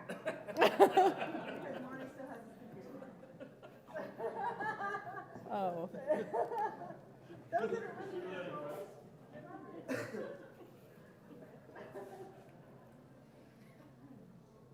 Oh, there we go. What is it? Oh.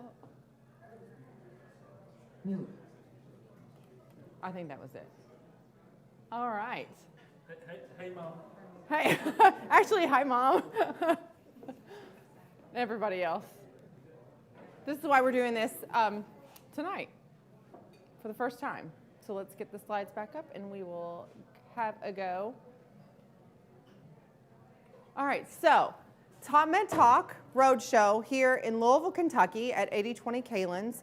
We thank you guys so much for joining us, and we thank you at Edwards Life Sciences, Brandon and Hannah. How much fun is that? No matter how many times you practice.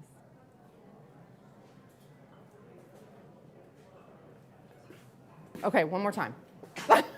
From the beginning. Yay! All right, guys. So So, thank you and welcome to the TopMedTalk Roadshow in conversation with here at 8020 Kalins in Louisville, Kentucky. Thank you guys for everyone here in the audience, but thank you for listening at home. As this is a live show, anything goes, right? So we're here experimenting for the first time. So thank you to the audience for kind of being our guinea pigs and everyone watching at home. Now, we could have someone watching in Australia, New York City, wherever you are. Thank you. And thank you to Edwards Life Sciences for sponsoring us this evening as well. So, like I said, it's TopMedTalk Roadshow, and we are in conversation with Professor Monty Mythen. So I want to introduce Monty, who is a friend of ours in Louisville. All right.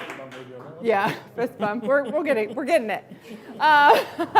Monty actually is a friend of ours here in Louisville. He's been here to talk to us several times about hemodynamic management, fluid management, and enhanced recovery. That's kind of his specialty. He's the professor and chair of anesthesia and critical care at the University College of London in the UK, not University of Kentucky, like the actual United Kingdom. And he has come here to talk to us tonight about hemodynamic monitoring and some of the things that we're involved with in enhanced recovery and fluid therapy, hemodynamic management of our patients. So I'm going to go ahead and hand it over to Monty. He's going to tell you a little bit more about himself. We'll get started. We'll take some Q&A in just a little bit. We'll go through Slido, the technology that we use as a Q&A platform, and we'll go ahead and get going. So Monty, take it away. So folks, thanks very much indeed. Great to be back here in Kentucky. As I said, home of lots of famous things that I've heard of now, the Louisville Slugger, Muhammad Ali, Desiree Chapel's on the list now, but there we go. So I'm going to give you a very rapid update about where we are with some elements of perioperative hemodynamic monitoring and management. There's a lot that's happened in the last year. We're much better informed. I'm going to go through it pretty quickly, so I think we kind of know all of this stuff and get into most of it in discussion. So I've got some potential conflicts of interest that are disclosed there. The most important one for tonight is that this evening is very generously supported by Edwards Life Sciences in part, and I do consult for them. The other conflicts I don't think are going to come into play with what I've got to tell you about. So, first question, where are we with regards to enhanced recovery? Well, it is, what is it now, 22 years since Professor Henrik Kellett put out one of his first review articles about enhanced recovery under the title of Multimodal Approach to Control Postoperative Pathophysiology and Rehabilitation. Shortly after that, with a surgeon in Boston, Doug Wilmore, he wrote an article about fast-track surgery, which we all came to know as enhanced recovery. Now, 20 years is a typical cycle for broad adoption, and I think most of us think what we see in the world now is that enhanced recovery is going to become completely normal practice for all forms of major surgery, and I look forward to discussing that with you. Next question is about hemodynamic management in enhanced recovery. A lot of debate about this. Do we need it in fully implemented enhanced recovery programs? Well, I'll go into this a little bit detail later on, I hope. This is from the American Society of Enhanced Recovery and the Perioperative Quality Initiative, and these infographics describe how they think fluid management should be done for patients in enhanced recovery. They include, on the left-hand side, as you look at it, a sort of matrix for evaluating which patients might need more advanced monitoring, and in the center are sort of algorithms about levels of management, and I'll come back to that in a second. Which fluid to give? Well, the colloid versus crystalloid debate, we still don't know the answer to that question. So that's hanging as we don't know what we should do about that. With regards to the choice of crystalloid, then the choice between normal saline, for example, and a balanced and buffered crystalloid solution, we're now as certain as we can be about that one. So the guidelines tend to say default to using Hartmann solution, lactated ringers, plasmolite, or something like that, because the fear that normal saline might be hurting the kidneys has borne out in some of the largest fluid trials we've ever seen. So published last year, although not in perioperative practice, in the context of critically ill and non-critically ill patients, about 17,000 patients were randomized in a novel design of a trial, And at the end of that trial, conducted in Vanderbilt in Nashville, it came out that normal saline was associated with statistically significantly more renal failure. So I think the guidelines that currently say the house wine, unless it's contraindicated, should be normal saline or Hartmann's stands at the moment. What about how much fluid to give? Well, we've checked off one of those boxes as well. In the early adoption of enhanced recovery, this idea of fluid restriction being good for patients crept in to the language. Whereas actually what was said was not fluid restrict, it was don't fluid overload. Give patients the right amount of fluid. Now the fluid restrictors like fluid restricting because they said, well look, my patients look great in recovery, they breathe well, they go home early, what's your problem? Well, some of the observational data says, well, when they go home, some of them go home and develop acute kidney injury that turns into chronic kidney injury. So that one's been checked off now in the largest prospective randomized controlled trial, the RELIEF trial, where led out of Australia, although it's an international trial, they randomized patients to receive either a so-called liberal regimen for patients undergoing major surgery, major intra-abdominal surgery, or a restricted regimen. Now, the so-called restricted regimen was about zero balance. So at the end of the case, they were up about half a kilo, about half a litre of fluid. The moderately liberal were up about 2 litres of fluid. And at the end of the day, although their theory was that the drier patients would have a better outcome, that did not happen. There was no benefit from being dry at all. Actually, there was statistically significant harm. There was more acute kidney injury in the patients who were run with zero balance. So the result there is basically fluid restriction is bad. There's no evidence to support it, there never has been. Don't do it. If you're going to do anything, just keep them a little bit moist, and I'll come back to that, a little bit wet. What about goal-directed therapy? What about goal-directed therapy? So I'm keeping the noise levels down so the people at home I'm not shouting at. I apologise to the people in the back of the room. From the point of view of goal-directed therapy, we've had one of the largest prospective randomized controlled trials, a recurring theme here in the last year, the so-called FEDORA trial, published in the British Journal of Anesthesia. This is a prospective randomized controlled trial, multi-center, out of Spain, of some 420 patients in 6 centers.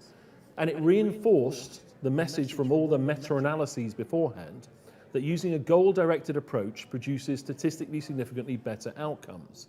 Less acute kidney injury, less lung injury, fewer surgical site infections, fewer deep surgical site infections, all of those things we've been told before. Now, a little twist in it is it wasn't just goal-directed fluid therapy, it was goal-directed hemodynamic therapy. So not just the idea of giving fluid boluses to maximize stroke volume, which I'm sure is what we do every day of the week. It combined with it an algorithm that says we must also think about mean arterial pressure and cardiac index. So once you'd corrected the stroke volume, you turned around and said, okay, I've maximized my stroke volume. What's the map? If the map's less than 65, do they need more cardiac index or do they need more squeeze? And that's the algorithm they applied to produce the better outcome. So now the question is really more about goal-directed hemodynamic management in general, as opposed to just goal-directed fluid management. And we're going to have more trials coming through to try and answer that question. When we compare those sort of trials, like the RELIEF trial, which is restrictive versus liberal, and the FEDORA trial, which is goal-directed, then actually, if you put those on a graph together, this is a little bit naughty, but it's been blessed by saying it's an important question. In the blue bars, as you look at it, is that large 3,000 patient trial where they did restrictive compared to moderately liberal. And the acute kidney injury rate was reduced by being moderately liberal. In the FEDORA trial, which was traditional care versus full goal-directed, managing both pressure and cardiac index, we see the lowest rates of acute kidney injury, under 1.5% post-operatively. So the ongoing questions are really, is that going to play out in large numbers? But that's where I'd want to be at the moment. And luckily, that completely aligns with the protocols recommended by the American Society of Enhanced Recovery, although written 2 years ago now, 2016. This infographic that you'll find within the paper says, is there a clinical problem? What do we think is causing it? Use my monitors, use my brain. And then once I've done that in higher risk patients, I'm going to address both preload, afterload, and contractility. What about blood pressure? We're all told now we have to worry about blood pressure. I think we've always worried about blood pressure, but perhaps some of us have let the blood pressure drift down to a lower level, particularly after induction of anesthesia. think many of us over the years have become a bit more confident to say, I've put the patient off to sleep. Sure, the blood pressure is going to sag, but the patient hasn't been cut yet. The afterload's down, the flow must be high. I'm not going to panic at this stage. I'm going to wait till knife goes to skin. Now we've seen these large observational studies where a MAP of 65 or below is strongly associated, even if it's transient, even if it's only as long as 1 minute, with a greater incidence of heart injury and kidney injury post-operatively. So there's a lot of pressure under now to say you should think about keeping the MAP above 65. Now we've had one prospective randomized controlled trial that has tried to address that, the IMPRESS trial. They randomized high-risk patients to receive a peripheral norepinephrine infusion, which I know is standard practice for some of you now, to keep their mean arterial pressure within 10%, their systolic pressure, within 10% of their baseline measurement. And when they did that over the course of surgery, the outcomes were significantly better. Now, it's a relatively small trial out of Paris, out of France. It's only about 300 patients, but it's a strong signal to say possibly keeping the pressure up is going to produce better outcomes. That having been said, published literally this week, the latest perioperative quality initiative international guidelines to be published on blood pressure have come out to say we think the current state of the art is we should not let the MAP go below 65. Until we know it's not going to hurt our patients from large trials, we shouldn't let it go below 65 because a lot of that signal of harm comes from the gap between induction of anesthesia and knife to skin. And if it happens between induction of anesthesia and knife to skin, there's only two people to blame, There's the patient, and we can't really criticize them under these circumstances, and there's us, because we made it go down and we didn't get it back up. So the big question now is, if we are going to keep the blood pressure up, how should we keep the blood pressure up? Is it that preload, afterload contractility? Is it giving little hits of vasopressor? Or is it like the trial? Is it having a lower threshold for starting a peripheral dilute norepinephrine infusion? We don't know the answer to that yet, but we're all looking into that. Coming close to the end of my short talk here, it turns out that this guidelines from the Perioperative Quality Initiative, the American Society of Enhanced Recovery, stand true today. So in 2 years on, there's no reason to change them, with one exception. When we look at this risk-adapted matrix on the left-hand side of the slide here, there's a reason to change one of the boxes in it. Now, I'm sure you're aware of this. This is the sort of idea that if you're trying to decide what level of monitoring to have to your patients, mentally what we do is we turn around and say, what's the risk of surgery, up one axis? What's the risk of the patient?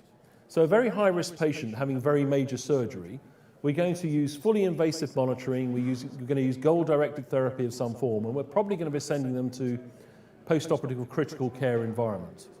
If they're intermediate patients, we're going to be using less invasive monitoring.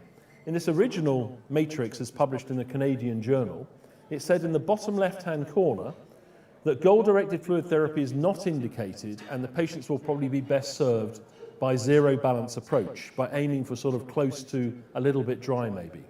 But with the relief trial, that's now been rewritten. This is in press, as I understand, in the journal Anesthesiology. The only thing that's changed about it is in each of the quadrants, it says aim for the patients to be 1 to 2 litres positive. So for your low-risk patients, don't be worried about giving them that litre around the time of induction of anaesthesia, and don't worry if you deliver them to the recovery area about plus 2 litres, because currently that appears to produce the best outcomes. Certainly don't deliver them at zero balance or dry. For most of them, you're into some form of guided therapy that goes with it. My last 2 top tips for this year. There's a lot of chatter going on out there about hydration. So we don't like to keep ourselves hydrated. Many of our patients ended up dehydrated. Now, what do I mean by that? Many of them end up salt and water overloaded, i.e. 1 to 2 litres positive post-operatively, which seems to be the right thing to do. But as we know, those litres of fluid that we give them contain a huge amount of salt. So they're often in this crazy situation where they're salt and water overloaded, but they're thirsty, because what they're sensing is the high salt levels. We've just given them 50 extra bags of salt or potato chips. You've all seen those slides. So they're sitting there saying, hang on a second, you keep giving me salt and water. I want water. Let me drink. Let me drink. And if they can't drink, what we've been testing, here's one of our publications, is we've been, like patient-controlled analgesia, we've been letting them do patient-controlled hydration. So we've given them a bag of D5 half and a button, and they can hit the button until they don't feel thirsty anymore. And in healthy volunteers, don't let a man have a control when he's tired at night. In healthy volunteers, if you do give them the button so they can give themselves their own hydration, it works extremely well. They nail it, basically. Let them say, I know best. I know when I'm thirsty. I know when I've had enough. Give them the button. Let them push the button. It's been working. Will it work in patients? There's a number of years' work to do on that, but that's ongoing at the moment. My final exciting announcement, I'm sure you all know about this already, is the computers are coming. We've repeatedly demonstrated that I know someone in the room is really, really good at perioperative fluid management and hemodynamic management, but sadly most of us aren't. So when we look at the observational data, it's all a bit chaotic. So maybe we need a little bit of help from the computers. This is developing very, very rapidly. So the use of artificial intelligence and closed loops to keep the blood pressure infusions, the drugs infused at the right level, to keep the fluids going at the right levels is happening rapidly. We see approved for the first time this year, it was announced at the American Society of Anesthesiology in San Francisco last year, a product from Edwards Life Sciences, the first FDA approved, as far as I know, in our space, use of artificial intelligence to help us make better decisions. There was an article in the Wall Street Journal in May of last year entitled "The AI, the Artificial Intelligence Doctor, Will See You Soon." And within that, one of the examples they gave is this, which is the Acumen Hypotension Prediction Index. On this screen, when you get a chance to look at it, there's a new number in the top right-hand corner that looks a bit like an arterial oxygen saturation. It's a number in red there that says 96. The difference here is the machine has used artificial intelligence to determine the likelihood the patient is going to have a hypotensive episode. So it's a bit like the app on your phone that tells you there's a 70% chance it's going to rain at 4 o'clock tomorrow. This says there's a 96% chance that this patient in front of you, who is not hypotensive at the moment, is going to become hypotensive soon. I've seen it in practice. I've used it quite a lot now in various different laboratory settings. What's really cool about it is you don't have to treat it. What you do is you trigger and you say, I wonder if they are going to become hypotensive. So you have a look around and you say, gosh, there's a bit more blood in the bucket than I'd anticipated. I wonder what they're pulling on. And you react and do the things you would usually do. Your attention is drawn to the fact it's about to happen. So I look forward to discussing that in the Q&A. Those are my top tips and update for now. I think now what we're going to do is get into the discussion period and welcome back Desiree Chappell. Desiree, welcome back.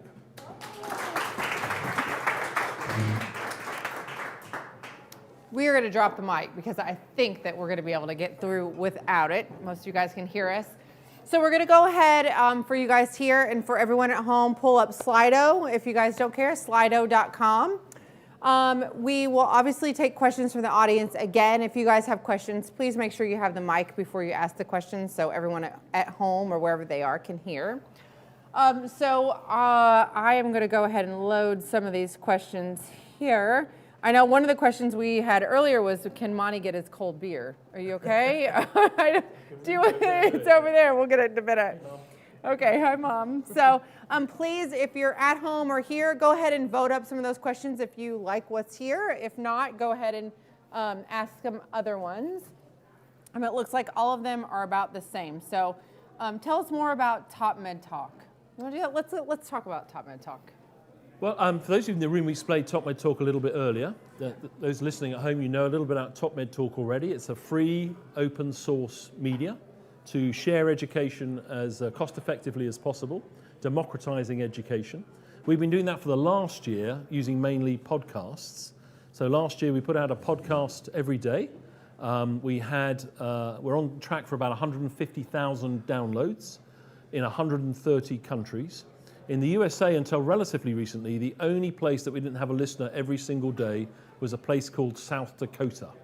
Now, does anyone know what goes on in South Dakota, of which people were telling me not very much? Our listeners in South Dakota, thank you very much indeed, because now the whole of the map of the USA, we have listeners every day of the week. Completely free, open source, a podcast per day. The thing we're experimenting with this year is carbon-friendly conferencing. These events that we're going to do, pop-up events, in venues like this, and at the same time we're going to be connecting with multiple similar events that are down the road from other people around the country and around the world. So we create a large virtual meeting that will go to hundreds and then thousands, such that we can share local knowledge and international knowledge with a short trip down the road. Good for the planet, good for everyone. You can still go on your long trips to Hawaii or whatever it is. If you have CME money to burn, it's great. But that's the big challenge. And thank you for being our guinea pigs for experimenting with this tonight. Luckily, I know a lot of you guys in the room, so you can give me your feedback later. We'll talk about it. All right, let's get into the meat of this. So the first question, this is a good one, because I know that at Norton's downtown, you guys are starting a lot of spine cases and starting enhanced recovery for spine cases. So the first question for you, Monty, is for prone patients, do you recommend using stroke volume or stroke volume variation? Stroke, for me, stroke volume. Yeah. I think there's too much going on, and there's some literature that helps you try and understand what to do with stroke volume variation. But for me, there's too many uncontrollable variables that may mess with it. So I think keep it simple. When you change position, you can understand how stroke volume responds. If it goes up by doing a sensible intervention, which is within the bounds of not fluid overloading a patient, for example, you can be really confident you're doing the right thing. I still don't completely understand how to interact with stroke volume variation in a prone patient, so I'm a no for that. What about you, Desiree? Would you? Well, whenever we first started enhanced recovery at Audubon Hospital, where I used to work, we actually had two different protocols, and we used both of them. And what we found was that there are several limitations to stroke volume variation, and I think that you kind of, once you get into it, you kind of forget that there are those limitations, especially if you have a patient that is high risk and you're really monitoring them closely and you're trying to work on other things. So what we decided to do at that time was just to use stroke volume. And I know there are a lot of facilities around the country that are just choosing one, and stroke volume is usually the one that people end up on. So stroke volume is usually a better way, and I think that it works better whenever you're using a protocolized situation. So that's my opinion. I'm going to add a couple more questions in here. And please vote these up and down if you like the question. We're just going to keep going down the list because it looks like two people have looked at this one. So please speak to the cost-benefit considerations that may be yielded from enhanced recovery. And we're not talking about necessarily fluid therapy, but just enhanced recovery in general. So give your background a little bit to this, I think, first. Well, sorry to keep harping back to it. I was privileged to lead the national spread and adoption of enhanced recovery principles in the National Health Service in England, starting in 2009 and finishing in 2013. We started off in the four major typical areas of colorectal, orthopedic, major gynae, major urology, and our conclusion was not only was it better for patients, it turned out to be better for patients in the short term, and now we're seeing the results that it's better for patients in the long term. So we're getting strong signals that cancer survival rates are better.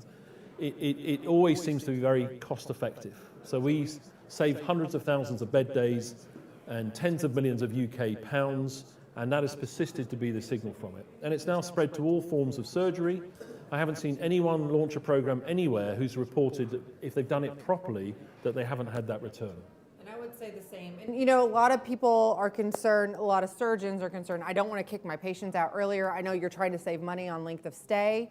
But it's never that. You're never kicking anyone out. You're sending them home when they feel like they're ready to go home. For most systems, the reason you want the bed back is to keep productivity going, to keep the bed usage. If the patient really wants to stay, they're not going to be burning a whole load of dollars compared to being there because they've got more morbidity.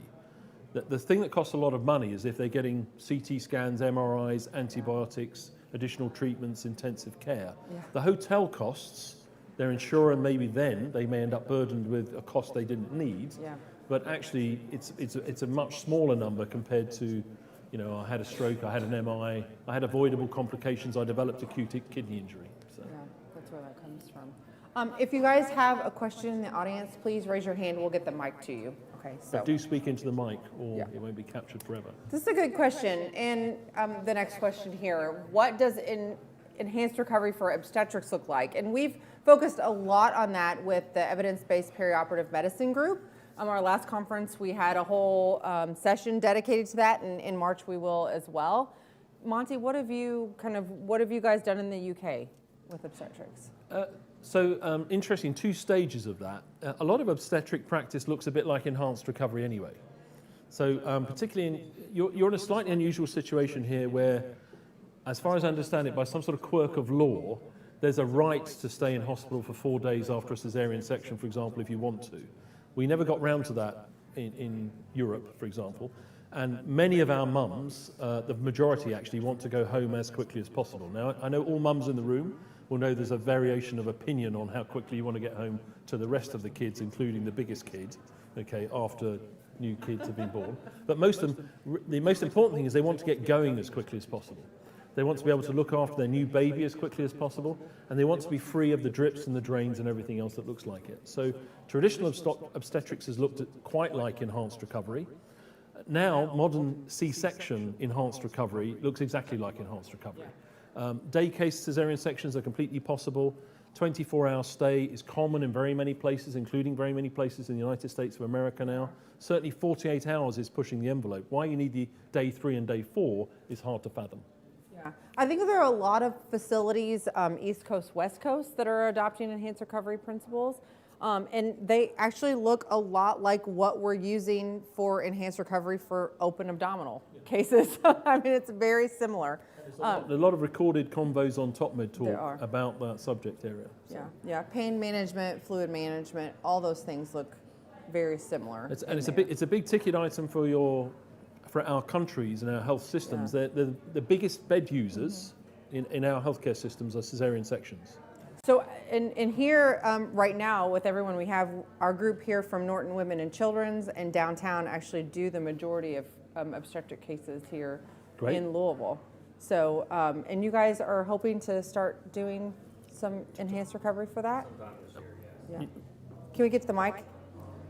Have you guys, I'm putting Rob Schweers on the spot because he's my friend and I can. I love Rob Schweers. No, so, I mean, honestly, for obstetrics and using enhanced recovery, you guys have been using enhanced recovery down in the main OR, but how is it translating to your patients? And Desiree's deliberately chosen one of our speakers who's behind the pillar, the only one who's behind a pillar for the camera. Oh, that's right, you can't see him, but he's okay.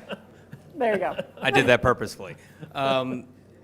As we've seen, there's a lot of politics involved with getting the order sets and the direction from the actual hospital. So it's slow moving, but we're hoping in the next 6 months we will have designated ERAS for obstetrics. Excellent.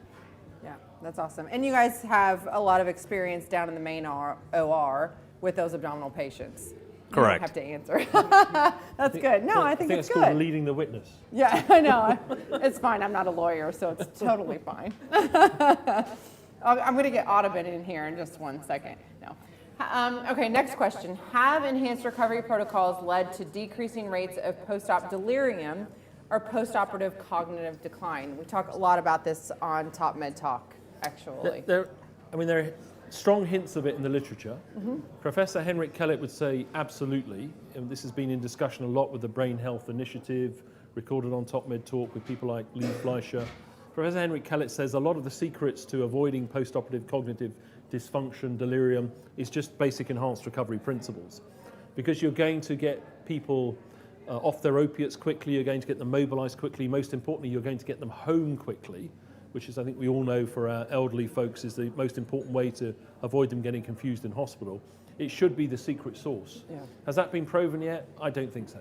I think it's great ambition. My hunch is it will play out to be true, but I don't think we know that yet. No, and what I think is great though is that when we talk about enhanced recovery and post-op cognitive dysfunction and delirium, is that it's coming to light of things that we have normally used on an everyday basis that actually can cause post-op delirium. And it has really brought to light, like in my mind, thinking about what I use every day when I'm not seeing the patient on post-op day 2 or day 3 can actually be affecting them. So we're going to take a question from the audience. Dr. Josh Campbell. I do have a question about the post-op delirium. Are you all reducing some of those things, reducing the amount of Versed that you're giving or giving Risperdal and pre-op, or, you know, risk stratifying your patients, giving some Haldol, or, you know, are there medicines that you're using, medicines that you're not using in addition to the ERAS principles? Because even if you do all of those things, we're still seeing it happen. Yeah, I think we're all still seeing it happen. Yeah. But it's not an area of expertise of mine, but I've asked that question to a lot of experts now. And they say, number one, the most important thing is to screen for it so you recognize it. Number two is to work with family and friends to see how you're going to get them to the place they want to be as quickly as possible. You know, what makes mum or pop happy? What makes them unhappy? That sort of thing. And then the main thing after that is, apart from good hemodynamic management, enhanced recovery principles, think about constipation, think about bladder obstruction, think about pain, and then don't use any of the drugs that you know the geriatricians hate. And midazolam, Versed, is top of the list. Yeah. You know, if you look at some of the animal experiments about how long a previously healthy rat who's been given some Versed is doulally for, if they're susceptible after a single dose of Versed, you'd never give it again under those circumstances. So I think listen to your geriatric colleagues. Whatever they wouldn't give, whether it's ranitidine or Versed or some of the antiemetics, just get the list and don't give it, because you know we don't need to. No, I think that's the biggest thing too. I mean, I know that Versed in the Audubon Enhanced Recovery Protocol was one of the first things that we got rid of. I mean, you're still going to see incidences of that, but again, like talking to geriatricians and some of these other people and using that multidisciplinary team approach to care, like what we should be doing in enhanced recovery, I think some of those conversations, we should start having more of those to develop our protocols. So. How far behind in the U.S. versus Europe are we in enhanced recovery? Don't answer that question. I know, I've been to many of the conferences over in the UK and Europe, and there is a difference. Yeah, I don't think Europe's as complete ERAS as you get the impression it is. Yeah, and even our most recent, although we had this whole national campaign in the UK, after we took our foot off the gas, it slipped back again, such that when we did our most recent deep dive into how many people are really complying with all the pathway elements of enhanced recovery, it's more like 60 to 70% of all surgical pathways have pretty complete compliance. So it's not as though the whole nation has 90+% of patients drinking, eating and mobilizing after all forms of surgery, which is our national goal. But it's not gone back to the sort of 5 to 10% it was before. So we're going after that again. Other countries in Europe are pretty complete. I get the impression in the US, your ambition is greater than Europe and the UK, but you're still pretty much in many places going. I think from my perspective as someone in the US that hears what they're doing in the UK, you have several initiatives and several studies that have looked at compliance and looked at like what you're actually doing for quality improvement and looking at enhanced recovery.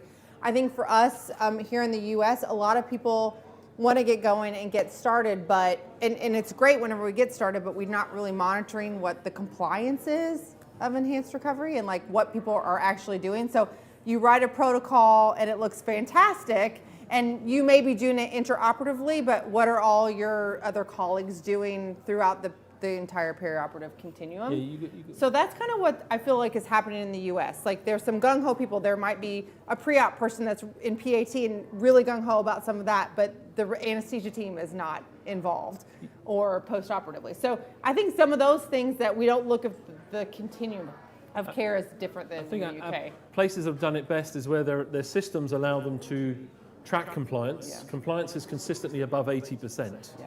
Because if you let natural prejudice creep back in, it drops down to about 60%, and then you might as well not have bothered. Yeah. So the places that have 90% compliance, 90% drink, eat, mobilize rates are fantastic.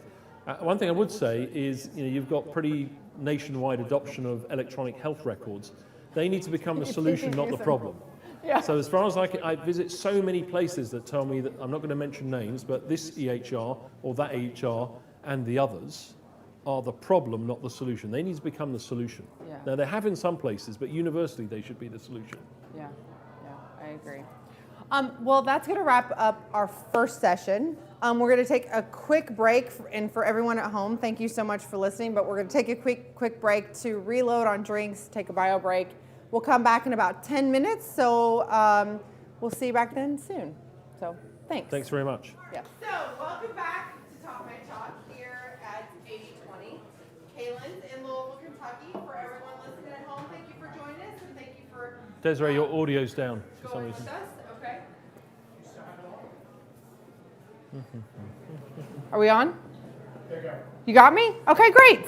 All right. This is the beauty of live. We're going to call it TV. It's not really TV, but that's okay. Again, thank you all so much for joining us.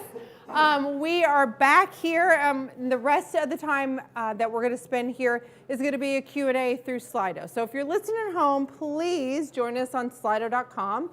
You can put in questions. Please put where you're from, because we'd love to hear where everybody's from.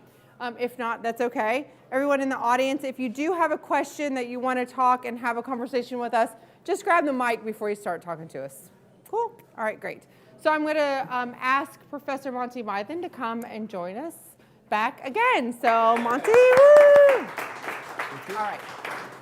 So we're going to go ahead and start with questions. Are you good with that? Yeah, great. Good. Anybody have a question right now?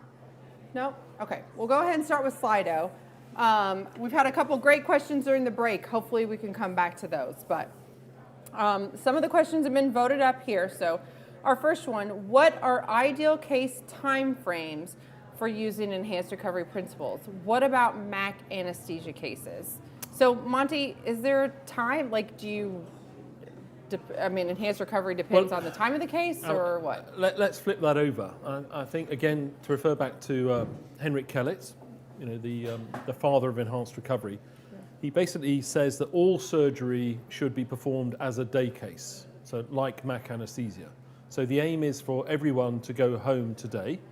That's the objective. Now we know many of those patients can't go home today, if you've had an esophagectomy, for example, but the principle should be the same.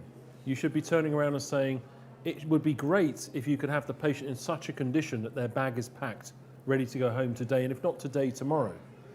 Now we know some of those people are going to be in hospital for 5 days maybe, but the idea that they have to be in hospital for 2 or 3 weeks is long, long gone. So for MAC anesthesia, you'd hope, if it is truly MAC anesthesia, it's basically enhanced recovery, if you see what I mean. It's kind of like you've come in, you're going to have a little bit of whatever it is, and you're going home. Yeah. The principles about like starvation, nutrition, managing expectations, what to do when you get home, those all apply. Yeah, it doesn't depend on if the case lasts 30 minutes or But for MAC anesthesia cases, very simple things. It's a bit like, do they fully understand what's happening? Yeah. Have you made sure that they're not going to be hungry and thirsty when they turn up? Crazy levels of NPO, so somebody turns up for their MAC case, starving, dehydrated, hungry, that all needs to go. It's funny because the same day cases, even though like the institution may be utilizing enhanced recovery and their gastrectomy or colon patient, their NPO time has been changed to 2 hours, their like skin lesion that they're having removed, their NPO time still, after midnight or whatever. So I think it's something to think about, and I think when you're first starting out, it may not be at the front of your mind or front of like the PAT, what they're doing, but it's definitely something to think about. So, oh, Chuck Norris is in the audience this evening. I don't know if he's here. I don't know if he's at home. If you are, thanks, Chuck, for joining us. I didn't realize you're so. Hey, Chuck. Yeah, so involved with enhanced recovery, but let's talk to Chuck here. All right, Chuck. Your question is, please share your thoughts on opiate-free anesthesia. Will there be a future for opiate-free anesthesia in the pre, intra, post-op setting to go with existing enhanced recovery principles? Now, Chuck, I know why this question is important to you in particular, so we've got that one. Yeah, I think that there's a big push for opiate-free anesthesia. On balance, this was another one of those pokey guideline groupings. We had it in Vanderbilt towards the beginning of last year. The papers are in press at the moment about our relative contribution to the opioid crisis and what we can do to try and reduce our contribution to the opioid crisis. And one of the big debates there was whether we should try and go opiate or opioid free. And there is a sort of group of let's call them zealots, I think it's a bit harsh, who think that we should try and go completely opiate free. I think there's very many more of us who turn around and we should try and go opiate light. i.e. it's a big paradigm shift. If you've always given 100 of fentanyl around the time of induction of anesthesia, that may or may not be important. It may or may not contribute to opiate craving later on. But right at the moment, let's take on the big issues step at a time. And the big issue is probably avoidance of very addictive opiates, only using opiates when everything else doesn't work. So, multimodal analgesia, opiates are the last resort as opposed to the first resort, and stop sending people home with sacks full of addictive drugs.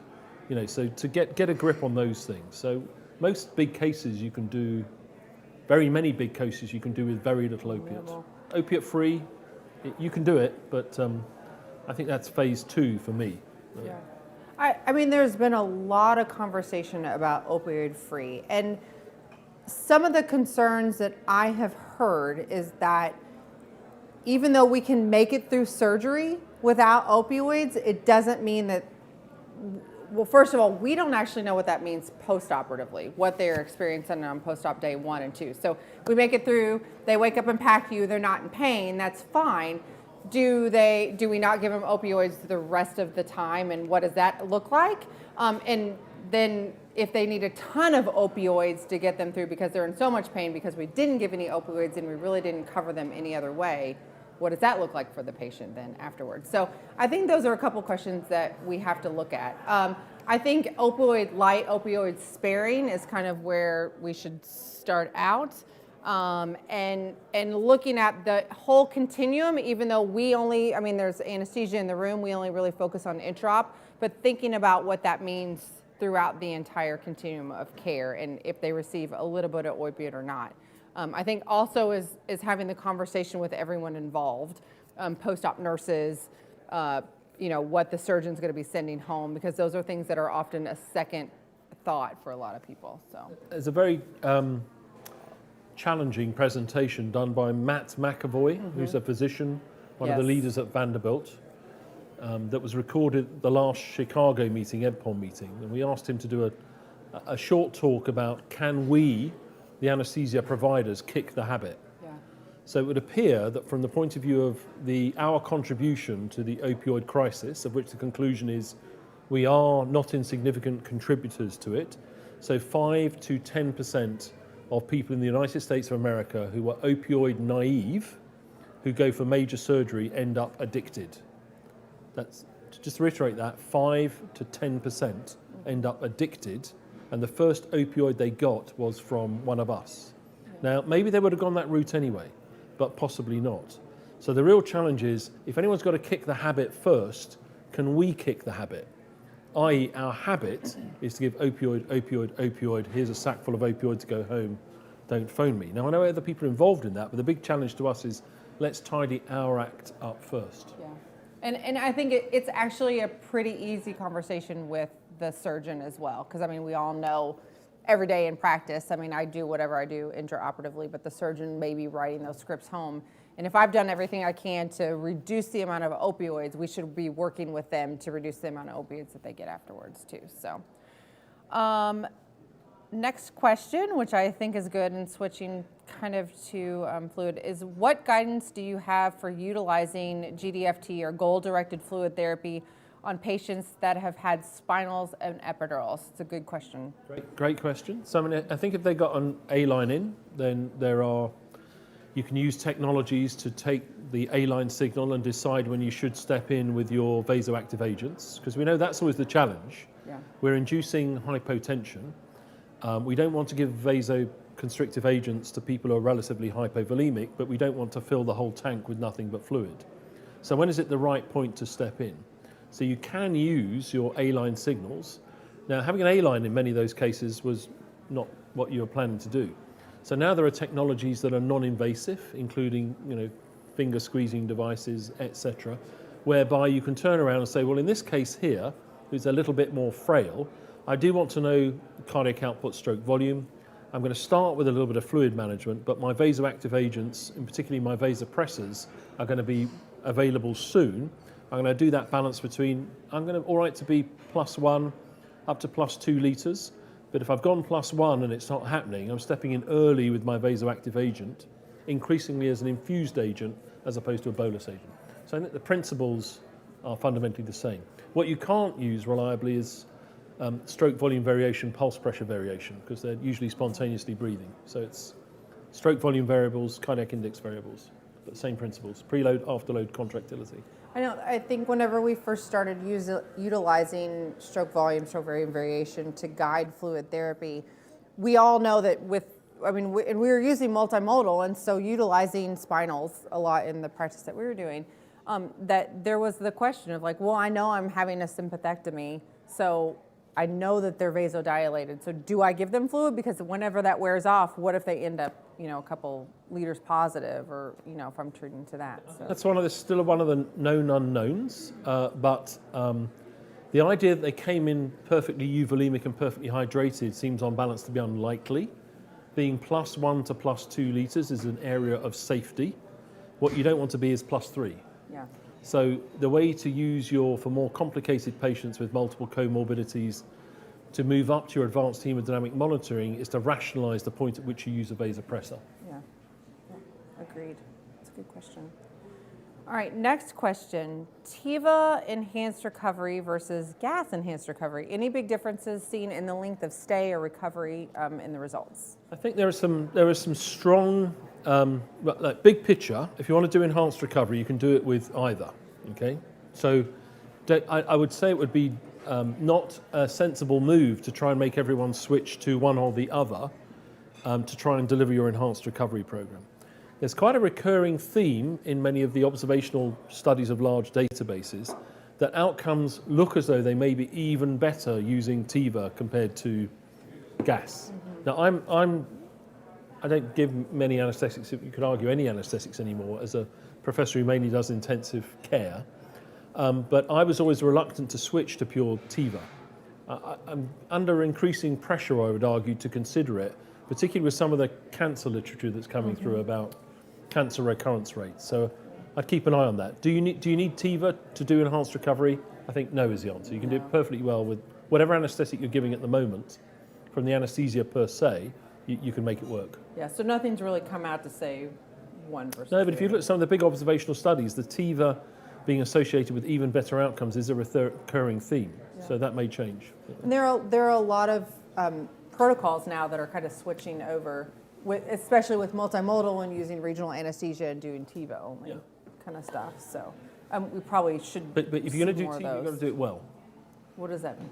Well, if you look at the large observational studies that we've done in the United Kingdom about awareness, for example, you're much more. It's rare, but you're much more likely to be aware if you have TIVA done by an amateur enthusiast. If you're into TIVA, you need to be into TIVA. Does that make sense? You don't want to do TIVA occasionally on a Thursday afternoon. If you're into TIVA, be into TIVA. Because there's a lot of things you can take your eye off the ball. You can connect. You need to be set up right. We're all set up to give the gas anesthetic. Do you think there's one patient population that because I feel like TIVA, in the places that I've been before, like we kind of have a specific patient population. Do you think it's that we can generalize it around? I think it's a big known unknown. Yeah, it's true. The TIVA enthusiast would make you believe that it's a secret. Let's do it with everybody. Yeah. But I wouldn't be surprised if we're talked around. Agree. So a lot of things. Let's see. There's a lot of discussion about crystalloid versus colloid, but at what point is hemoglobin hematocrit considered as part of enhanced recovery? So I think your transfusion triggers, we have national transfusion triggers if you breach them. So our transfusion trigger is 7 grams per deciliter or 70 grams per liter of hemoglobin, or a crit of 21. So if you transfuse with a patient when you verified that who is above that, then you're at risk of serious criticism. Now you can adapt that to individual patient needs. We all know how to do that. The big ticket item really with hemoglobin and hematocrit is making sure they don't come to the OR anemic. So I'm sure you've all got or are getting anemia clinics. The big signal for treating preoperative anemia, of which very many of our patients are, is it dramatically reduces transfusion requirements. You can almost eliminate it in very many cases. So many cases have gone with their major joint programs to almost always transfusing a knee to never transfusing a knee, because they fixed the anemia beforehand with typically intravenous iron therapy. And again, we've got lots of recorded lectures about that. Do you have anemia clinics? I was just going to say, here? let's ask the audience, who has an anemia clinic here? Nobody. So that interview you had with Lori Heller. And so what was the Bobby Jean Schweitzer. What was the crit they have to have for all procedures before they go to the operating room? 32, right? Yeah, you know, in other words, Yeah. they don't take anyone to the operating room. They will not go to surgery unless they have a crit of 32. It's an absolute. I.e., there's no patient going to the operating room anemia. That's not enhanced recovery. That's any other patients. And avoidance of transfusion is the big recurring theme. So I know more about Duke, for example. Duke has an anemia clinic. It's pretty standard now. It's increasingly standard practice in the UK. Why would you go anemic? Why would you choose the blood transfusion as opposed to fixing something? She even cites cases whereby the thing that they thought was making them sick, when they fixed the anemia, they didn't go for the surgery. They didn't go for the surgery. Because they said, oh, well, it's not my gallbladder, it's my anemia. Yeah. That to me was one of the most enlightening conversations that we've had, is that the one, if we fix the anemia, we don't actually have to have surgery at all. And two, that you're actually canceling cases that would never, that would typically go back, that, will not ever reach that threshold. So the other conversations we've been having is the increasing recognition of, let's call it normal social anemia. Yeah. So in other words, when I'm old, so when I was a youngster, my parents were post-war parents. There's a lot of malnourished people around. So we were routinely screened for anemia, and we were given food supplements and milk supplements in London to treat our common anemia. Mm-hmm. That's sort of gone away. And now when they've done screening programs at University College London, for example, of students, a large proportion of students who think they're otherwise healthy are anemic. Mm-hmm. And the most anemic students are females who do high impact sports like run long distances or do kickboxing, etc. And they're often profoundly anemic, and it is associated with depression, fatigue, etc. So there's some really interesting, it's really common, because you go to university, you're an athlete, you run long distances, you've got less money, you become a vegan because that's what you decide to do. You can't buy a lot of high quality vegetables. You go to the local store, you buy the vegetables that are available, your anemia is getting worse and worse. Yeah. It's been, the anemia question has been huge. And I feel like it's difficult for us as anesthesia providers that may see the patient literally for the first time before they have their surgery, but it's definitely something that we need to start thinking of and adapting in our enhanced recovery, for sure, if not for all of our surgical patients. But the last big question. It is kind of a big question to end on here. When will new Edwards technology be out for use? And I don't know what you mean by the technology, but I'm assuming the HPI that Monty referred to. So the HPI, which I encourage you all to have a look at, it's not, as far as I understand, it's not on, it's approved by the FDA and it's available to a select group of people at the moment. It's a big paradigm shift. Yeah. So I think Edwards, as far as I understand, are being very responsible in a controlled release, because it's one of those things where it's such a big paradigm shift, we're all at risk of getting overexcited about how to use it. So it was launched in Europe. Our regulators have a slightly different approach over a year ago. And there's a lot of European experience that's now been published about it. The FDA approved it. Now, to get FDA approval, that means it's been through the ringer. So it's been right through the ringer to say, we believe that we understand what this number has to offer, and we believe it's ready for mainstream. So as of, as I said, the ASA, October last year, and correct me if I'm wrong, guys, if you know more about this, it's sort of soft launched in the USA. So it's announced to say that this technology is available and coming your way soon. Yeah. Now, a certain number of programs, as I understand, have been given the technology to evaluate it. So it's a sort of combination of trials, clinical trials, and a combination of concentrate really hard and use this new device and this new number to tell me how you think it's working in your practice. Now, I think this year you're going to see a much bigger launch. I think we're really going to be exposed to what does this sort of thing have to offer, and coming in hard behind that are the closed loop therapies. So assisted fluid management, I don't know if any of you have taken part in the trials. There's been for a number of years now the idea that you take your fluid infusion device, you link it to your arterial waveform technology, and rather than us saying the stroke volume is going up and down, I may or may not give a fluid bolus, you let one device talk to the other, and it's just like autopilot, you let it happen on its own, with a little bit of physician input.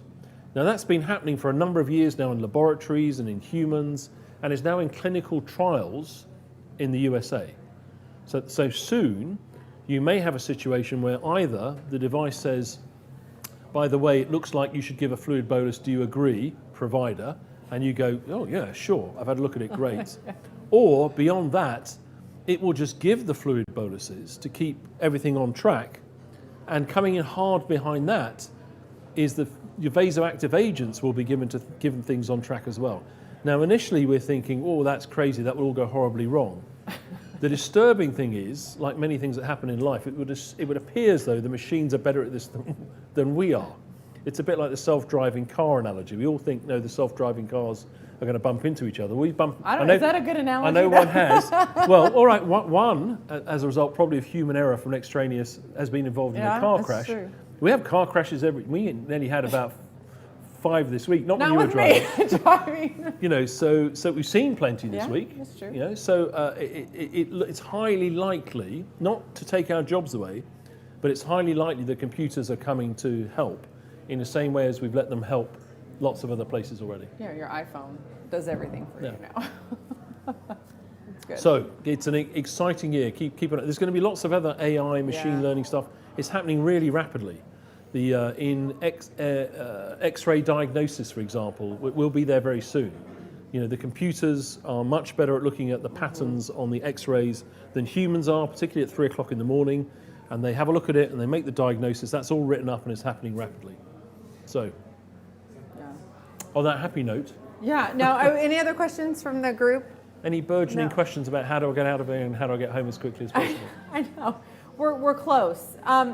One question I didn't see on here, and I was going to wrap it up, but I think that it's very appropriate because I know that the Norton system is that enhanced recovery is in many of the facilities here, and it's been around for a little while, but I know that a lot of facilities are looking to extend into other service lines. And I think that we kind of get comfortable with whenever we first start, and you're like, does this service line really need enhanced recovery? Do they really need monitors? Do they really need that? So, you know, some of the less complicated spine cases or some of the mastectomy patients and breast patients, like, what is your experience in expanding enhanced recovery to really all of our patients? Enhanced recovery for everything. All forms of surgery, emergency surgery, fractured neck of femur, emergency laparotomy. Then you move it into medical pathways. If you were admitted with a pneumonia, or your mum or your pop was, or your whoever, why wouldn't you want to be drinking, eating, mobilizing, dressed and home as quickly as possible?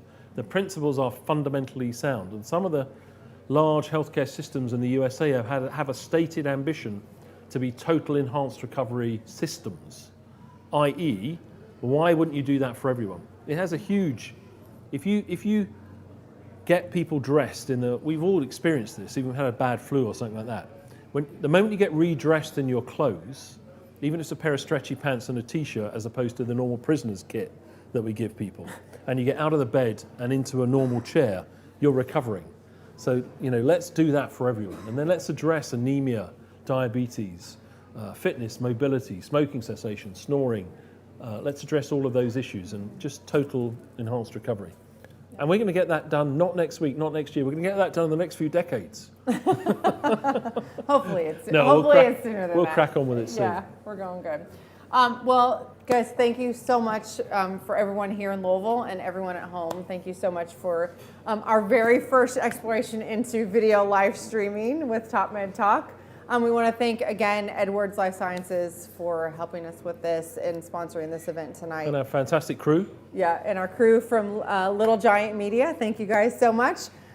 We look forward to more conversations. Please join us. And our venue, where are we again? Because I was driven here and it's sort of, 80, I know, we're at 8020 Caitlin's, and they've been so gracious to help us with this space up here, so that's great. And it's just that laid back conversational thing that I think we're all going for that's worked really well. So again, thank you guys for everything. So am I missing anything? Give yourself a round of applause. Yeah, that's good.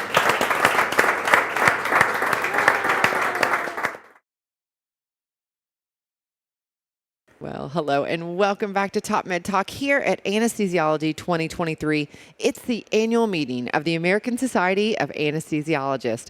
I'm Desiree Chappell, your host, and I'm joined by our guest host, Guy Ledbrook. Hello, Guy. It's great to be here. The sun's out. The fog's rolled away. It's terrific. It is absolutely terrific. Guy, it has been a phenomenal 3 days, and we cannot thank you enough from the bottom of our hearts for filling in that chair and sitting there and having these great conversations with us. Heck, it's completely selfish. I've learned an enormous amount over the last 2 or 3 days, which has been invaluable. Yeah, it has. We love to take all this information with us. I have to tell you, it's not completely altruistic that we share it with the world. We're glad to get it for ourselves, for sure. But we did want to give a big shout out to the ASA as well for providing us with this gorgeous booth, this space. We couldn't do it without you. We couldn't be here having these conversations, being able to record those and put them out to the world without your generous support. So thank you so much. And also to our generous sponsors, our partners in Top Med Talk, Medtronic, GE, Edwards Life Sciences. Without you helping us to keep the lights on, to keep going, we couldn't keep Top Med Talk free and open to the world. So we have over people listening in over 100 countries. So wherever you are in the world, thank you so much for listening. We have had over 2,000 podcasts, over 2 million downloads. So couldn't be possible without your support. So thank you so, so much. So we've had some great conversations, like Guy said, over the last weekend, and this one is sure to be as wonderful. We have a returning guest, actually, Jipong Wang from Louisville, my hometown, at the University of Louisville, professor there. Jipong, thank you so much for joining us. That's right. Thank you so much. It's a great pleasure to be here again. Yeah. And I really thank you all for putting all the knowledge out there for everybody. So this is wonderful. Thank you so much for all you do. Well, I really appreciate that. That means a lot. I know we had been for a long time trying to make this happen. I think we caught up this past year. AUA. Yeah. AUA, the IARS, all those alphabet soup, but the International Association of Association of University Anesthesiologists. University of Anesthesiologists, that's right. So it all came together in Denver this last year. We had a great conversation there. You can find that on topmedtalk.com. But today, I thought we'd catch up on a topic that we really have not talked about for some time now. About brain health, about depth of anesthesia, and really using different types of monitoring to help drive where we're going. I mean, there are a lot of different ways to give anesthesia right now. We're giving anesthesia in a lot of different places inside and outside the OR. And I think it's a very appropriate topic, that we kind of start bringing up again. So tell us a little bit about, where we are with depth of anesthesia monitoring and kind of some of the different ways that we're doing that now. Okay. So anesthesia is, everybody thinks anesthesia is pretty easy. But when patients come to surgery, right, when I talk to them, I said, are you worried about anything? Do you have any concerns? They always worry about anesthesia more than surgery itself. Yeah. They say, I worry about I'm not going to wake up. Yep. And so that's or that I may actually wake up in the middle. Exactly. Or something like that. Yeah. You're definitely right. And so Desiree and so when we talk to those patients, we say, you know what? We can figure it out how deep you are with anesthesia. So it used to be in the old days, we really rely on the vital signs. We look at the heart rate, like the blood pressure. All, worst come to all is if the patient is moving or not. Yeah. If the patient is moving, we think the patient might be awake. And probably at least 20, 30 years ago, so, some smart people came up with the idea to say, why don't we look at the brain activity? So EEG, electroencephalogram. And so what that is, really analyze the brain activity and to figure out how deep you are on anesthesia. So we are anesthesia providers, and we're a non-neurologist. So for us to look at the 12 lead or 12 channel, 16 channel EEG, I don't understand what that means. So that's why really probably, I would say probably 15, 20 years ago, they started using process EEG. So what that means is they take all the electrical activity of the brain together, then really analyze with a really advanced algorithm down there. And so what they come up with one number. So 0 to 100. and 100 means you're really, really awake. 0 means you're really, really asleep. And with anesthesia, what we try to get to really the number between about 40 to 60. That's what we try to do. And there's still some debate regarding should I use process EEG, should I not use process EEG.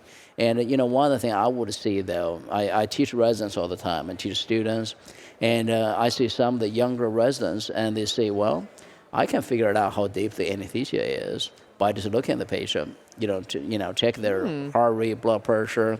And I said, this is what I said to them in real words. I said, I've been doing this for 21 years. I consider myself, pretty decent anesthesiologist. I can't figure it out. There's no way for me to know. And especially nowadays, we have so many patients on beta blockers. Yes, absolutely. Right? I would say the complexity of our patients now, I mean, age, comorbidities, the medications that they're on, if we're using multimodal pain management and not, are doing things to manipulate their blood pressure, those crude and, indicators that we use for a very long time are not, they're not really, I don't know. Guy, what about you? Your thought? Yeah, look, I wish I could kind of estimate how deeply my patient is, but I'm using a population average, and our population is kind of getting broader, figuratively and literally, actually, over time. But I think the other thing that we've heard this week is the hypotension and really all the things that go along with that. And I watch people without processed EEG trying to adjust blood pressure with the volatile or whatever anesthetic agent you're using. But surely you need to separate that. And because especially in an older population using concomitant medications, you can be surprised how little they need. And if you're fighting hypotension and you think the mechanism's all wrong, it just does seem to be a bit perverse. So I agree exactly with what you're saying. Oh, thank you. I fully agree with your statement too. And I think that the other way we actually check the depth of anesthesia really based on the population study, right? We'll use MEC, minimal alveolar concentration. This is really the definition of MEC is if I use this concentration, 50% of the people will not move to surgical stimulation. You just don't want to be that 50%. You just don't want to be that 50%. So that's why you don't want to be that 50% if you're paralyzed. Oh, you're definitely right. And especially nowadays, like you said, so we pretty much paralyze the patient most of the cases. Right. We don't want the patient to move. We want to ensure have good surgical conditions. So I think nowadays not to monitor the depth of anesthesia is. I told my resident, I said, this is still practicing anesthesia. But you're practicing anesthesia in the 70s. If that's what you want to learn, that's fine. But I want to teach you more than anesthesia, so how you do it. Yeah. So in my practice, I pretty much for all my cases, I use process EEG monitoring pretty much all my cases. Even for the MEC cases, the monitoring anesthesia cases. Yeah, so kind of give the right level of sedation for exactly. And we do a lot of regional cases. We do not do spinal cases. And it used to be we just give a little midazolam and to say, hey, you're pretty numb. You shouldn't worry about anything. But nowadays, nobody want to lay on the table for 2 hours without any sedation. So they don't want to be awake. So in those patients, I actually put the base monitor on there. I want their base 50, 60, kind of on the higher end. And I think then the next question would be what are the evidence? Are there any evidence to support using the EEG? So I think everybody's trying to quote the study in 2019 that engaged.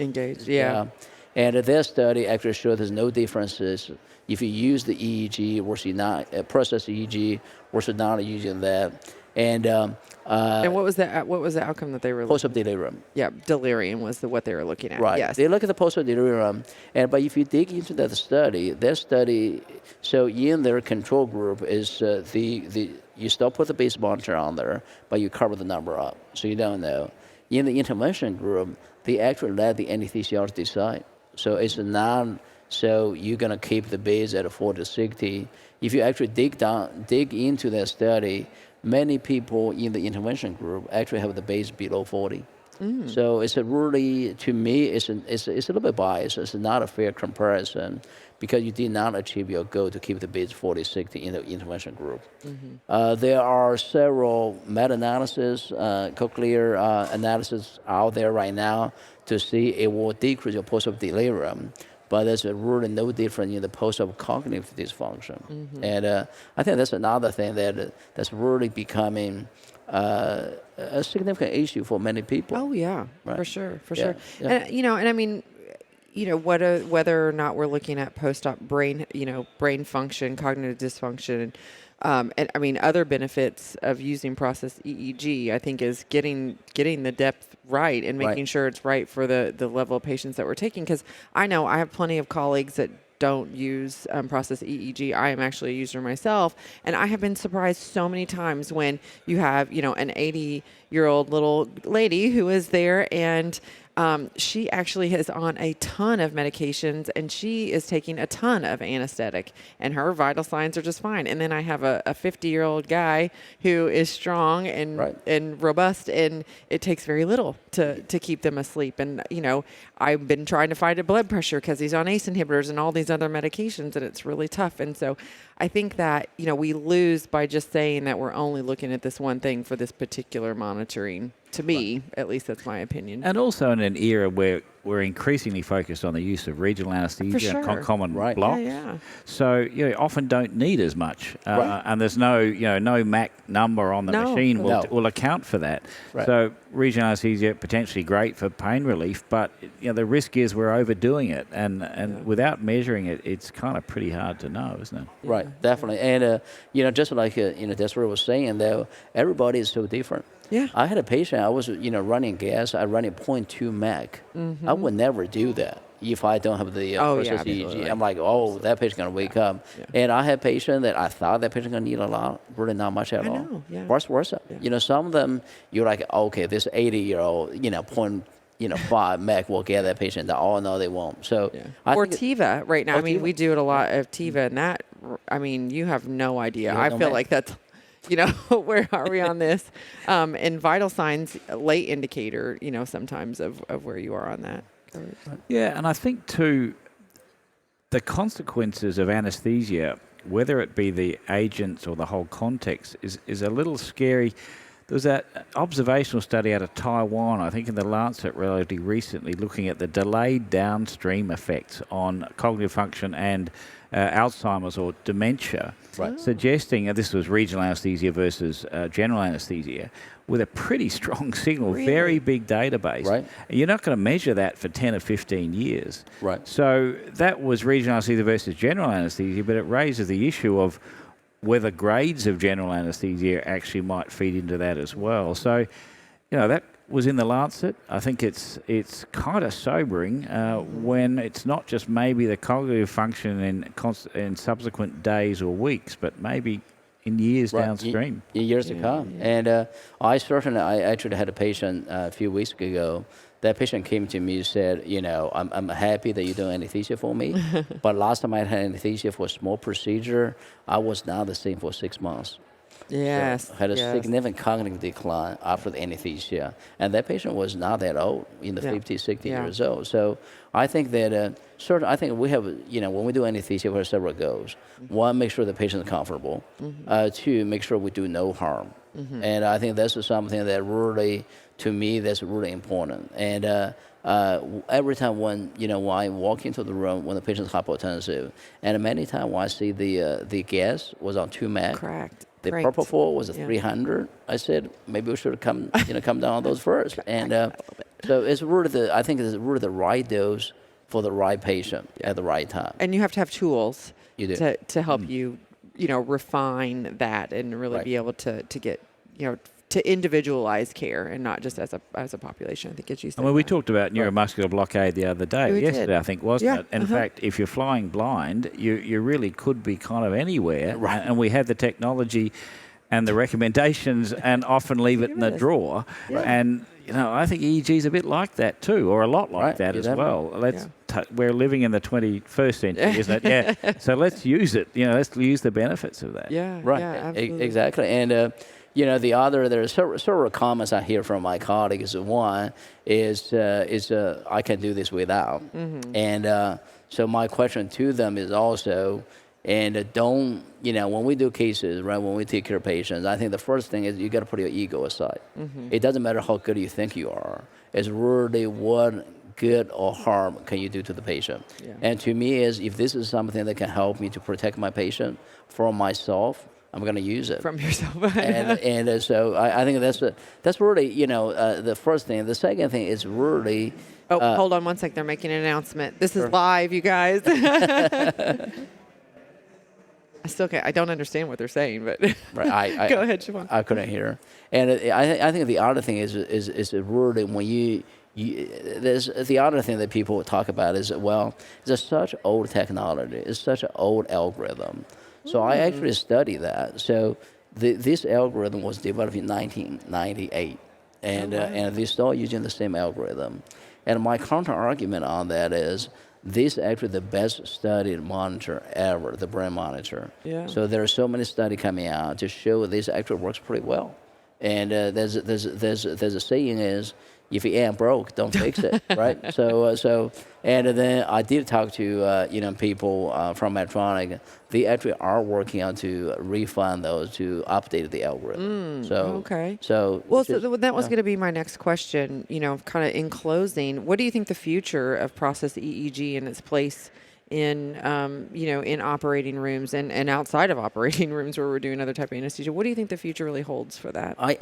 So if I really be ambitious about the whole thing is, eventually I think will be closed loop control anesthesia. Yeah. So meaning the anesthesia gas or the TIVA medication will be linked to the EEGs, and the system will automatically control where we want to keep the base at. Yeah. And they are much better than what we do as a human The being. closed loop system too, we've talked a lot about this or open loop, depending on how you look at it.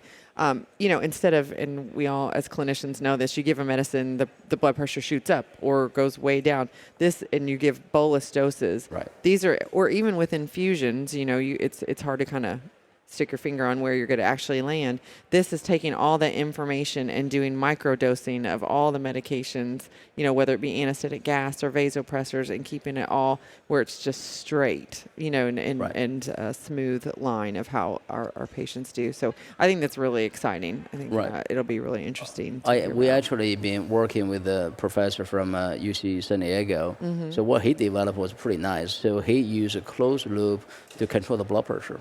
Was able to maintain the blood pressure in a really narrow range. And I think the same thing can be used for process EEGs. Maybe connect with the blood pressure, right? So you try to avoid hypotension, make sure you don't give too much anesthesia gas.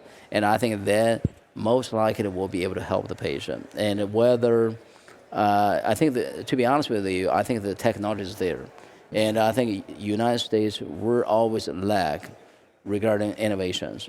So actually the closed loop system has been on the market in Europe, but not in the United States. So we need to catch up, and Yeah, and one of the things that I always say, kind of final thought here, is that I think you mentioned it before, Japong, is that we don't want to cause harm to our patient. The problem with anesthesia right now is, and we've said this before, we drop off a patient, we're done. We're on to the next one. And you may never hear about those downstream effects ever. Long-term effects. Unless it's your relative. Unless it is your relative or you. And that's probably not the best way we should look at our quality control, by accidentally bumping into a relative. It would be nice if we had the systems to really look at that, those lingering consequences. Yeah. But when you say you don't need it because your patients do great, you don't actually know what's happening to your patients. You really don't? Once they leave you. I mean, some people do have that luxury, but not all of us do. So. Not all of us. I mean, we're so busy doing next cases. And to me, it's still, as an anesthesia provider, let's make sure we do not do harm first. Yeah, absolutely. I think it's a good note to end on. Japong, thank you so much for taking the time out of what I know is a very busy meeting for you and for a lot of folks out there. So cheers to you, all the great work you're doing. Hopefully we'll catch up soon to hear more, okay? That'd be great. Thank you. Yeah, thank you so much. And thank you for listening to TopMedTalk. You can find us at TopMedTalk.com. We're on social media, your favorite platforms there. We also are on your favorite podcatcher. So whether it's Apple, Spotify, we're there. And if you're watching any of our YouTube videos, be sure to give us a shout out, a thumbs up on that video. That always helps us out as well. Again, thank you so much to our sponsors. We couldn't do this without you. Cheers, everybody. All right. Thank you. TopMedTalk. Thanks for downloading TopMedTalk. TopMedTalk is the broadcasting arm of EPPOM, evidence-based perioperative medicine. covered many perioperative medicine and anaesthesia live events and conferences. We produced audio talks from some of the most interesting speakers in the field of evidence-based perioperative medicine, and we also provided you with exclusive interviews and behind-the-scenes access to some of the key opinion leaders and thinkers in medicine. That's not to mention occasional exclusive news releases, hard-hitting debates, and the friendly charm of your favourite presenters, Desiree, Monty, Sol, Mike, and the rest. Don't forget to subscribe via your podcatcher. Don't forget to check us out on social media. We're on Twitter, Facebook, LinkedIn, and YouTube.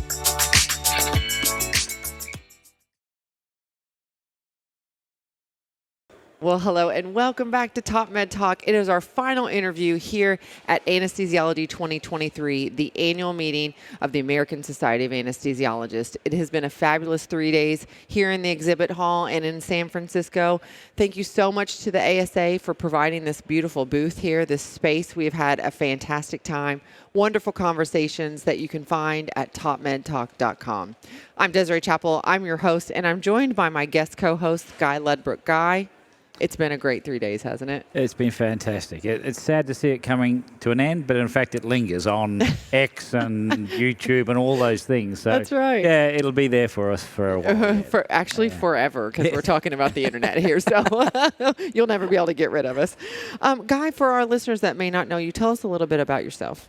Yes, I'm an anesthesiologist from Adelaide in South Australia, and I work increasingly in post-operative care. I'm a health economist these days, and I work a lot with industry on drug and device development as well. So a few hats to wear. A couple, like all of our guests and everyone here on Top Med Talk, we all wear a lot of hats. Our next guest is no different, and this is a guest that has joined us many times here on Top Med Talk, and it is such a pleasure to have her here, Professor Bobby Jean Schweitzer. Bobby Jean, I love that you're back sitting with us. And I think last year you actually were our last one, saving the best for last here at Top Med Talk at ASA. Well, I guess I'm the closer. You are the closer, that's right.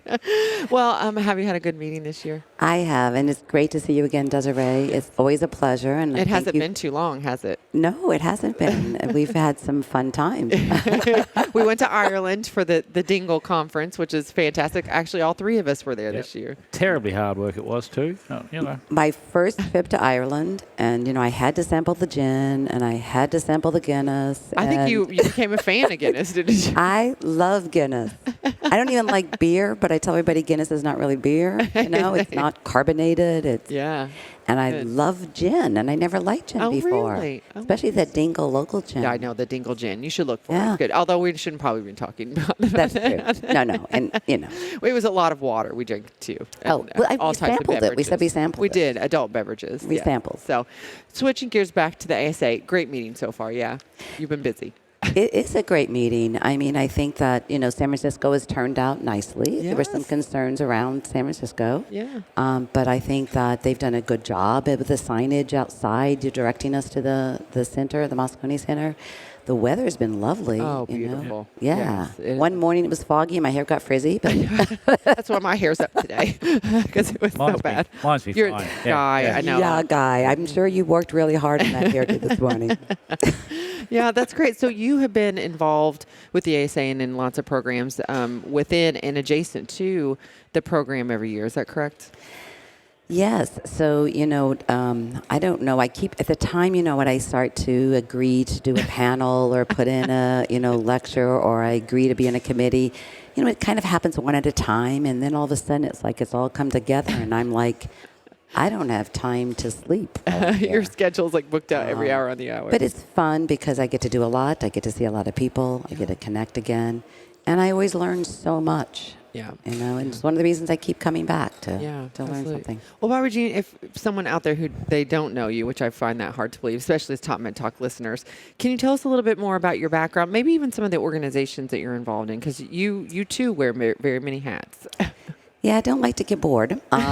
So I trained in internal medicine, practiced for a few years before deciding going into anesthesiology. And that actually, I think, really set the stage for what I do, because When I was an internist, I used to pre-op patients and do clearances and evaluate them for surgery. And I think probably within about 2 hours of starting my anesthesiology residency, I wanted to apologize to all my patients and all the previous anesthesiologists, Sorry, and let them know that I really had no idea what I was doing. Yeah. Nobody had ever trained me, and so I very rapidly became interested in this evolving field of preoperative medicine. Mm-hmm. And when I started doing it, there weren't too many people doing it. So that has disadvantages. I always say, if you want to be successful, pick something that no one else is doing. No one else is interested in doing. And pave the way. But that actually turned out to be something that later down the line, people were interested in. A lot of people, yeah. And I just happened to be at the right place at the right time, I think. Yeah. So I've been involved with ASA for some period of time. I'm really thrilled that I think that the offerings here, the educational opportunities now, have really started to grow in the perioperative period, that section of medicine, the preoperative space. And not just for, risk assessments, but actually optimizations. Yeah. And, driving science to really help us identify those patients who maybe should not have surgery. Yeah. I'm sure Guy's going to have some things to say about that, but at least need to maybe be better cared for before they have surgery, while they're having surgery, and after they have surgery. But I'm involved in SAM, the Society for Ambulatory Anesthesia, a past president. I'm involved in the Society for Perioperative Anesthesia and Quality Improvement, a past president. So thank you for asking about those. I do want to put in a plug. Many of the people that are involved in those are here. Yeah. They're part of ASA as well. And SAMBA is a component society of ASA. Oh, okay. And so usually I get involved. Saturday we had our, SAMBA meeting. And I actually lectured at the military meeting of the Armed Services meeting, which was a new opportunity. I was thrilled that they asked me. And, it's so humbling to stand in front of these people who, I think, we all, are taking care of patients, and we talk about, how we don't have the skin in the game, right? It's the patients who suffer the harm and outcomes. But when you talk to these military guys, you realize that they are actually putting themselves, in harm's way. In harm's way, yeah. To care for their patients even, right? Because they're in those front lines. Yeah, and austere environments and things like that, Yeah, so that was really an honor. Yes. And then just here, I've had, I think, 2 panels. I've had a refresher course lecture. I've had lots of committee meetings. I'm the chair of the perioperative abstract committee, so I just wanted to put in a plug for people who please. The abstract site is not open yet, but it will be opening. We are always looking for good abstracts, particularly in the perioperative period. And, pre-op medicine, pre-op optimization, research, quality improvement. There's a whole, a lot of different things can encompass, be submitted to us. So look for us if you go to submit. And it's pre-op and post-op if people are doing post-op work too as well. We call it peri-op. Yeah. Because there's even things that you can imagine that are intra-op. So I mean, the ASA could have pigeonholed things into categories, right? Regional, OB, cardiac, and critical care. And sometimes we're a bit of a catch-all because it doesn't exactly. But that's okay. If you're not sure, submit to us because we can rearrange it, like if we think it belongs in a different one. Mm-hmm. So we encourage people to do that. So, and I'm the vice chair of the educational section for Peri-Op. Oh, okay. And that's where you submit for your presentations for next year. That site is already open, and it's open until, I want to say, November 27th or 26th, sometime around there. Please don't absolutely count that as the deadline. I'd hate for you to miss the deadline. Yeah. So go on site, but it is open for another few weeks.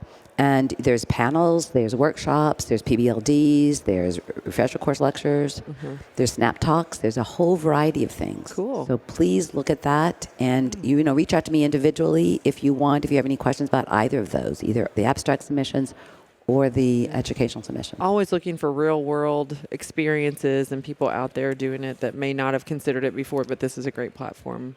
Yes, and we really want to diversify, and we want women, we want new presenters who've never presented, we want people outside of the United States. Sometimes, ASA can be a bit U.S.-centric. Yeah. So we welcome the people from Australia and the UK and the Asian and South America to contingents. There's a large contingency here of international attendees. Very much so. Yeah. Yes. That's great. So, Bobby Jean, we can go down so many different paths here, but one of the things I wanted to talk to you today, because we actually have not talked about, talked about this in a while. One of your passions, I believe, is caring for and really figuring out how to take care of the frail patient, and learning and understanding frailty and how that affects how they're taken care of in surgery, how we prepare them for surgery, how we take care of them in surgery, and then what happens to them post-operatively. Did I capture that? Yes, very much so. And it's not for unselfish reasons. As I get older, perhaps moving along that frailty, every once in a while I do a frailty assessment on myself. To be No, but seriously, my mother lived till 98. Oh, wow. And her sister just passed away at 106. My goodness. And so if I'm lucky enough to have some of their genes, I probably will pass into that frailty, population. And I think that, as we have an aging population, and it's not just, I do want to point out, is you don't have to be old to be frail. That's right. You can be younger. In fact, there was a really great article that was published by Dan McIsaac and team out of Canada recently that I had an opportunity to interview Dan for the anesthesiology podcast. And they looked at costs of care of frail patients, and they found interesting and ironically, at least to me, very surprising, that the younger people who were frail actually cost more than the older people that were frail. And at first I thought, maybe they just were killing off some of those older ones so it didn't cost so much, because they looked at, intra-op and pre-op, intra-op, and post-op care. And but they accounted for that. So they, you would understand it more from your economics training of all the way they did the statistics and the matching and, the cohorts. But they, so I think that we don't want to overlook and think that just older people can be frail. Yeah. But I do think... Before we go on, tell me a little bit, and just for quickly, talk about what a young frail person looks like. Because I think sometimes that's actually, I'm thinking like, well, I think I know, but... Well, so the first... you're not far from that. The first, I think, if you ask people about frailty, it's kind of like that Supreme Court justice who said pornography is hard to define, but you know it when you see it. Yeah. Well, you have to look. That's very telling. Exactly. Oh, okay. So, I think, we think of the frail person as like, that older person maybe has kyphoscoliosis, using their walker, using their cane, having difficulty getting up out of a chair, living in a SNF. Yeah. Skilled nursing facility, Yes, a skilled nursing facility. But, we have very defined, useful tools. Again, another plug for Dan McIsaac, who's done a lot of work on frailty in this. He, a couple of years ago now, maybe more, I always think everything's a couple of years ago, but he published an article in, I believe it was Anesthesiology, I'm almost certain, that looked at 5 different measures, validated measures of frailty, and compared them. And these things range from sort of the disease-based, definition of frailty, which is basically your comorbidities, all the way to functional, definitions of frailty and hybrid systems. The original ones and the ones that we borrowed from the geriatricians were very heavily on functional capacity. How fast you could walk or how long you could walk, whether you could get up and out of a chair, how quickly you could do that, fall risks, grip strength. And that, those took some time and effort to do. They were, often hours. I used to say if the patient lived through the geriatrician's frailty assessment, then they'd be fine. They weren't frail. And, that was cumbersome in the preoperative period. Yeah. And we don't always have that much time to do that or that much resources. And then it also, we can't do that with telemedicine. So, COVID came along. We weren't even seeing some of the patients, in person. And then we have some, patients we want to resource to just telephone visits or even electronic through our computer systems. I don't think one size doesn't fit all when it comes to preoperative medicine. So I was thrilled when the frailty index, I believe I've got the right term, the frailty index was the frailty assessment tool that Dan identified as actually the best one. Really? Because it was just a disease-based, comorbidity-based. So it essentially adds up hypertension, heart failure, atrial fibrillation, ischemic heart disease, OSA. And, it doesn't get to the whole point, right? People say, well, yeah, but maybe those, but what we do know is that, unfortunately, when you have all the diseases, you do tend to be functionally, right? Absolutely. So it's like so many things that sometimes we don't, another test may add a little bit, a 1% or, but is it worth the expense and the effort to do that? Yeah. Or do we have time to do that? Yeah. So sometimes, better is the enemy of good enough. Yeah. Or what we can design that applies to 70% of our patients may be better than trying to capture 100% of our patients, particularly when we're not doing well with most of the frail patients, I think, yet at this point. Yeah. Let's the start kind of someplace. law of diminishing returns. I mean, you get most bang for your buck, is that right, out of this, and probably less when you get into the difficult to deliver kind of lengthy, complicated things. Have I got that right? I think that's said so much better than I just said all of those words. You summarized it very succinctly, yes. Okay. Yeah. So a frail person is not necessarily like you described as functionally just in looking, they look frail. You could have someone who's actually obese or, with a lot that doesn't look like the tiny little grandma. Exactly right. That's exactly right. And I'm sorry you asked me, actually, this is what, you can't ask me two questions at once, it's okay, Desiree? But because you had asked me about what a young, frail person looks like. Yeah. So, the young, frail people were often people who had a heavy burden of chronic disease as well, often cancer, undergoing, aggressive chemotherapies. Cachectic and things like that. Yes, malnourished, sometimes, substance abuse and tobacco use. True. And, quadriplegia, or muscular dystrophy, cystic fibrosis, some of these diseases that we don't even see sometimes in older people because they don't live long enough to have those diseases. Yeah. So, but in a younger person, those kinds of diseases can result in significant, frailty. So we talk about frailty and like functional reserve and things like that. What about of the brain and like how does all this work? Because that's one of the things we've talked a lot on, but TopMedTalk in the past we haven't kind of talked about it much lately. Well, you're asking me at a time when my brain's not working so well right now, but it's been a long day. I feel like it's been picked kind of clean. Yeah. So, obviously brain health is so important. And I think brain health and aging and frailty all go hand in hand, right? They're like Venn diagrams that overlap. And it doesn't, some patients who are not physically frail will have, be cognitively at risk because of, underlying conditions that they have, cerebral vascular disease or other things, or, they have seizure disorders and they've had, insults to their brain. We know that, a damaged brain in the past appears to be a more vulnerable brain.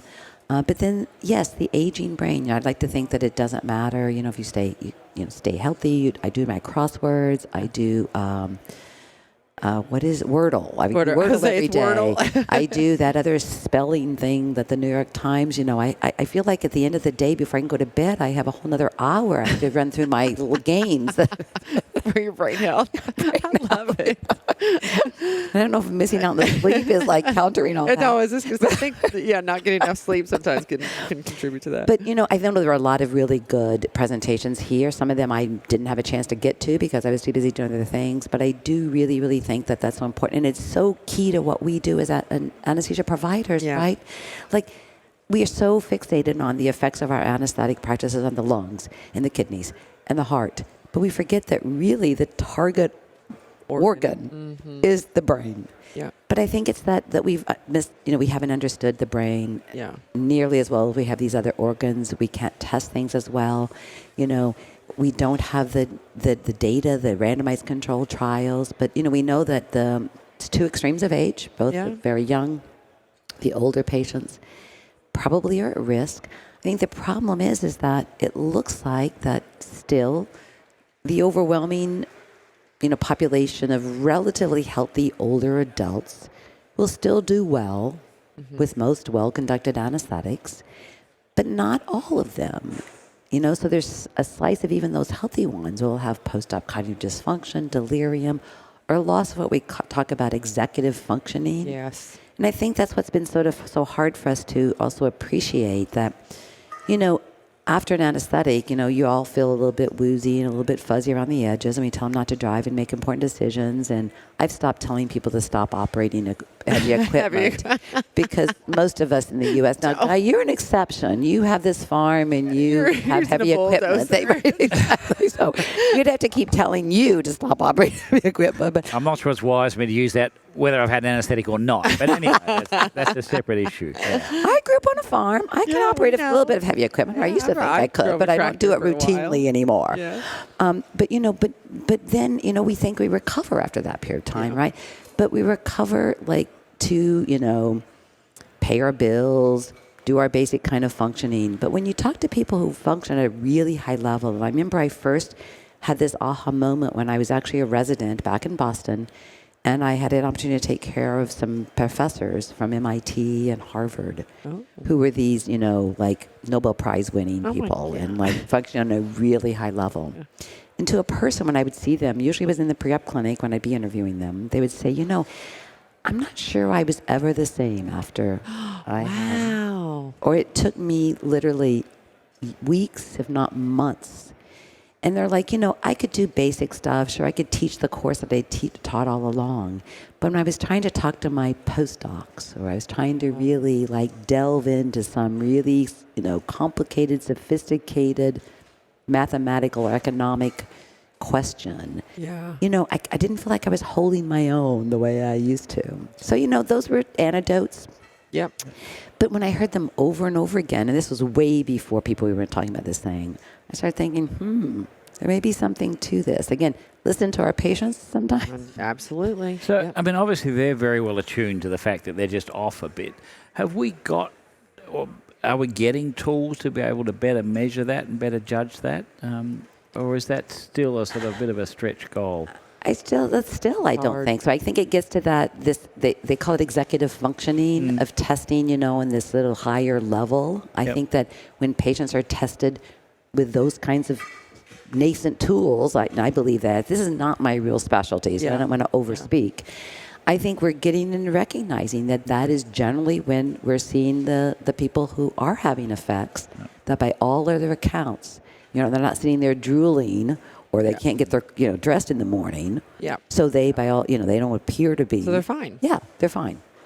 I also think this silent strokes and the increased risk of recognizing the patients, we didn't, I think, we weren't attuned to that because some of that was being overlooked because it looked like it was just a little confusion, a little delirium. They're not quite back yet. I'm going to tell you an anecdote if I can, a story. My next door neighbor was a CEO, PhD, University of Chicago MBA, well-trained, smart guy who had retired. He was in his early 70s. He used to run, 5-10 kilometers every day. Oh, my gosh. On the lakefront, lived right next to me in Chicago. Lovely guy. Could talk about so many things, particularly wines. He was from Austria. And one day he came back from running, and I was out in my yard, I think, or giving the mail, and over the fence, he said, can I ask you a question? And I said, sure. He said, I've been feeling this kind of funny feeling in my chest. I used to get it sort of I was, at the end of the 10K. Then I started getting it like 5K. Now I'm starting to find I can't even go that far. And I got to stop and I got to rest. And I said, asking me for more questions. It wasn't a pain, it was this sort of heaviness. I'm like, okay. That sounds like angina. Yeah. I'm like, have you told your PCP? No. I'm like, I think you should call your PCP or I can get an appointment with a cardiologist. This guy had a cabbage within a week. Oh, my goodness. He was seen. He had a stress test. Lucky we expedited things a bit for him. Failed his stress test miserably, went to cath, had 3 vessels, severe disease, and had a cabbage. I went to see him post-op day 1. He was in the ICU. He was still completely lined up with everything, but they had him out of bed, sitting in a chair. He was extubated, and I walked in, and I said, Werner, how are you doing? And he smiled at me. Oh, no. And I thought, you've had a stroke. Oh, no. He had the tiniest little droop of the right side of his upper lip. That probably no one It was ever would have. so incredibly subtle that no one, and his wife didn't even notice it, but he said that wasn't surprising to him. But I didn't say anything to him right then. Yeah. Because but I went out, I found his cardiologist, and I said, I know Werner really well. I've lived beside of him for 20 years. I said, you need to get a CT of his brain. He's had a stroke. They had a neurologist come and see him first. Yeah, of course. He had a huge field deficit, peripheral field deficit. So, and when they saw that, then they agreed to do the CT scan. They weren't completely convinced that I had noticed the tiny little droop of his lip. And he had a shockingly large deficit. Really? It was huge. Most of it was in the frontal lobe, some in the temporal. It was shocking. He had multiple occipital lobe, multiple deficits.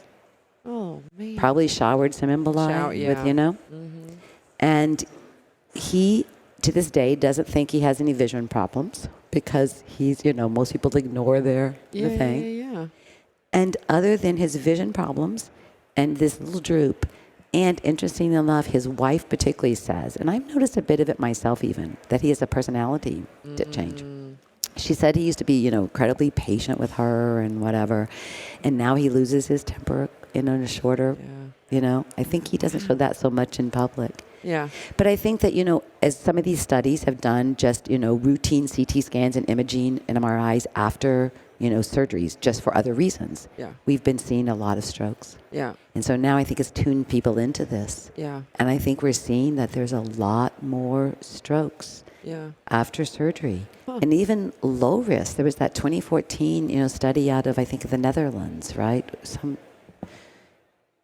Some European country that showed that even with low-risk surgeries, the patients who had had strokes within 9 months of their previous, non-cardiac surgeries had elevated risks of strokes. And even TIAs, pre-op TIAs, which I want to really call out too, because, I think people say, it's just a TIA. And I'm like, that's like saying somebody just had a little angina. Yeah.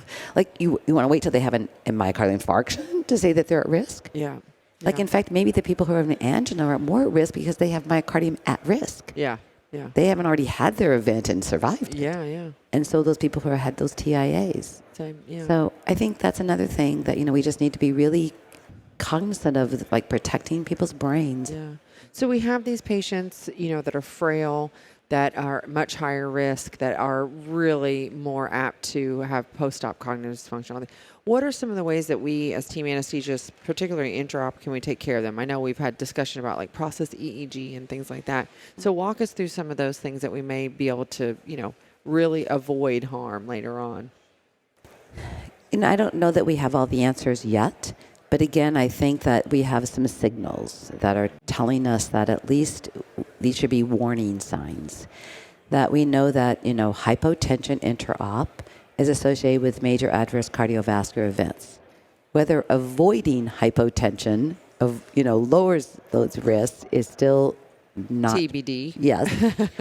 But I said that shouldn't stop us from saying it's a marker. Right? Yeah. Like perhaps if you've got a patient who's hypotensive, now that patient shouldn't just go to the floor post-op. Mm-hmm. They shouldn't just be sent home sometimes after a surgery. They should be monitored in a different way. They should be educated about things like warning signs that can be very subtle. Because if we know it's associated, then why are we then at least saying this is a warning, just like we know that having ischemic heart disease or coronary disease is associated with worse outcomes. Necessarily, revascularizing, particularly with stenting, preoperative doesn't necessarily lower your risk, but it doesn't stop us from anesthesiologists maybe saying, ooh, this patient may be slightly higher risk. I'm going to treat them slightly differently. I think a lot of it is actually not just intra-op, but post-op. Mm-hmm. I like to say that, sometimes you're probably better off to go home after surgery where you've perhaps got someone who cares about you, who can watch you a little more closely. Well, and they'll pick up on that little facial, like the little nuance. Then unfortunately go to a hospital setting where you're on a ward with a poor nurse who has 15 patients she's trying to see, who can barely get around the ward to administer the medications and do vitals once a shift, who, the cleaning staff is turning off the pulse oximeter alarm because it's bothering them and they don't even know why. Yeah, what it is. Yeah. Which happened to me one time when I went up to see a patient. And it was alarming. And pretty soon the woman who was mopping the floor went over and pushed it and said that this patient had asked her to keep turning it off for him because it was bothering him. Oh, no. Oh, my God.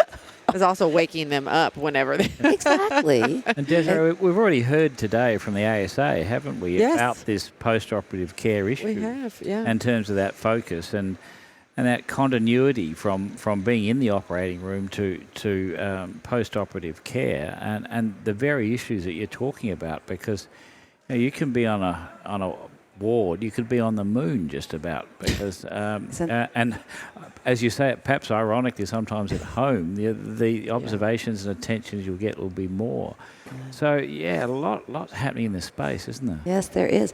So, even with the remote monitoring, right? We can even send patients with the monitoring, but I don't know if you've already had Guy discuss, but I was, lucky enough to hear you talk about some of the work that you had done already in Australia in this arena of the taking care of patients differently in the post-op. I mean, it wasn't rocket science, but we saw signals of this. We knew that we weren't picking it up, and so we got people and put them and watched them closely. And my residents are driven mad because they have to see them on the clock, and there's a board to make sure they've ticked it off and so on.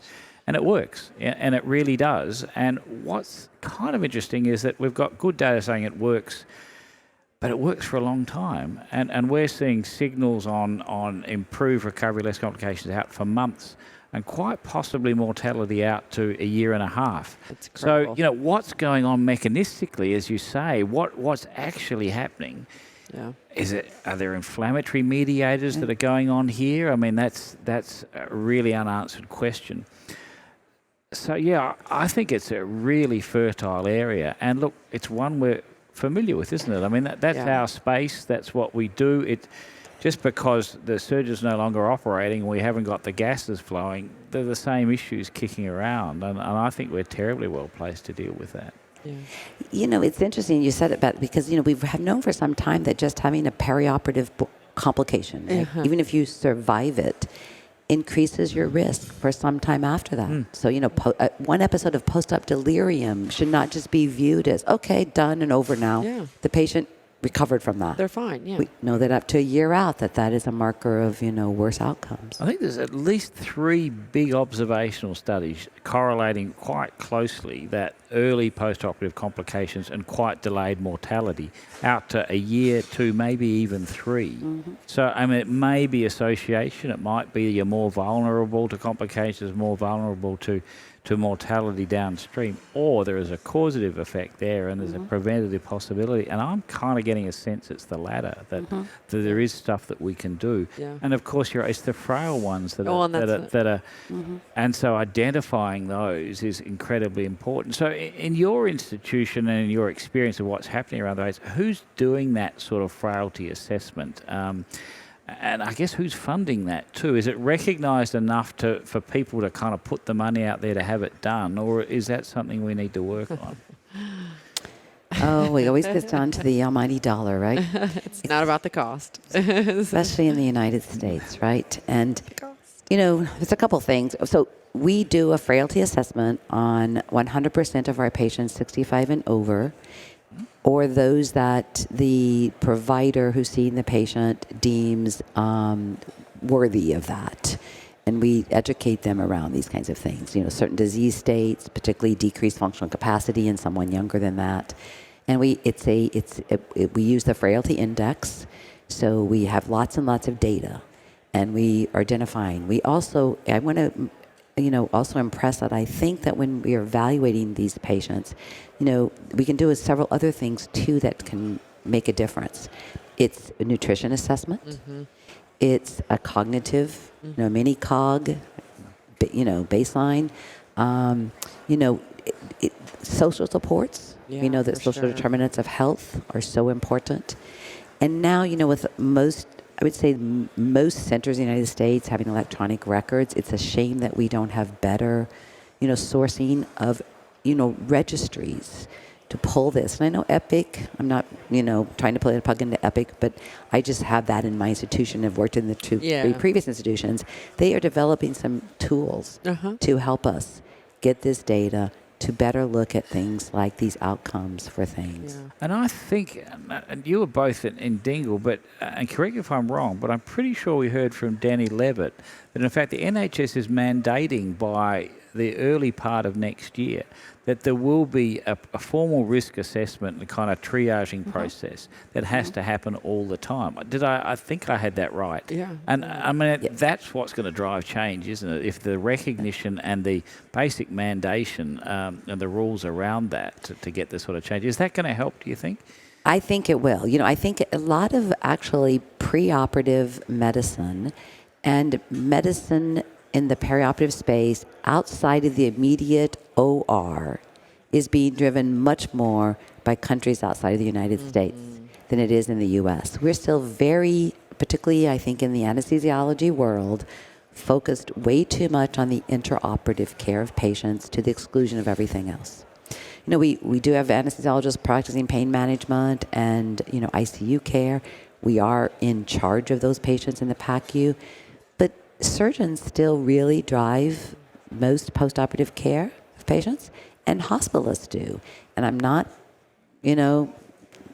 dinging hospitalists, but again, as somebody who trained in medicine, who I believe we were taught we could do pre-op medicine. Yeah. I believe sometimes it's misguided to think that hospitalists who haven't actually done specialized training in post-op surgical care really have the right skill set completely to manage these patients.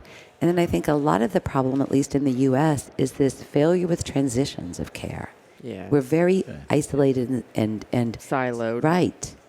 So then nobody's talking to the next person. Nobody's having this, translate into the next handoff. Our primary care doctors are outside of the hospital acute care settings now. So they're not even managing their patients post-op. So then they will say that the patients come back to them and they have no idea what surgeries they had because, Yeah. And they don't even understand the terminology. We use acronyms, we use abbreviations, and we use these, sophisticated terms. And it's like, what is that surgery? Yeah. Like, what did they actually do to the patient? Did they take out an organ? They don't need, patients don't know. Right. They don't know how to tell you what's Right. happened. Well, listen, we are wrapping it up. Oh They're my gonna gosh. close. We this could have thing talked on here it. for a very long I know time. we I'm just could. getting started. I know. Well, listen, one of the questions that the ones I've been dying to ask you is we've had this conversation about what you do in pre-op and the assessments that you do and what kind of happens post-op. We, as a clinician that does anesthesia, I am focused on the intra-op piece. What are some of the recommendations that you give to take care of those frail patients? What do I need to do? I mean, advanced monitoring, different types of, technology and where to keep them, I guess I should say, on their vitals. So I think probably a lot of listeners are in very different spaces here, right? Yeah. They're like, I do nothing. I know nothing about sort of how to start. So there was one article in the literature that was published in the surgical literature that I don't know how many people saw in anesthesiology that showed just simply identifying patients as frail when they did nothing else about it, decreased complications, costs, and lengths of stay. And you may say, but it's that Hawthorne effect, right? It's that labeling. We label patients with allergy bands. Okay, we still have to look in their medical record to see what they're allergic to, but we say, that big red band that says they're allergic to something. We label them as a fall risk. Yep. And we know that these basic, simple things like that have made a difference.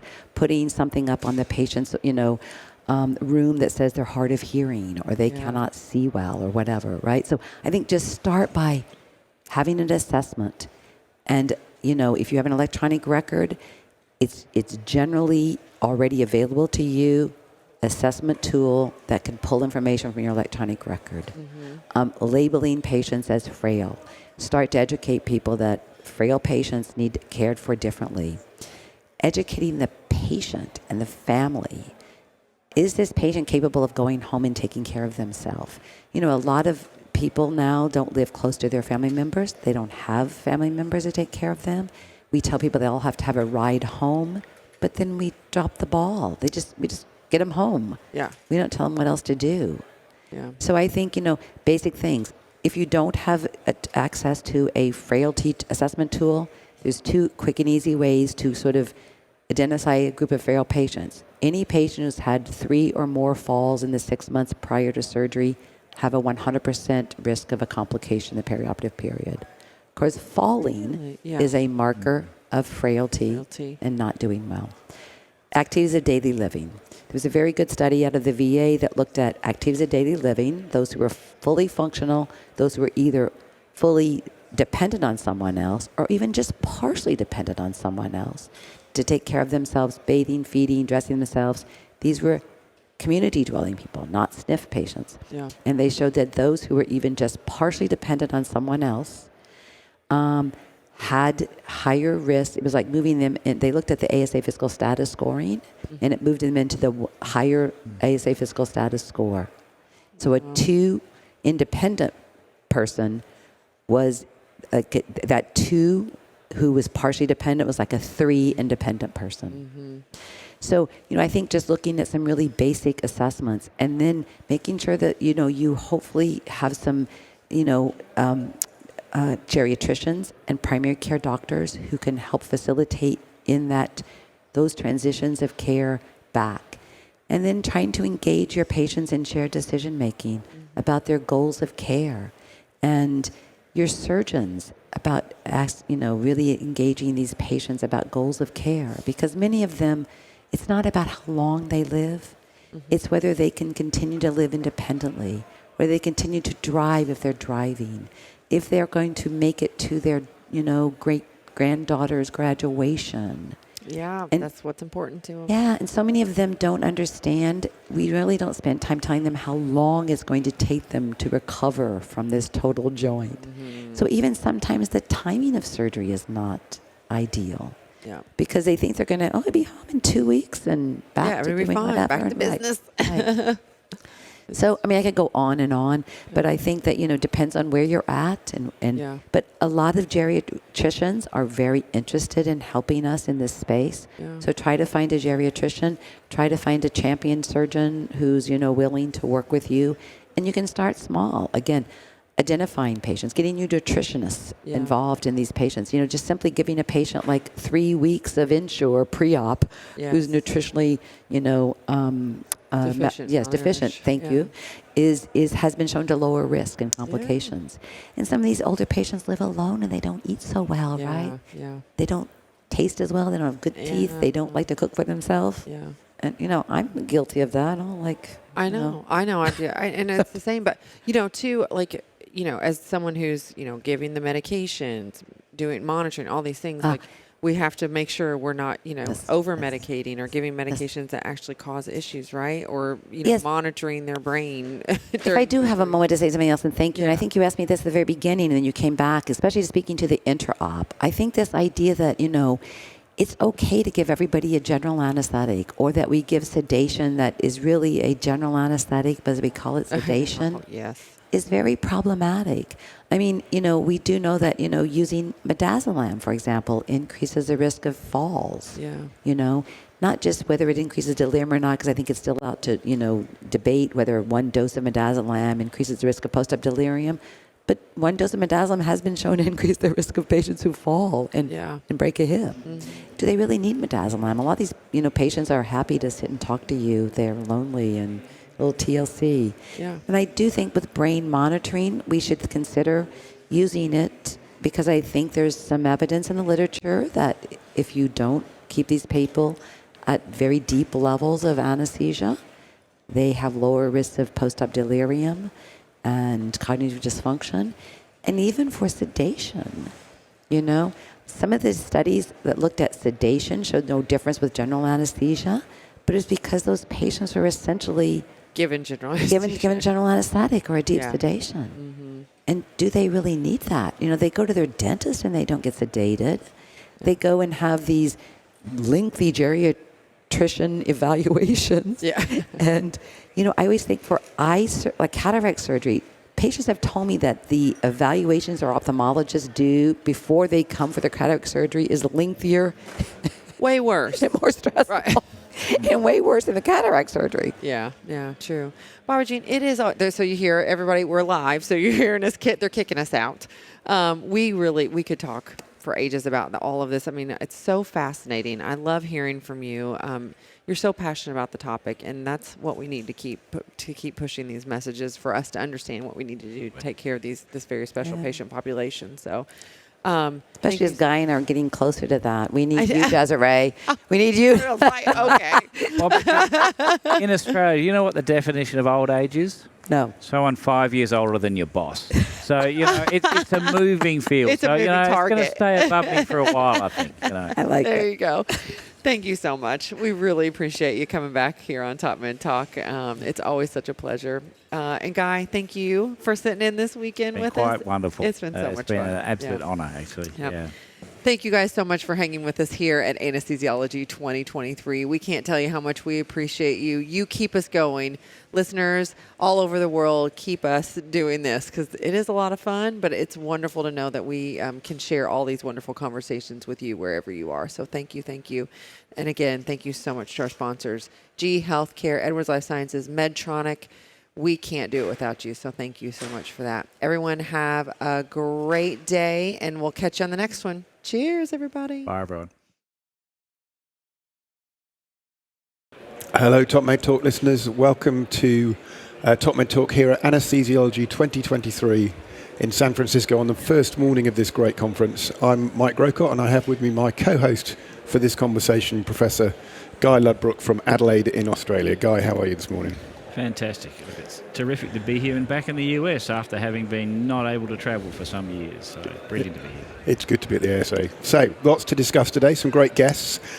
And one of the special things about the anesthesiology meeting is the great opportunity we have to catch up with the ASA leadership.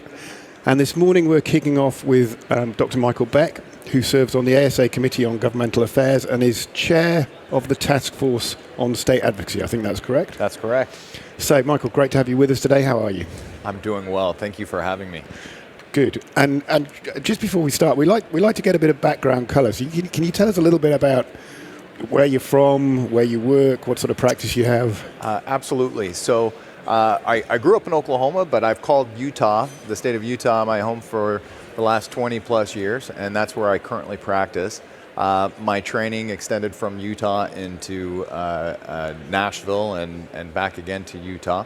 And I practice, my practice has changed from level 1 trauma centers. I just kind of downgraded recently to a smaller hospital, enjoying the decreased level of acuity and also focusing more on obstetric patients now in a smaller neighboring hospital. So all that clinical practice, and then you have your ASA role on top of that. And then I have the ASA role and still participate, of course, actively in the Utah Society as well. Yes. Of course. Okay, so let's get right in with the questions. Can you tell us a little bit about the ASA's state-level legislative agenda this year, and what's to come in the year ahead? Absolutely. So this year, as most years, the state legislative agenda has been focused primarily, first and foremost, on patient safety. We've combined with the ASA Advocacy Division, in addition to the state-level societies, to make sure that that our collective resources have been focused on key areas. This year, we focused primarily on 3 different areas. The first is fighting nurse anesthetist-led initiatives that would either decrease or remove physician involvement in patient care. The second one has been to focus on title misappropriation and to help get that enacted in more states. And then finally, we've also focused on increasing the number of states that either recognize or license certified anesthesia assistants to practice. And how's that all going? What can you share of the results of this advocacy at this point in the year? Yeah, it's gone very well. We've found a lot of success. And it's actually been an excellent year in advocacy for patient safety. So with the efforts to remove physician involvement in patient care, we've seen initiatives in 20 states that were brought up across the country. We've been able to defeat those efforts in 18 of those 20 states. The remaining 2 states, the way things work state by state is that different states are in session at different times, and so we still have states that are in session today. It's decreased, but there are still those that are in session today. And so we continue to fight that in the remaining 2 states. There's also the APRN Nurse Compact that has been brought forward in 7 different states. Luckily, that has been defeated in all 7 of those states this year. The title misappropriation issues, we've seen success in 3 different states on that level. I believe it was in Georgia that they were able to enact a comprehensive bill protecting that. In the North Dakota, they were able to enact one that addressed specifically ID badges and truth in advertising issues. And then finally in the state of Oregon, issues were brought up that specifically prohibited nurse anesthetists from using the title of anesthesiologist. So that has been very successful as well. In total, I believe there were about 12 states that put forward efforts to address title misappropriation or truth in advertising throughout the year. The final front was with the certified anesthesiologist assistants, and this was something that was done state by state as well, but also included a lot of participation from the ASA and the Quad A in helping to advance those issues. We found success in 2 states. The state of Nevada now licenses CAAs to practice, and the state of New Mexico actually reinforced their licensure and also increased the number of CAAs that a physician can oversee. So all of those have been very successful for us.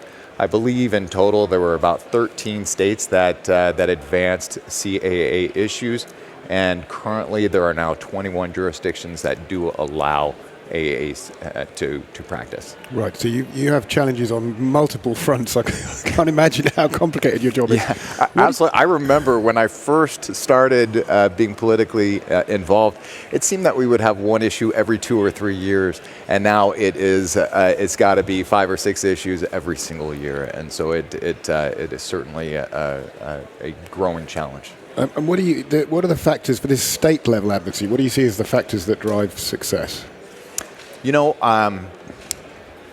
This has been, again, at the very beginning when I started this, there was very little organization on the state level.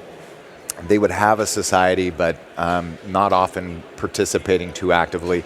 I must even confess, in our own state, this happened before I got on the scene, so I can't take all the blame, but we missed a couple of issues within our own state, and that is really what got us to be more proactive about it in the state of Utah and personally as well.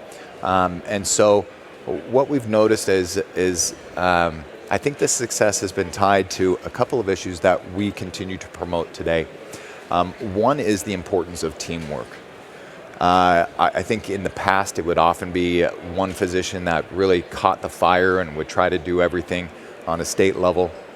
And that, of course, was not very successful. So those teams, we've seen they've gotten bigger. We've seen that individual state societies have created subcommittees that address these issues specifically. We've seen that team increase to include lobbyists, and that has been paramount. It's been paramount to help us specifically with the items that we're addressing, but what we've also noticed is that as we bring lobbyists on, it's able to educate our members that are participating as to how to improve their advocacy as well.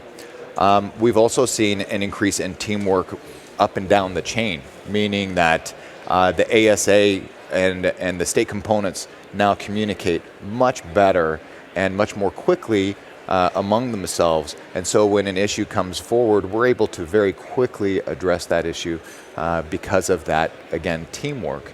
And then finally, I would say that expanding the team to include other specialties has really helped us on the state level. So making sure that we participate actively with our state medical associations and work synergistically with them. What we've noticed is, of course, sometimes that requires us to work on issues that we wouldn't normally address, but having them help us with our issues has been something that has been very, very helpful. So those, as we've expanded that teamwork has become key.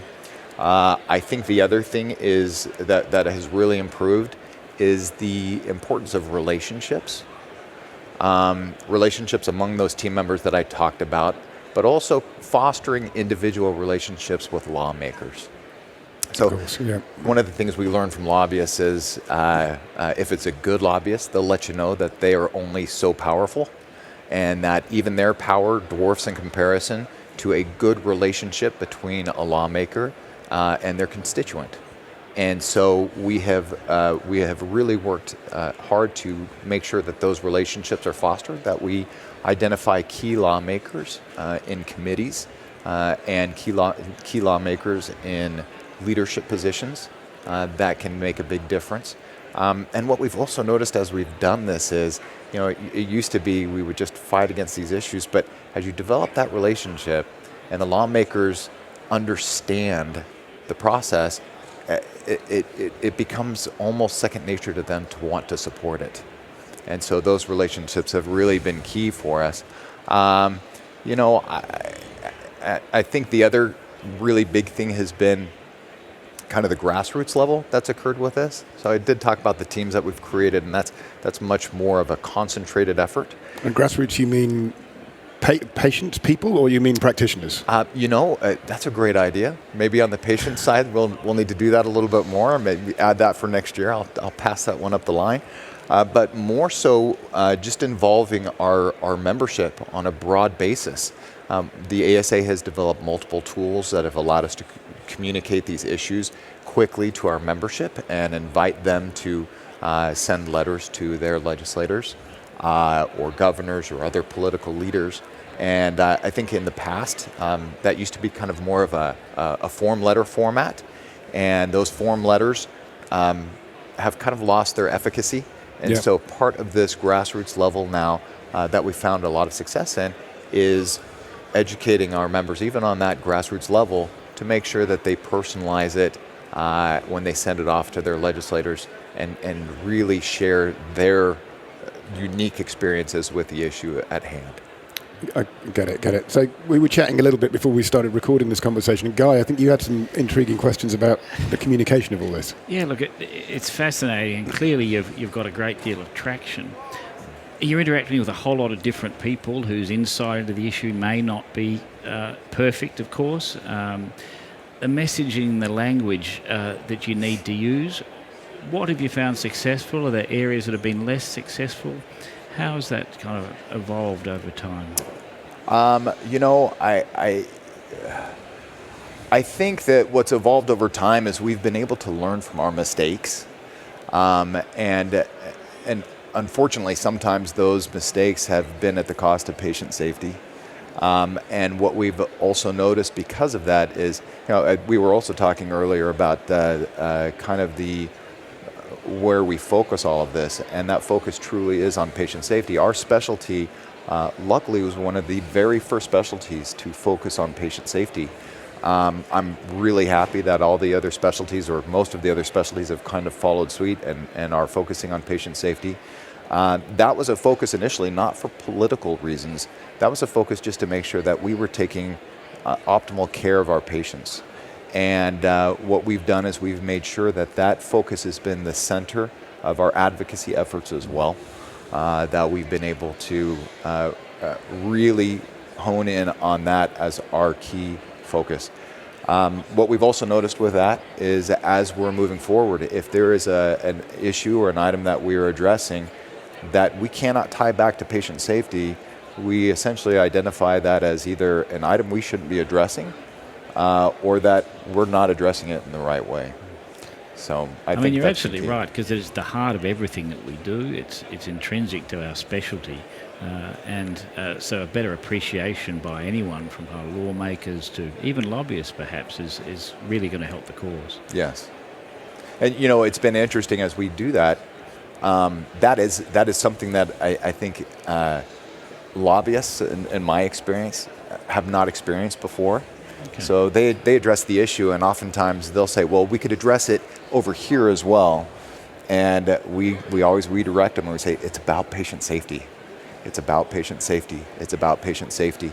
And as we've done that, they kind of catch on to it ultimately and say, you know what, that is right. And they feel better about promoting those issues in that situation as well. So it's been, as we've transitioned to that and made sure that remains our focus, it really has helped to put everything in perspective. I mean, we've made enormous strides as a specialty over the decades. We'd like to stay on message and with that theme and with those results. Absolutely. So listen, I think we're coming up to time. I know, Michael, you've got a lot of other commitments this morning. So thank you very much for being with us, for sharing this really topical and I can see also sometimes quite challenging issue.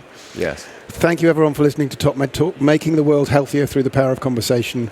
Thanks for following us on social media. You can find us on topmedtalk.com, on our YouTube channel, on X, formerly known as Twitter, and LinkedIn. We'll be back at 10 o'clock with another conversation looking at some very relevant and current issues in anesthesiology. So AI, burnout, work-life balance, and much more. So goodbye for now. See you at 10 o'clock. Thank you, Michael. Thank you very much.